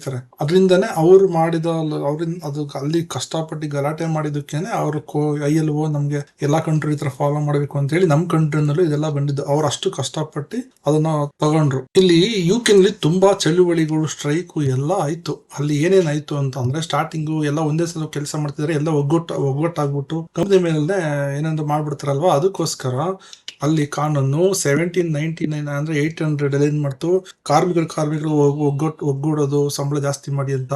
ಆಮೇಲೆ ಮಾಲೀಕರು ಒಗ್ಗೂಡೋದನ್ನ ಮಾಲೀಕರು ಮತ್ತೆ ಸರ್ಕಾರ ದೊಡ್ಡ ಅಪರಾಧ ಅಂತ ಪರಿಗಣಿಸಿದ್ರು. ಅವ್ರಿಗೆ ಶಿಕ್ಷೆ ಕೊಡ್ತೀವಿ ಅಂತ ಹೇಳಿದ್ರು. ನೀವಿಬ್ರು ಎಲ್ಲಾರು ಒಗ್ಗೂಡೋದು, ಸಂಬಳ ಜಾಸ್ತಿ ಮಾಡಿ ಗಲಾಟೆ ಇದೆಲ್ಲ ಮಾಡಬಾರ್ದು ಅಂತ ಹೇಳಿದ್ರು. ಮತ್ತೆ ಏನಾರು ವಾಟ್ಸಪ್ ಅಲ್ಲಿ ಚಾಟ್ ಮಾಡತ್ತಾರ, ಎಲ್ಲಾರು ಒಗ್ಗೂಡ್ಕೊಂಡು ಏನಾರು ಒಳಸಂಚು ಮಾಡಿದ್ರು, ಅವಾಗೆಲ್ಲ ಕಠಿಣ ಕಾರಾಗೃಹ, ದೇಶದ್ರೋಹ ಅಂತ ಮಾಡ್ತಿದ್ರು. ಅದನ್ನ ದೇಶದ್ರೋಹ ಟೆರರಿಸ್ಟ್ ತರ ಭಯೋತ್ಪಾದಕರಂತ ಜೈಲ್ಗೆ ಹಾಕ್ತಿದ್ರು. ಇದು 2800 ಇಸ್ವಿಲಿ ಇದರಲ್ಲಿ ಇತ್ತು. ಇದು ಮೊದಲನೇ ಹಂತದಲ್ಲಿ ನಡೀತು. ಅದಾದ್ಮೇಲೆ ಎರಡನೇ ಹಂತದಲ್ಲಿ ಏನಾಯ್ತು ಅಂದ್ರೆ ಇರಾ ಆಫ್ ಟಾಲರೆನ್ಸ್. ಇದರಲ್ಲಿ 1824 ಕಾಯ್ದೆ ಅಂದ್ರೆ ಇದು ಕಾಂಬಿನೇಷನ್ ಆಕ್ಟ್ ಅಂತ ಇದಿದ್ದು. ಈ ತರ ಕಾಂಬಿನೇಷನ್ ಆಕ್ಟ್ ಇತ್ತಲ್ಲ, ಇದರಲ್ಲಿ ಈ ತರ ಶಿಕ್ಷೆ ಕೊಡ್ತಿರು. ಎಲ್ಲ ಗುಂಪು ಪಟ್ಕೊಳ್ಳೋದು, ಎಲ್ಲ ಮಾತಾಡೋದು, ಈ ತರ ಎಲ್ಲ ಮಾಡಬಾರ್ದು ಅಂತ ಇತ್ತು. ಅದಾದ್ಮೇಲೆ 1824ರಲ್ಲಿ ಕಾರ್ಮಿಕ ನಾಯಕರ ಫ್ರಾನ್ಸಿಸ್ ಪ್ಲೇಸ್ ಅವರ ಸತತ ಹೋರಾಟದ ಫಲವಾಗಿ ಬ್ರಿಟಿಷ್ ಸರ್ಕಾರ ಹಳೆಯ ಕಾಂಬಿನೇಷನ್ ಕಾಯ್ದೆಗಳನ್ನ ರದ್ದುಗೊಳಿಸಿತು. ಇದರಿಂದ ಕಾರ್ಮಿಕರು ಒಗ್ಗೂಡಲು, ಮುಷ್ಕರ ಮಾಡಲು ಸ್ವಲ್ಪ ಮಟ್ಟಿಗೆ ಸ್ವತಂತ್ರ ಸಿಕ್ತು. ಕಾರ್ಮಿಕರ ನಾಯಕರು ಇವನ ಹೋರಾಟದಿಂದ ಅದನ್ನ ಆ ಕಾಯ್ದೆನ ತೆಗೆದ್ರು. ಆದ್ರೂ ಕೂಡ ಏನಾದ್ರು ಮುಷ್ಕರ ಮಾಡಿದ್ರೆ ವ್ಯಾಪಾರಕ್ಕೆ ಅಡ್ಡಿಪಡಿಸುವ ಒಪ್ಪಂದ ಮಾಡ್ಕೊಂಡಿರೋ ನೀವೆಲ್ಲ ಸೇರ್ಕೊಂಡು ಡ್ಯಾಮೇಜ್ ಮಾಡಿದಿರ ಅಂತ ಹೇಳಿ ಸಿವಿಲ್ ಮೊಕದ್ದಮೆ ಎಲ್ಲ ಆಗ್ತಿದ್ರು. ನೆಕ್ಸ್ಟ್ ಹಂತ 3ರಲ್ಲಿ ಏನಾಯ್ತು, ಸಂಪೂರ್ಣ ಮಾನ್ಯತೆ ಸಿಕ್ತು ಟ್ರೇಡ್ ಯೂನಿಯನ್ ಎಲ್ಲ ಮಾಡೋದಕ್ಕೆ. ಒಂದು ಸುವರ್ಣ ಮೈಲಿಗಲ್ಲು ಟ್ರೇಡ್ ಯೂನಿಯನ್ ಕಾಯ್ದೆ 1871 UK ಇತಿಹಾಸದಲ್ಲಿ ಒಂದು ದೊಡ್ಡ ಮೈಲಿಗಲ್ಲು. ಅಧಿಕೃತವಾಗಿ ಮಾನ್ಯತೆ ಕೊಟ್ರು. ಅವರು ಉದ್ಯೋಗಕ್ಕೆ ತೊಂದರೆ ಕೊಡ್ತಿದ್ದಾರೆ ಎಂಬ ಕಾರಣಕ್ಕೆ ಅವ್ರನ್ನ ಕಾನೂನು ಬಾಹಿರ ಅಂತ ಪರಿಗಣಿಸಬಾರ್ದು ಅಂತ ಈ ಕಾಯ್ದೆಯಲ್ಲಿ ಕ್ಲಿಯರ್ ಕಟ್ ಆಗಿ ಹೇಳಿದ್ರು. ಇದನ್ನ ನಮ್ಮ ಇಂಡಿಯಾದಲ್ಲಿ ಅಡಾಪ್ಟ್ ಮಾಡ್ಕೊಂಡ್ರು. ಆ UK ನಲ್ಲಿ ಅಷ್ಟು ಕಷ್ಟಪಟ್ಟು ಅವರು ಪಡ್ಕೊಂಡಿದ್ದನ್ನ ನಾವು ಅಡಾಪ್ಟ್ ಮಾಡ್ಕೊಂಡು. ಪಿತೂರಿ ಮತ್ತು ಆಸ್ತಿ ರಕ್ಷಣೆ ಕಾಯ್ದೆ. ಇದ್ರಲ್ಲಿ ಏನಿತ್ತು ಅಂದ್ರೆ ಶಾಂತಿಯುತ ಪ್ರತಿಭಟನೆ ಮಾಡಕ್ಕೆ ಅವಕಾಶ ಕೊಡ್ತು. ಎಲ್ಲ ಒಟ್ಟಿಗೆ ಸೇರ್ಕೊಂಡು ಏನಾದ್ರು ಡಿಮ್ಯಾಂಡ್ ಮಾಡಿದ್ರೆ ಅದನ್ನ ಒಳಸಂಚು ಅಂತ ಮೊದಲಿತ್ತು, ಅದನ್ನೆಲ್ಲ ತೆಗೆದುಹಾಕಿದ್ರು. Trade dispute act 1906 Taff Vale ಪ್ರಕರಣದಲ್ಲಿ ಕಾರ್ಮಿಕ ಸಂಘಕ್ಕೆ ಕೋರ್ಟ್ ಬೃಹತ್ ದಂಡ ವಿಧಿಸಿದ ನಂತರ ಈ ಕಾಯ್ದೆಯನ್ನು ತರಲಾಯಿತು. ಕಾರ್ಮಿಕ ಸಂಘ ಕೇಸ್ ಹಾಕೋದು, ಫೈನ್ ಹಾಕ್ಬಿಡ್ತು ಕೋರ್ಟ್, ಅದಕ್ಕೆ ಈ ಕಾಯ್ದೆ ತಂದ್ರು. ಇದ್ರ ಪ್ರಕಾರ ಅವ್ರ ಮೇಲೆ ಸಿವಿಲ್ ಕೇಸ್ ಹಾಕಂಗಿಲ್ಲ, ಅವ್ರ ಮೇಲೆ ಸಿವಿಲ್ ಅಂತ ಒಂದು ರಕ್ಷಣೆ ಕೊಟ್ರು. ಮುಷ್ಕರ ಸಮಯದಲ್ಲಿ ಕಂಪನಿ ಮುಚ್ಚಿದ್ದರಿಂದ ಅವನಿಗೆ ಕಾರ್ಮಿಕರಿಗೆ ನಷ್ಟ ಆಗುತ್ತಲ್ವ, ಅದನ್ನೆಲ್ಲ ಇವ್ರ ಮೇಲೆ ಕಾರ್ಮಿಕರ ಮೇಲೆ ಹಾಕಂಗಿಲ್ಲ. ಮಾಲೀಕರಿಗೆ ನಷ್ಟ ಆಯ್ತು ಅದರಿಂದ ಅಂತ ಮೊದಲು ಹಾಕ್ತಿದ್ರು. ಸೊ ಅದನ್ನ ಹಾಕಂಗಿಲ್ಲ ಅಂತ ಈ ಕಾಯ್ದೆ ತಗೊಂಡ್ರು. ಅದು ಹಂತ 3ರಲ್ಲಿ. ನೆಕ್ಸ್ಟ್ ILO ಸಮಾವೇಶ ಏನೇನು ಹೇಳ್ತು, ಸಮಾವೇಶ ಮತ್ತು ಅದ್ರ ಪಾತ್ರ ಏನು ಅಂತ. ILO 1990ದಲ್ಲಿ ಸ್ಥಾಪನೆ ಆಯ್ತು. ಇದು ವಿಶ್ವಸಂಸ್ಥೆ ಇದೆಯಲ್ಲ, ಅದಕ್ಕೆ ಒಂದು ಅಂಗ ಸಂಸ್ಥೆ ಏಜೆನ್ಸಿಯಾಗಿ ಕೆಲಸ ಮಾಡಕ್ ಶುರು ಮಾಡ್ತು. ಇದ್ರ ಪ್ರಧಾನ ಕಚೇರಿ ILO ಸ್ವಿಟ್ಜರ್ಲ್ಯಾಂಡ್ ಅಲ್ಲಿ ಇದೆ, ಜಿನಿವಾದಲ್ಲಿ ಇದೆ. ತ್ರಿಪಕ್ಷೀಯ ವ್ಯವಸ್ಥೆ. ಇದು ILO ಪ್ರಪಂಚದ ಏಕೈಕ ತ್ರಿಪಕ್ಷೀಯ ಅಂತಾರಾಷ್ಟ್ರೀಯ ವ್ಯವಸ್ಥೆ. ಇದರಲ್ಲಿ ಕೇವಲ ಸರ್ಕಾರದ ಪ್ರತಿನಿಧಿಗಳಲ್ಲ, ಇದರಲ್ಲಿ ಮಾಲೀಕರು ಇರ್ತಾರೆ, ಕಾರ್ಮಿಕರು ಇರ್ತಾರೆ, ಮತ್ತೆ ಪ್ರತಿನಿಧಿಗಳು ಅಂದ್ರೆ ಕಾರ್ಮಿಕರ ಪ್ರತಿನಿಧಿಗಳು ಸಮನಾಗಿರ್ತಾರೆ, ಮತ್ತೆ ಒಟ್ಟಾಗಿ ನಿರ್ಧಾರ ತಗೊಳ್ತಾರೆ. ಇದ್ರಲ್ಲಿ ಯಾರು ಇರ್ತಾರೆ ಹೇಳಿ, ತ್ರಿಪಕ್ಷೀಯ ಅಂದ್ರೆ 3 ಅಂತ. ಯಾರು ಇರ್ತಾರೆ, ಗವರ್ಮೆಂಟ್ ಪ್ರತಿನಿಧಿಗಳು ಇರ್ತಾರೆ, ಮಾಲೀಕರ ಪ್ರತಿನಿಧಿಗಳು ಇರ್ತಾರೆ, ಮತ್ತೆ ಕಾರ್ಮಿಕರು, ಮತ್ತೆ ಅವ್ರ ಎಲ್ರು ಬರಕಾಗಲ್ವಾ, ಅದಕ್ಕೆ ಅವ್ರ ಪ್ರತಿನಿಧಿಗಳು ಕೂಡ ಇರ್ತಾರೆ. 3 ಜನನು ಇರ್ತಾರೆ ಇದರಲ್ಲಿ. ILOದಲ್ಲಿ ಬರೀ ಮಾಲೀಕರು ಮಾತ್ರ ಇರಲ್ಲ, ಎಲ್ರು ಸೇರ್ಕೊಂಡು ಎಲ್ರು ಇರ್ತಾರೆ ಅದ್ರಲ್ಲಿ. ಕಾರ್ಮಿಕರ ಪ್ರತಿನಿಧಿಗಳು, ಮಾಲೀಕರು, ಸರ್ಕಾರದ ಪ್ರತಿನಿಧಿಗಳು ಎಲ್ಲ ಸೇರ್ಕೊಂಡು ILOನ ಮಾಡಿರೋದು. ಫಿಲಡೆಲ್ಫಿಯಾ ಘೋಷಣೆ. ಇದರಲ್ಲಿ ಡಿಕ್ಲರೇಷನ್ ಆಫ್ ಫಿಲಡೆಲ್ಫಿಯಾ 1944 ಎರಡನೇ ಯುದ್ಧ ಆದ್ಮೇಲೆ ಇದು ಗುರಿಯನ್ನ ಸ್ವಲ್ಪ ಚೇಂಜಸ್ ಮಾಡ್ತು. ಇದು ಹೇಳ್ತು, ಕಾರ್ಮಿಕರು ಸರಕಲ್ಲ, ಮಾರುಕಟ್ಟೆ ಸರಕಲ್ಲ, ಅವ್ರಿಗೂ ಸ್ವತಂತ್ರ ಇದೆ. ಎಲ್ಲಾರ ಒಂದು ಬಡತನ ಇದ್ರೆ ಎಲ್ಲಾ ಕಡೆಗೂ ಅದು ಸಮೃದ್ಧಿ ಆಗೋದಕ್ಕೆ ಅಪಾಯಕಾರಿ ಅಂತ ಹೇಳ್ತು. ಈಗ ಒಬ್ಬಂಗೆ ಏನು ತೊಂದರೆ, ಕೆಲಸ ಕೊಡೋದನ್ನ ಅವ್ನು ಬಿಟ್ಬಿಟ್ರೆ ಅವ್ನು ದೊಡ್ಡ ಕಳ್ಳಾಗಿ ಎಲ್ರಿಗೂ ತೊಂದರೆ ಕೊಡ್ತಾನಲ್ವಾ, ಅದಕ್ಕೆ ಎಲ್ಲೂ ಕೂಡ ಬಡತನ ಇರಬಾರ್ದು ಅಂತ ಹೇಳ್ತಿದ್ರು. ಅದು ಎಲ್ರಿಗೂ ಪ್ರಾಬ್ಲಮ್ ಅಂತ. ಇದು ಬೇರೆ ಬೇರೆ ಸಮಾವೇಶದಲ್ಲಿ ಬೇರೆ ಬೇರೆ ರೆಕಮೆಂಡೇಶನ್ ಎಲ್ಲ ಕೊಡ್ತು. ಅದರಲ್ಲಿ ಮುಕ್ತ ಆಯ್ಕೆ, ಕಾರ್ಮಿಕರು ಓನ್ ಆಗಿ ಅವರೇ ಸಂಘ ಕಟ್ಕೋಬಹುದು, ಮತ್ತೆ ಅವರವರೇ ನಡೆಸ್ಕೋಬಹುದು. ಸಂಘಕ್ಕೆ ಲೀಡರ್ ಆಗ್ಬೇಕು ಅಂದ್ರೆ ಅವರೇ ಏನಾದ್ರು ಡಿಸಿಷನ್ ತಗೋಬಹುದು. ಡಿಗ್ರಿ ಮಾಡ್ಬೇಕು ಅಂತೆಲ್ಲ ರೂಲ್ಸ್ ಹಾಕಂಗಿಲ್ಲ, ತಾರತಮ್ಯ ಎಲ್ಲ ಮಾಡಂಗಿಲ್ಲ. ಈಗ ಯೂನಿಯನ್ ಅಲ್ಲಿ ಲೀಡರ್ ಆಗಿದ್ದೀನಿ ಅಂತ ಅವನ ತಾರತಮ್ಯ ಮಾಡಂಗಿಲ್ಲ, ದ್ವೇಷ ಮಾಡೋದೆಲ್ಲ ಮಾಡಂಗಿಲ್ಲ. ಈಗ ಮಾಲೀಕರು ಕಾರ್ಮಿಕ ಸಂಘಕ್ಕೆ ದುಡ್ಡು ಕೊಡ್ತೀನಿ ಅಂತೆಲ್ಲ ಎದುರಿಸೋದು, ಏನೋ ಸಹಾಯ ಮಾಡ್ತೀನಿ ಎದುರಿಸೋದೆಲ್ಲ ಮಾಡಂಗಿಲ್ಲ. ಸಾಮೂಹಿಕವಾಗಿ ಎಲ್ರು ಬಂದು ಚೌಕಾಸಿ ಕೇಳ್ಬೋದು, ನಮ್ಗೆ ಈ ತರ ರಜಾ ಕೊಡಿ, ಈ ತರ ಮಾಡಿ ಅಂತೆಲ್ಲ ಕೇಳೋಕೆ ಅಧಿಕಾರ ಇದೆ ಎಲ್ರಿಗೂ. ಭಾರತ ಕೂಡ ILOದು ಒಂದು ಮೆಂಬರ್ ಆಗಿದೆ. 1901C ನಲ್ಲಿ ಸಂಘ ರಚಿಸುವ ಹಕ್ಕನ್ನು ಕೊಟ್ಟಿದೆ. ಪ್ರತಿಯೊಬ್ಬ ನಾಗರಿಕನಿಗೂ ಮೂಲಭೂತ ಹಕ್ಕಾಗಿ ಕೊಟ್ಟಿದೆ.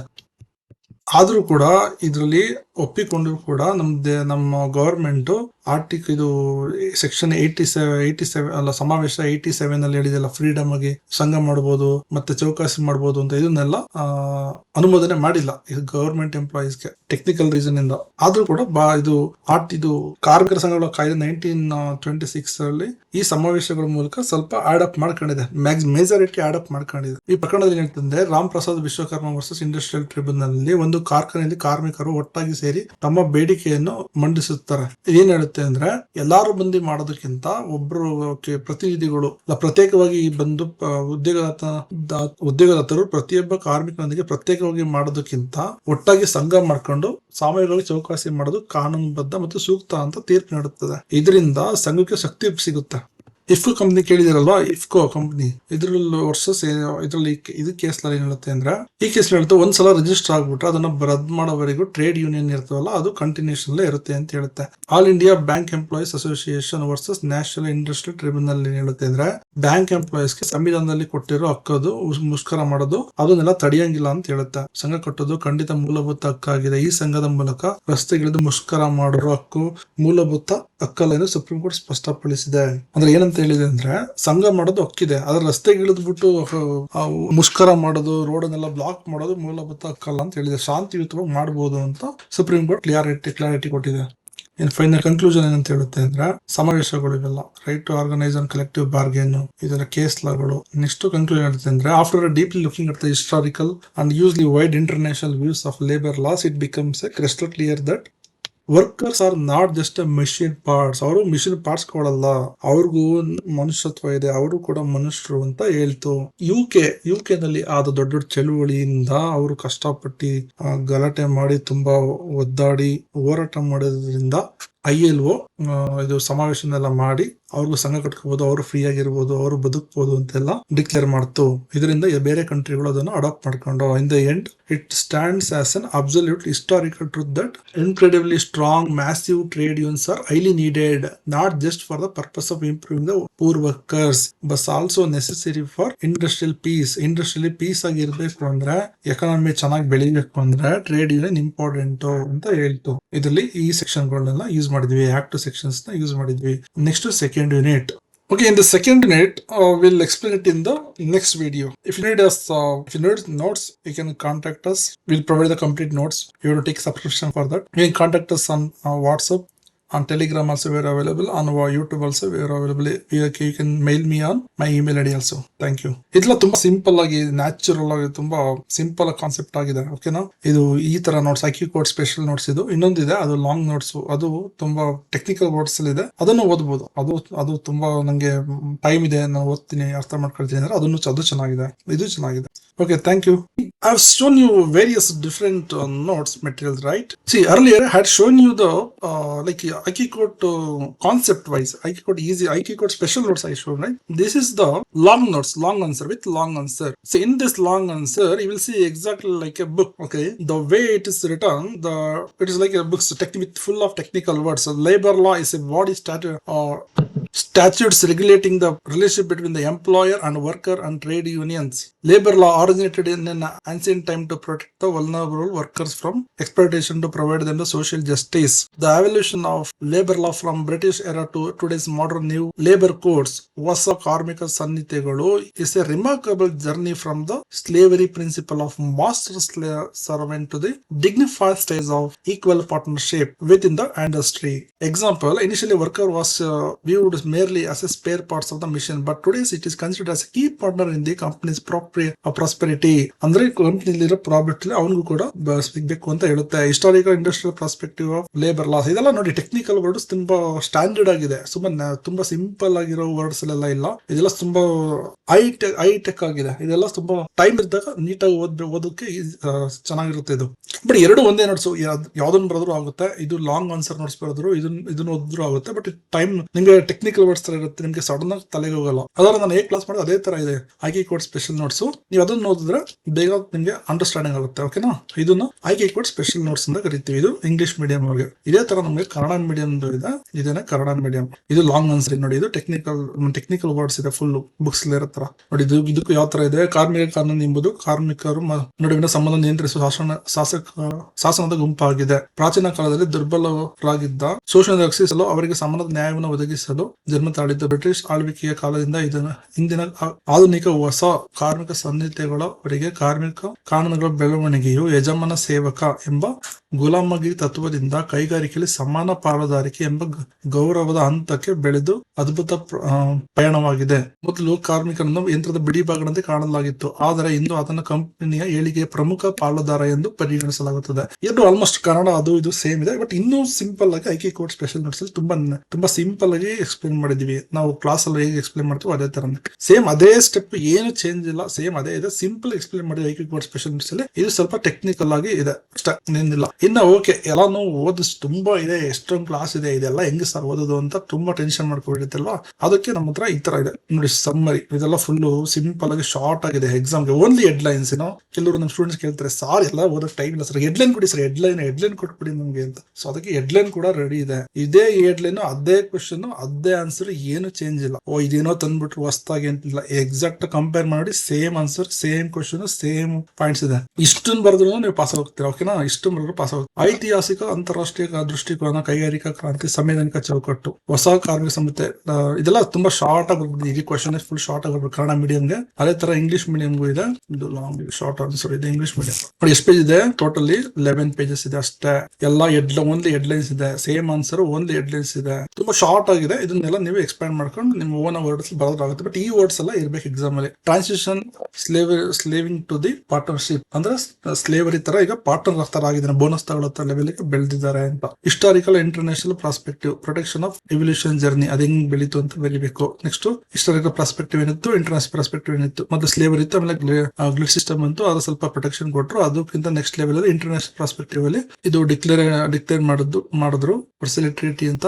ನೆಕ್ಸ್ಟ್ ಫಿಲಡೆಲ್ಫಿಯಾ ಡಿಕ್ಲರೇಷನ್ ಕೊಟ್ಟರು. ಇದರಲ್ಲಿ ಅವ್ರಿಗೂ ಕೂಡ ಬದುಕು ಹಕ್ಕಿದೆ, ಅವ್ರಿಗೂ ಕೂಡ ಫ್ರೀಡಮ್ ಕೊಡಬೇಕು, ಸರಿಯಾಗಿ ನೋಡ್ಕೋಬೇಕು ಅಂತೆಲ್ಲ ಎಕ್ಸ್ಪ್ಲೈನ್ ಮಾಡಿದ್ರು. ಅದೆಲ್ಲ ನೋಡಿದಲ್ಲ. ಸೊ ಈ ಹೆಡ್ಲೈನ್ಗಳು, ಈ ವರ್ಡ್ಗಳು ಇರ್ಬೇಕು ಎಕ್ಸಾಮ್ ಅಲ್ಲಿ ಅಷ್ಟೇ. ಇನ್ನು ಓನ್ ಆಗಿ ಏನೋ ನೀವು ಕೇಳ್ಕೊಂಡಿರ್ತೀರ, ಓದಿರ್ತೀರ, ಏನೋ ಬರ್ಕೊಂಡೋದ್ರಾಗುತ್ತೆ. ಇದನ್ನ ಮಗ್ಗಪ್ ಮಾಡ್ಬೇಕು ನೀವು ಎಕ್ಸಾಮ್ ಅಲ್ಲಿ, ಮಗ್ಗಪ್ ಮಾಡ್ಲೇಬೇಕು. ಏನೋ ಕತೆ ಕೇಳ್ತಾ ಇದೀನಿ ಕೇಳ್ಕೊಂಡು ಹೋಗ್ಬಿಟ್ಟು ಬರ್ದು ಬಿಡ್ತೀನಿ ಓನ್ ಆಗಿ ಅಂತ ಆಗಲ್ಲ. ಎಕ್ಸಾಮ್ ಹಿಂದಿನ ದಿನ ಏನ್ ನೆನಪು ಬರಲ್ಲ. ಸೊ ಇದನ್ನ ಈಗಲೇ ಮಗ್ಗಪ್ ಮಾಡ್ತಾ ಹೋಗಿ, ಸೊ ಆಟೋಮೆಟಿಕ್ ಎಕ್ಸಾಮ್ ದಿನ ಎಲ್ಲ ನೆನಪು ಬರುತ್ತೆ. ಮತ್ತೆ ಈ ಆರ್ಟಿಕಲ್ ಇದೆಲ್ಲ ಬರೀಬೇಕು. ಇದೆಲ್ಲ ಏನು, rise of trade union, welfare state, rice of democracy, ಮತ್ತೆ ಈ ಆರ್ಟಿಕಲ್ ಬರೀಬೇಕು. ರೈಟ್ ಟು ಈಕ್ವಾಲಿಟಿ ಎಲ್ಲ ನೀವೇ ಬರ್ಕೊಂಡು ಹೋಗೋದು. ಈ ಆರ್ಟಿಕಲ್ ಎಲ್ಲ ಓದಿರ್ತೀರಾ. ಈ ಹೆಡ್ಲೈನ್ ಗಳೆಲ್ಲ ಓದ್ಕೊಬಿಟ್ರೆ ಬರ್ಬೋದು ಆರಾಮಾಗಿ. ಇನ್ನು ಕೇಸ್ ಲಾ ಬರುತ್ತೆ. ವಾಟರ್ ಸಪ್ಲೈ ಏನ್ ಹೇಳ್ತು, ಟ್ರಿಪಲ್ ಟೆಸ್ಟ್ ಮಾಡಬೇಕು ಅಂತ ಹೇಳಿ, ಕಾನ್ಸ್ಟಿಟ್ಯೂಷನ್ ಈಕ್ವಲ್ ಪೇ ಮಾಡಬೇಕು ಅಂತ ಹೇಳ್ತು. ಫೋರ್ಸ್ಡ್ ಲೇಬರ್ ವೈಲೇಷನ್ ಆಗುತ್ತೆ. ಚೈಲ್ಡ್ ಲೇಬರ್ ಬ್ಯಾನ್ ಮಾಡಿ ಅಂತ ಹೇಳಿ ವರ್ಕ್ ಪ್ಲೇಸ್ ಸೆಕ್ಷುವಲ್ ಹರಾಸ್ಮೆಂಟ್ ಬಗ್ಗೆ ಬ್ಯಾನ್ ಮಾಡ್ತು. ಈ ಹೆಡ್ಲೈನ್ ಗಳಿದ್ರೆ ಹಂಗೆ ನಿಮ್ಗೆ ಐಡಿಯಾ ಬಂದ್ಬಿಡುತ್ತೆ ಏನೇನು ಅಂತ. ಇದನ್ನ ರಿವಿಷನ್ ಮಾಡ್ಕೊಂಡು ಹೋದ್ರೆ ಸೊ ಈ ಕೇಸ್ ಲಾ, ಈ ಒಂದು ವರ್ಡ್ಸ್ ಅನ್ನ ನೋಡಿದ್ರೆ ನಿಮ್ಗೆ ಗೊತ್ತಾಗುತ್ತೆ ಈ ಕೇಸ್ ಏನಾಯ್ತು ಅಂತ. ಬಾಕಿ ನೀವು ಅರಿಬಹುದು. ಇದು ಸೆಕ್ಷುವಲ್ ಹರಾಸ್ಮೆಂಟ್ ಆಗ್ತಿತ್ತು, ಅದಕ್ಕೆ ಮಾರ್ಗದರ್ಶನ ಇರಲ್ಲ, ಅದಕ್ಕೋಸ್ಕರ ಕೋರ್ಟೆ ಕೂಡ ಮಾರ್ಗದರ್ಶನ ಕೊಡ್ತು ಯಾವ ತರ ಮಾಡ್ಬೇಕು ಅಂತ. ಅದೆಲ್ಲ ಎಕ್ಸ್ಪ್ಲೇನ್ ಮಾಡೋದು ಇದಿಲ್ಲ. Evolution of transition to the new labour law, ಹೆಂಗೆ ಟ್ರಾನ್ಸಿಷನ್ ಆಯ್ತು ಅಂತ. Code on wages national floor wage fix ಮಾಡೋದು, gender neutral payment, timely payment ಮಾಡಬೇಕು, ಬೋನಸ್ ಕೊಡಬೇಕು ಅಂದ್ರೆ ಇಂಡಸ್ಟ್ರಿಯಲ್ ರಿಲೇಶನ್ಶಿಪ್ ಕೋರ್ಟ್ ಅಲ್ಲಿ ಸೋಲ್ ನೆಗೋಷಿಯೇಟಿಂಗ್ ಯೂನಿಯನ್ 50% ಗಿಂತ ಜಾಸ್ತಿ ಇದ್ರೆ ಅವ್ರನ್ನೇ ನೆಗೋಷಿಯೇಟಿಂಗ್ ಯೂನಿಯನ್ ಅಂತ ಕನ್ಸಿಡರ್ ಮಾಡಬಹುದು. 60 days ನೋಟಿಸ್ ಕೊಡಬೇಕು. ಸ್ಟ್ಯಾಂಡಿಂಗ್ ಆರ್ಡರ್ 300 ಪೀಪಲ್ ಗಿಂತ ಜಾಸ್ತಿ ಅಪ್ಲೈ ಆಗುತ್ತೆ. ಗ್ರೀವೆನ್ಸ್ ಅಡ್ರೆಸ್ ಅಲ್ಲಿ ಒಂದು ಕಮಿಟಿ ಮಾಡಬೇಕು. ರೀಸ್ಕಿಲಿಂಗ್ ಫಂಡ್ ಇರಬೇಕು ಅವ್ರನ್ನ ಕೆಲಸದಿಂದ ಆಗ್ತಿದ್ರೆ. ಮತ್ತೆ code on social security, gig platform ಇವರು ಸ್ವಿಗ್ಗಿ ಅವರು ಇರ್ತಾರಲ್ಲ ಅವ್ರಿಗೆಲ್ಲರಿಗೂ ಸೋಷಿಯಲ್ ಸೆಕ್ಯೂರಿಟಿ ಕೊಡಬೇಕು. 11 ಸೆಕ್ಟರ್ಗಳಿಗೂ UAN ನಂಬರ್ ಜನರೇಟ್ ಮಾಡಬೇಕು. ಫಿಕ್ಸ್ಡ್ ಟರ್ಮ್ ಎಂಪ್ಲಾಯಿಗೆಲ್ಲ ಅದೇ ತರ ಇವರು ಕಾಂಟ್ರಾಕ್ಟ್ ಎಂಪ್ಲಾಯೀಸ್ಗೂ ಕೊಡಬೇಕು. ಮತ್ತೆ safety, women empowerment, appointment letter ಕೊಡಬೇಕು. ಆನ್ಯುವಲ್ ಹೆಲ್ತ್ ಚೆಕ್ಅಪ್ ಮಾಡಬೇಕು. ಎಬೋ 40 ಏಜ್, ಸಿಂಗಲ್ ವಿಂಡೋದಲ್ಲಿ ಎಲ್ಲ ಡಾಕ್ಯುಮೆಂಟ್ ಮೇಂಟೈನ್ ಮಾಡಬೇಕು ಒಂದೇ ರಿಜಿಸ್ಟರ್ ಅಲ್ಲಿ. ಮತ್ತೆ ಇನ್ಸ್ಪೆಕ್ಟರ್ ಬಂದು ಏನ್ ತೊಂದರೆ ಕೊಡಂಗಿಲ್ಲ, ಜಸ್ಟ್ ಮಾರ್ಗದರ್ಶನ ಕೊಡಬೇಕು.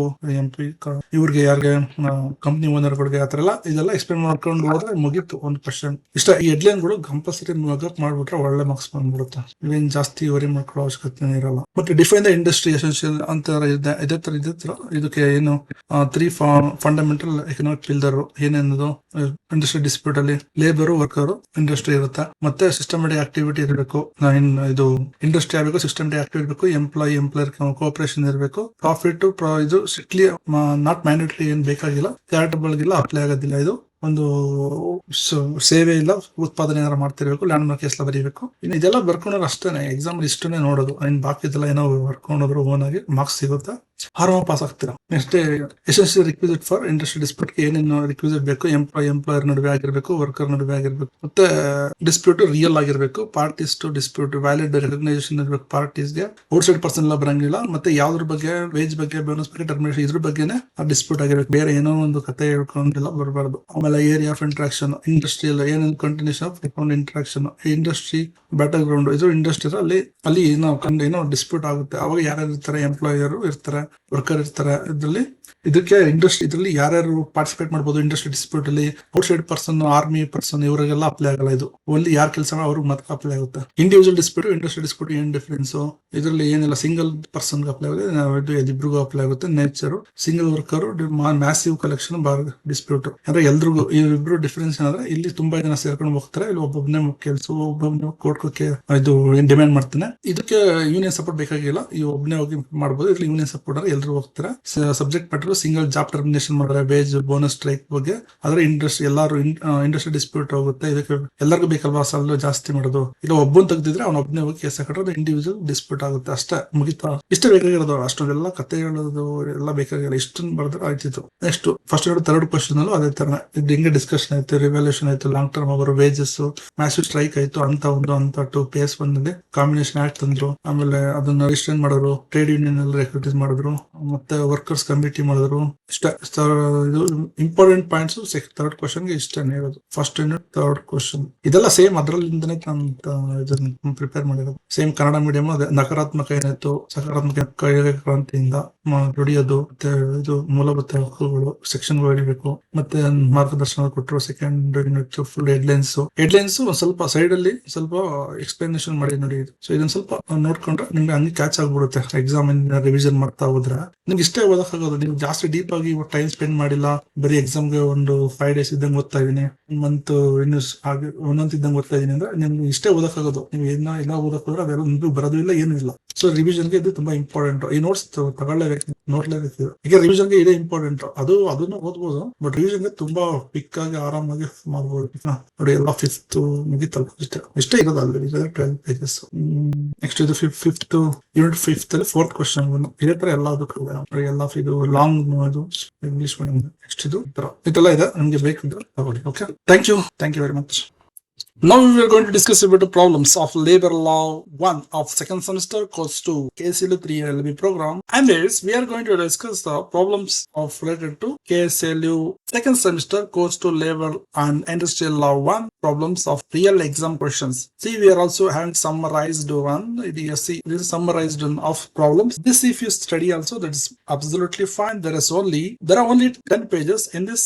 You can see this is very easiest way to revise the problems and its answers. Section 3 says prohibition of discrimination. Section 43 says claims and recovery. Section 460 says contracting out. 61 says overriding the effect of courts. Like what does it mean? 3 employer can't pay female employees less. So discrimination ಮಾಡಂಗಿಲ್ಲ. ಎಷ್ಟು pay ಇಬ್ರು ಒಂದೇ ತರ pay ಮಾಡ್ಬೇಕು, ಒಂದೇ ತರ ಕೆಲಸ ಮಾಡಿದ್ರೆ ಮೇಲ್ ಫಿಮೇಲ್ ಗೆ. ಇದೇನ್ ಹೇಳುತ್ತೆ 45 workers can file a formal claim to recover their unpaid dues. ಏನಾದ್ರು ವೇಜಸ್ ಏನಾದ್ರು ಡ್ಯೂ ಇದ್ರೆ ಅದನ್ನ ರಿಕವರಿ ಮಾಡೋದಕ್ಕೆ ಫೈಲ್ ಮಾಡಬಹುದು ಕೇಸ್ ನ. ಸೆಕ್ಷನ್ 45 ನಲ್ಲಿ. ಸೆಕ್ಷನ್ 16 ನಲ್ಲಿ any private agreement that reduces statutory workers right is automatically invalid. ಈಗ ಏನೋ ಅಗ್ರಿಮೆಂಟ್ ಮಾಡ್ಕೊಂಡಿದ್ದಾರೆ, ನಾನು ನಿಮ್ಗೆ 10 ರೂಪಾಯಿ ಕೊಡ್ತೀನಿ ಕೆಲಸ ಮಾಡ್ಬೇಕು ಅಂತ, ಇಬ್ರು ಅಗ್ರಿಮೆಂಟ್ ಮಾಡ್ಕೊಬೋಣ. ಗವರ್ಮೆಂಟ್ ರೂಲ್ಸ್ ಮಾಡಿದೆ, ಬಟ್ ನಾ ಅಗ್ರಿಮೆಂಟ್ ಮಾಡ್ಕೊಳ್ಳೋ ಅಂತ ಮಾಡ್ಕೊಳ್ತಾರೆ. ಆ ಅಗ್ರಿಮೆಂಟ್ ಇನ್ವ್ಯಾಲಿಡ್ ಅಂತ ಈ ಸೆಕ್ಷನ್ ಹೇಳುತ್ತೆ. ನೆಕ್ಸ್ಟ್ ಸೆಕ್ಷನ್ 61 ಏನ್ ಹೇಳುತ್ತೆ? Overriding the effect of code. Statutory law overrides any private. ಏನಾದ್ರು ಆಲ್ರೆಡಿ ಮಾಡ್ಕೊಂಡಿದ್ರೆ ಪ್ರೈವೇಟ್ ಅಗ್ರಿಮೆಂಟ್ ಅದನ್ನೆಲ್ಲ ಓವರ್ ರೈಡ್ ಮಾಡುತ್ತೆ ಈ ಕೋಡ್, ನ್ಯೂ ಕೋಡ್ ಅಂತ ಹೇಳುತ್ತೆ. ಈ ಸೆಕ್ಷನ್ ಕ್ವಶನ್ ಏನ್ ಬರುತ್ತೆ ಅಂದ್ರೆ, questions regarding the female worker challenging legality of mutual settlement between the management and union that fixes lower pay for the women compare to the men for performing same work. ಏನಾದ್ರು ನೀವು management ಈ company Modi ಎಲ್ಲ ಹೇಳಿದ್ದಾರೆ, ಈ ತರ minimum wage ಒಬ್ಬರಿಗೆ 1 ಲಕ್ಷ ಕೊಡ್ಬೇಕು ಅಂತ ಹೇಳಿದ್ದಾರೆ ಅಂತ ಮಾಡಿದ್ದಾರೆ ಅಂತ ಅನ್ಕೊಳ್ಳಿ. ಅವಾಗ ಇವರು ಅಗ್ರಿಮೆಂಟ್ ಮಾಡ್ಕೊಳ್ತಾರೆ, ನಾನು ನಿಮ್ಗೆ ಒಂದು ತಿಂಗಳಿಗೆ 5,000 ಕೊಡ್ತೀನಿ, ನಮ್ಗೆ ಸೈನ್ ಮಾಡ್ಕೊಡಿ ಅಂತ ಫೀಮೇಲ್ ಎಂಪ್ಲಾಯೀಸ್ ಹೇಳ್ತಾರೆ. ಯಾಕಂದ್ರೆ ಮೆನ್ಸ್ಗೆಲ್ಲ ನಾವು ಜಾಸ್ತಿ ಕೊಡ್ತೀವಿ, ನಿಮ್ಗೆಲ್ಲ ಕಡಿಮೆ ಕೊಡ್ತೀವಿ, ನೀವು ಆಮೇಲೆ ಕೇಸ್ ಹಾಕ್ಬಾರ್ದು ಅಂತ ಅಗ್ರಿಮೆಂಟ್ ಮಾಡ್ಕೊಳ್ತಾರೆ. ಸೊ ಇದು ವ್ಯಾಲಿಡ್. ಆ ಲೇಡಿ ಎಂಪ್ಲಾಯೀಸ್ ಹೋಗಿ ಕಂಪನಿ ಕೋರ್ಟ್ ಕೇಸ್ ಹಾಕಬಹುದು. ಅದನ್ನೇ ಇದು ಸೆಕ್ಷನ್ ಹೇಳುತ್ತೆ. ಏನಂತ ಹೇಳುತ್ತೆ? 61 ಏನಾರ ಅಗ್ರಿಮೆಂಟ್ ಮಾಡ್ಕೊಂಡಿದ್ರೆ ಇದು ಕೋಡ್ ಬರಕ್ಕಿಂತ ಮುಂಚೆ ಅದು ಇನ್ವ್ಯಾಲಿಡ್ ಆಗುತ್ತೆ. ಆತರ ಮಾಡ್ಕೊಂಡ್ರು ಕೂಡ ಅದು ಇನ್ವ್ಯಾಲಿಡ್ ಆಗುತ್ತೆ. ಸೊ ವರ್ಕರ್ ಕ್ಲೇಮ್ ಮಾಡಬಹುದು. ಏನಾರ ಅನ್ಪೇಯ್ಡ್ ಡ್ಯೂ ಏನಾರ ಇದ್ರೆ ಕ್ಲೇಮ್ ಮಾಡಬಹುದು. ಆ ತರ ಡಿಸ್ಕ್ರಿಮಿನೇಷನ್ ಮಾಡಬಾರ್ದು ಅಂತ ಸೆಕ್ಷನ್ 3 ಹೇಳುತ್ತೆ. ಈ ತರ ಎಲ್ಲ ಎಕ್ಸ್ಪ್ಲೇನ್ ಮಾಡ್ಬಿಟ್ರೆ ನಿಮ್ಗೆ ಒಳ್ಳೆ ಪ್ರಾಬ್ಲಮ್ಸ್ ಬಂದ್ಬಿಡುತ್ತೆ, ಡೌಟೇ ಇಲ್ಲ. ಇದು ಏನ್ ಹೇಳುತ್ತೆ, ಸೆಕ್ಷನ್ 3 ಏನ್ ಹೇಳುತ್ತೆ, ಸೆಕ್ಷನ್ 3 ನೋಡಿ, ಇದು 3, ಇದು ಹಾರ್ಟ್ ಶೇಪ್ ಅಲ್ಲಿ ಇದೆ. ಸೊ ಇದು ಏನ್ ಹೇಳುತ್ತೆ, ಮೆನ್ನು ವುಮೆನ್ ಈಕ್ವಲ್ ಆಗಿ ಟ್ರೀಟ್ ಮಾಡಿ, ಹೃದಯದಿಂದ ನೋಡಿ ಅಂತ ಹೇಳುತ್ತೆ. ಇದೆಲ್ಲ ಟ್ರಿಕ್ಸ್ ಹೇಳ್ತಾ, ಇದೆಲ್ಲ ಟ್ರಿಕ್ಸ್ ಹೆಂಗೆ ನೆನ್ಪಿಟ್ಕೊಳ್ಳೋದು ಸೆಕ್ಷನ್ ಅಂತ. ಸೊ ಅಸಮಾನತೆ ಮಾಡ್ಬಿಡಿ, ಸಮಾನತೆಯಿಂದ ನೋಡಿ ಅಂತ ಸೆಕ್ಷನ್ 3 ಹೇಳುತ್ತೆ. ನೋಡ್ಬಾರ್ದು, ನೋಡಿದ್ರೆ ಅದ್ ನಿಷೇಧ ಅಂತ ಸೆಕ್ಷನ್ 3 ಹೇಳುತ್ತೆ. ಸೆಕ್ಷನ್ 60 ಏನ್ ಹೇಳುತ್ತೆ, ಮೀನ್ಸ್ ಸಿಟ್, ಕಾಂಟ್ರಾಕ್ಟ್ ಏನಾರ ಲಾನ ಬ್ರೇಕ್ ಮಾಡಿದ್ರೆ ನೀನು ಕೆಳಗಡೆ ಕುತ್ಕೋ, ಇದು ವಾಯ್ಡ್ ಅಂತ ಹೇಳುತ್ತೆ. ಇದೇ ತರ ಟ್ರಿಕ್ಸ್ ಗಳೆಲ್ಲ ಕೊಟ್ಟಿದೀವಿ, ಯಾವ್ದು ಆಗುತ್ತೆ ಅದಕ್ಕೆಲ್ಲ ಟ್ರಿಕ್ಸ್ ಗಳಿದೆ. ನೆಕ್ಸ್ಟ್ ಕ್ವಶನ್ ಏನಿದೆ, ಇದೇ ತರ ಓದ್ಕೊಂಡು ಆಗುತ್ತೆ ಪ್ರಾಬ್ಲಮ್ಸ್, ಏನೋ ಫುಲ್ ಡೀಟೇಲ್ ಆಗಿ ಓದಕ್ಕಾಗದೆ. Section 18 reduction from the wages, ಏನೋ ವೇಜಸ್ ರಿಡಕ್ಷನ್ ಮಾಡ್ಬಿಟ್ಟಿರ್ತಾರೆ. ಸೆಕ್ಷನ್ 20 ಹೇಳುತ್ತೆ, reduction for absence from duty. Employers can legally allowed to deduct the pay for specific authorised reason including the